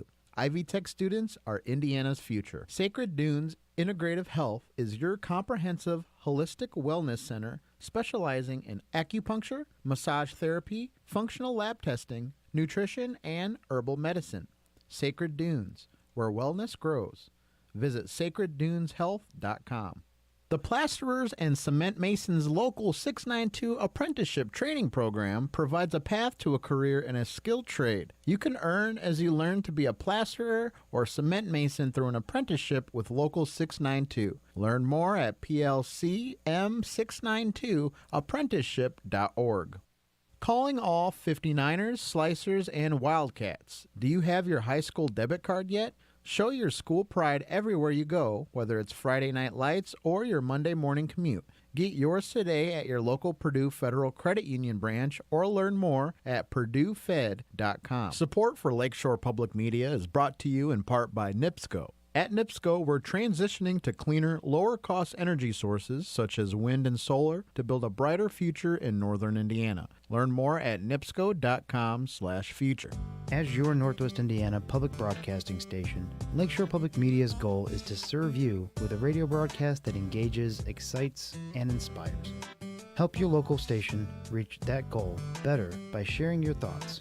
Whether you tune in occasionally or have made us a part of your daily routine, your opinion matters. Visit lakeshorepublicmedia.org/feedback to help us build a stronger community station. And now, the Plasterers and Cement Masons Local 692 scoreboard update. What's up, Lakeshore Game Night? Steve Schmidt here. We have just about all of our games here in the region have gone final. We still got a couple that we're waiting on, but let's see what's going on here tonight in week 3 of the high school football season. Starting off with the Duneland, the Sacred Dunes game of the week, Maryville at Crown Point. This one was all Crown Point, 39-6. They are a winner. Larry Ellison, 4 touchdowns tonight for the Bulldogs. Portage at Lake Central. Last update was a third quarter score, and it was Lake Central up 21-20. Valpo at LaPorte. Valpo improves to 2-1 on the season, taking down the Slicers 49-0. Chesterton at Michigan City. This one is in the fourth quarter. Michigan City has a 28-6 lead. Tyler Bush has 3 touchdown passes tonight, and the lone score for Chesterton was a 13-yard touchdown pass from Brady McCormick to Garrett Lewis. Let's move on now to the Northwest Crossroads Conference, as they also began their conference schedule tonight with the beef of the week. Hanover Central at Highland. And early on, it was a back-and-forth game, and then since the second quarter, it was all Hanover early and often. They're a winner tonight, 60-13 in their inaugural game in the Northwest Crossroads Conference. Caden Verrett had 5 touchdowns on the ground for the Wildcats. Kankakee Valley at Andrean. You just heard this update before the break. Andrean's a winner over the Cougars tonight, 24-8. Lowell at New Prairie. Last update was a third quarter score, and New Prairie has a 47-6 lead over the Red Devils. Munster at Hobart. Last update was back in the third quarter, and the Brickies have a 42-14 lead over Munster. Willie Shearer, 4 touchdowns on the ground tonight for the Brickies. East Chicago Central at Calumet. This game has just gone final. Calumet is a winner tonight in this one, 52-8. Gary Robinson had 4 touchdowns tonight, and Corey Ferguson with 2. Westside at Boone Grove. Last update was in the third quarter. Actually, this is a final score with Boone Grove taking down the Westside Cougars 52-12. Bishop Knoll at Whiting. Final score here, Whiting is victorious over Bishop Knoll 15-14. River Forest at Wheeler. River Forest is a winner tonight 17-14 in this one. They got a score late in the fourth quarter to propel them to victory. Griffith at Hammond Central. Hammond Central is a winner tonight to improve to 3-0 on the season, 41-0 over Griffith. Morton at Elkhart. Elkhart is a winner over the Morton Governors tonight, 48-38. And judging by what I've seen on Twitter, this was a back and forth game. Morton had their chances, but Elkhart was just able to claw their way back into the game late. And finally, Rensselaer at Western. Western is a winner tonight, 33-20. We got about 15 more minutes left of Lakeshore Game Night. We'll come back to you after this break. Lakeshore Public Media needs your help right now. Big or small, every contribution matters as we replace outdated equipment in our radio studio. This equipment is essential to our ability to bring you all of the programs you count on every day. Your donation today will keep public radio in Northwest Indiana strong, so please visit lakeshorepublicmedia.org/give and make your gift today.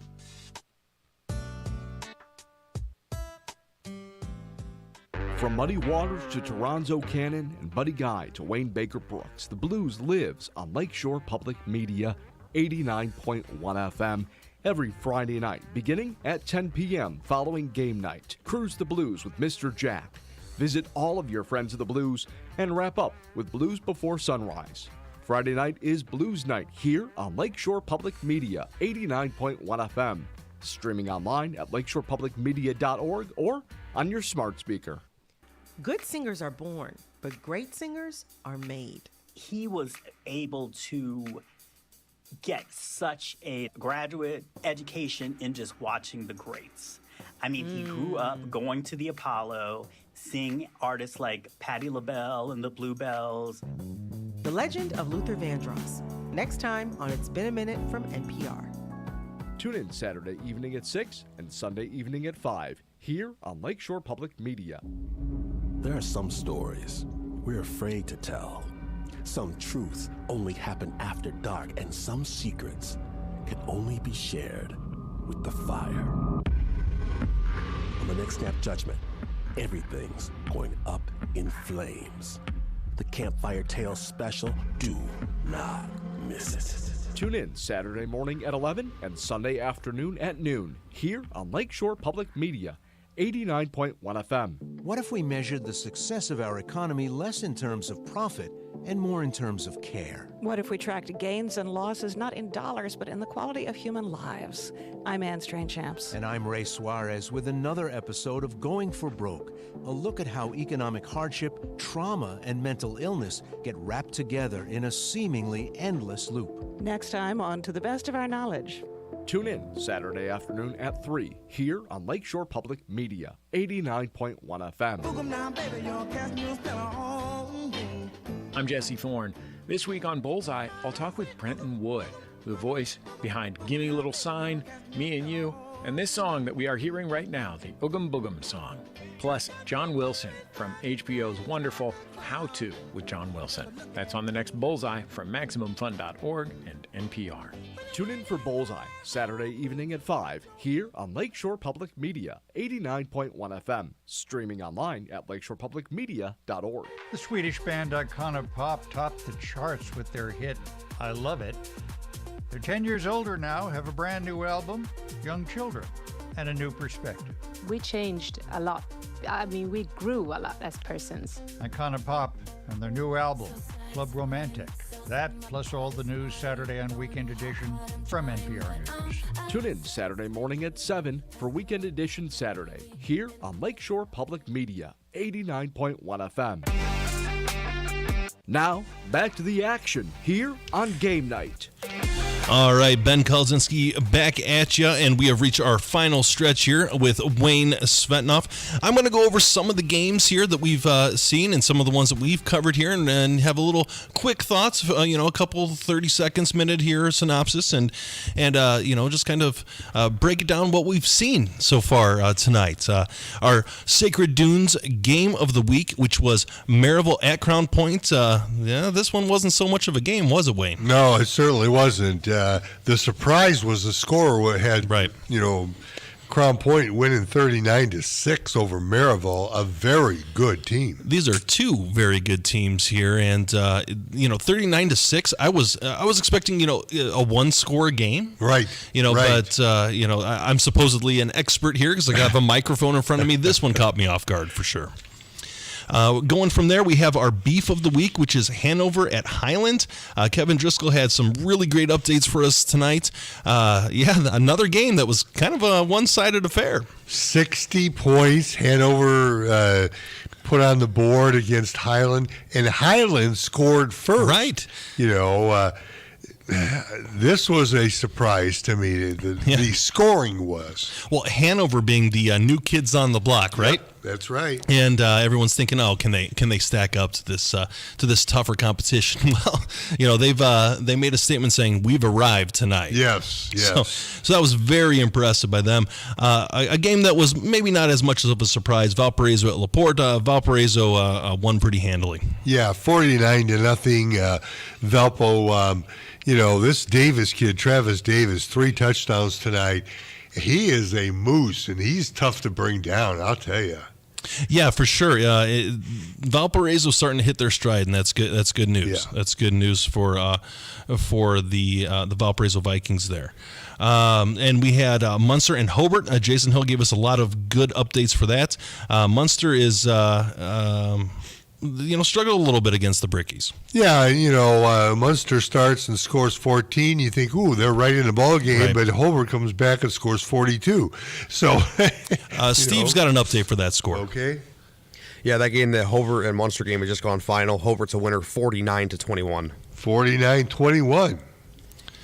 Yeah, and another game that we covered here tonight, we had Gary Graben covering the Kankakee Valley at Andrean game. Andrean, they're starting to round into shape here.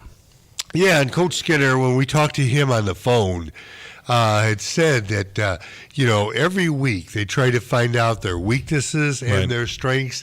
Obviously, you play to your strength and you try to improve your weaknesses.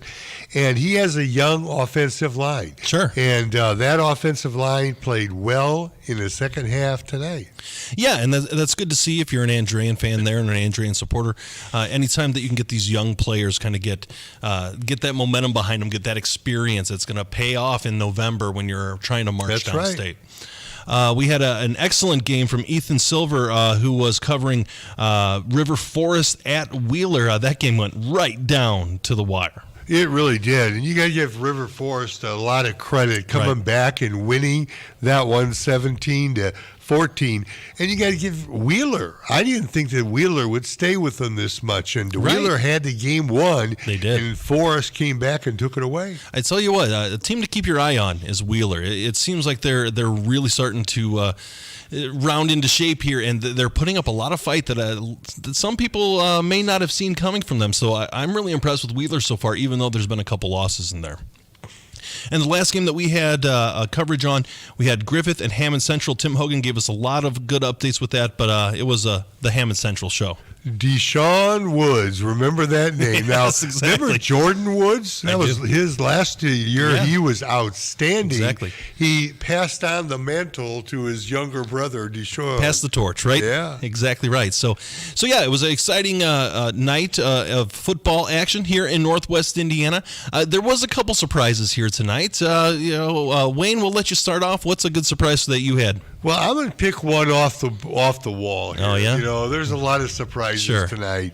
But I didn't think that Lake Central would be tested this well against Portage. They won 21-20. Yeah.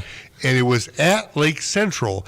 But with Xavier Williams, I thought Xavier would have his way with Portage. And Portage hung with the Indians. Portage is pretty tough. They've been playing tough so far this year, and it's only going to be a matter of time. They made some mistakes. They've lost some games at the very end. Yep. It's going to be very interesting to see Portage grow with their new coaching staff. They're very well coached, and I'm really impressed with how Portage is going to go. But anytime that Lake Central with Xavier, they have a Division I Iowa running back, you would think that he'd be able to dominate. But we didn't really cover that one as much here, so I'd like to be interested to see how he performed in this game. Right. So we're gonna go. We're gonna talk to Steve. Steve, what was your surprise of the night? Well, my surprise of the night was the Hammond Central Wolves. We seen them turn a corner last year in their second year as a consolidated school, and obviously losing Jordan Woods last year due to graduation, that could have spelled a lot of potential problems and a lot of holes to fill for Hammond Central. Right. But his brother Deshaun stepping in, looks like they haven't even lost a beat, and they've possibly even taken a bigger leap this year than I think any of us have expected. I mean, I expected them to come into this game and handle Griffith, I'll be honest, but I didn't think they would necessarily go out there and win 41-0. Sure, exactly. So Do you know exactly, was it Woods, did he score 4 TDs tonight? I don't have that kind of information. I was just relying on Tim's updates when he called in tonight. Okay. Yeah, well, I think the bottom line is, though, we heard the name Woods just about every single update. That's obviously a very impressive performance there. Right. So, Andrew, man in the switchboard today, who was your surprise, or what was your surprise of the night? I'm going to just go with Maryville, just not putting up a good offensive performance tonight. And the Crown Point defense, big tip of the cap to them, shutting down one of the premier offenses year in and year out in Northwest Indiana. And also, to piggyback off of the Hammond Central conversation, during the preseason, I heard a coach's show, and the Hammond Central staff, they were really talking about Wood, and they said, yeah, he's just like his brother, and he's proving that so far this season. Yeah, absolutely. It's showing a really good performance here. I mean, you're scoring multiple touchdowns, hundreds of yards a game. That's really impressive. So I'm looking at the group here, and not a single person is going to say the obvious surprise of the night. And I'm going to go with Hanover Central absolutely destroying a quote-unquote tougher opponent in Highland. Everyone was saying this is the year that Hanover Central is going to start struggling. Right. But you know what? What was the final score there, Steve? It was 60-13. 60-13 in a league that they're supposedly outgunned in. And Highland scored first. That's right. So that is even more impressive. They kind of traded punches early, and then it was all Hanover Central. Hanover Central has made a statement today that they arrived. Yeah, at the end of the first quarter in that game, guys, it was 20-13 Hanover, but the Highland had a 13-6 lead in that quarter, and Blake Vanek had 2 touchdowns early. And it looked like he was just going to keep continuing on, as he was the Chuck DeMoss Player of the Week for last week's events. But it looked like he was just going to take over, but 54 unanswered points by Hanover. Oh my gosh. That's incredible. It's incredible. And that's what you're looking for there. They wanted to make a statement that they're here to play in the NCC, that they can hang with the big boys. And, tonight they proved it against their old coach, nonetheless. So kind of the mentor beating the master in week here for their first conference game. The question now for me is, what is happening at Lowell? Lowell lost to New Prairie 47-6. Sure, yeah. And that's not a Lowell score. It is not. Lowell is able to score and play defense. Now, I think they won last week, but what is happening there? And that's be the question for next week and the week after. Yeah, we'll have to keep our eye on that. Again, New Prairie is one of the powerhouses in northern Indiana, and it'll be very interesting to see how Lowell responds to this. And it was an hour and a half drive from Lowell, Indiana to Rolling Prairie, Indiana. It's a long drive. Maybe they got stiff. Who knows? Maybe New Prairie has recovered from their week 1 upset. Right. You never know because those are 2 really solid programs. New Prairie may be in a different stratosphere as Lowell is right now, but you would kind of think there'd be a little more of a fight. Right. But we'll have to see, and it's a long season, and the next few weeks will tell. Right. So going forward, I'm going to say a couple thank yous here to end the show out. I'm going to thank Purdue Federal Credit Union, the Sacred Dunes, who sponsors our game of the week. We've got Ivy Tech Community College. We've got NIPSCO, who's been a longtime supporter. Oh, yeah. We've got the Plasters and Cement Masons Local 692. They sponsor our scoreboard update. Our correspondents today were Ryan Welsh, Russell Broadhacker, Kevin Driscoll, Gary Graben, Jason Hill, Ethan Silver, and Tim Hogan. Our crew tonight is Will Farlow. We've got Andrew Johnson. We've got Steve Schmidt with the scoreboard updates. Wayne Svetnoff. My name is Ben Kolodzinski, and you have been listening to Game Night, presented by Purdue Federal Credit Union on Lakeshore Public Media, 89.1 FM, The Lakeshore. And now, the Plasterers and Cement Masons Local 692 scoreboard update. What's up, Lakeshore Game Night? Steve Schmidt here one final time for your final scores across the region tonight. The Duneland and the Northwest Crossroads began their conference schedules tonight. The games did not disappoint, so let's check out how your team or even your rival did tonight here in week 3 of the high school football season. Starting off with the Duneland and the Sacred Dunes game of the week, it was all Crown Point over Maryville tonight, 39-6. Larry Ellison, 4 touchdowns tonight for the Bulldogs. Portage at Lake Central. Lake Central is a winner tonight over Portage, 21-20. Valpo on the road tonight at LaPorte, and it was all Vikings tonight, 49-0. They are 2-1 on the season. Chesterton at Michigan City. Michigan City is a winner tonight over Chesterton, 28-6. Tyler Bush, 3 touchdowns. Northwest Crossroads play here Hanover Central and Highland in the beef of the week. It was all Hanover Central tonight from the second quarter on, defeating Highland in their first NCC game of the season, 60-13. Caden Verrett, 5 touchdowns. Kankakee Valley at Andrean. Andrean's a winner tonight, 24-8 over the Cougars. Lowell at New Prairie. Last update was in the third quarter with New Prairie up 47-6. Hobart takes down Munster tonight at home, 49-21 behind Willie Shears, 4 touchdowns on the ground. EC Central at Calumet. It was all Calumet tonight, 52-8. Gary Robinson had 4 touchdowns and Corey Ferguson with 2 himself. West Side at Boone Grove. Boone Grove was a winner tonight, 52-12 over the West Side Cougars.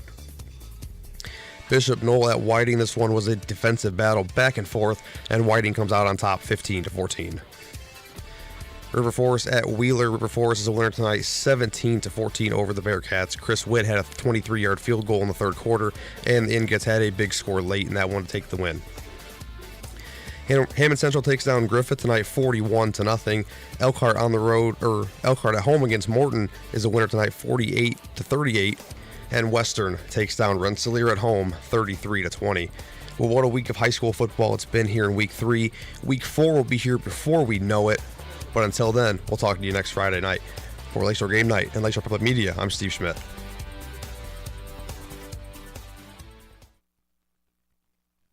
You're listening to Lakeshore Public Media, 89.1 FM.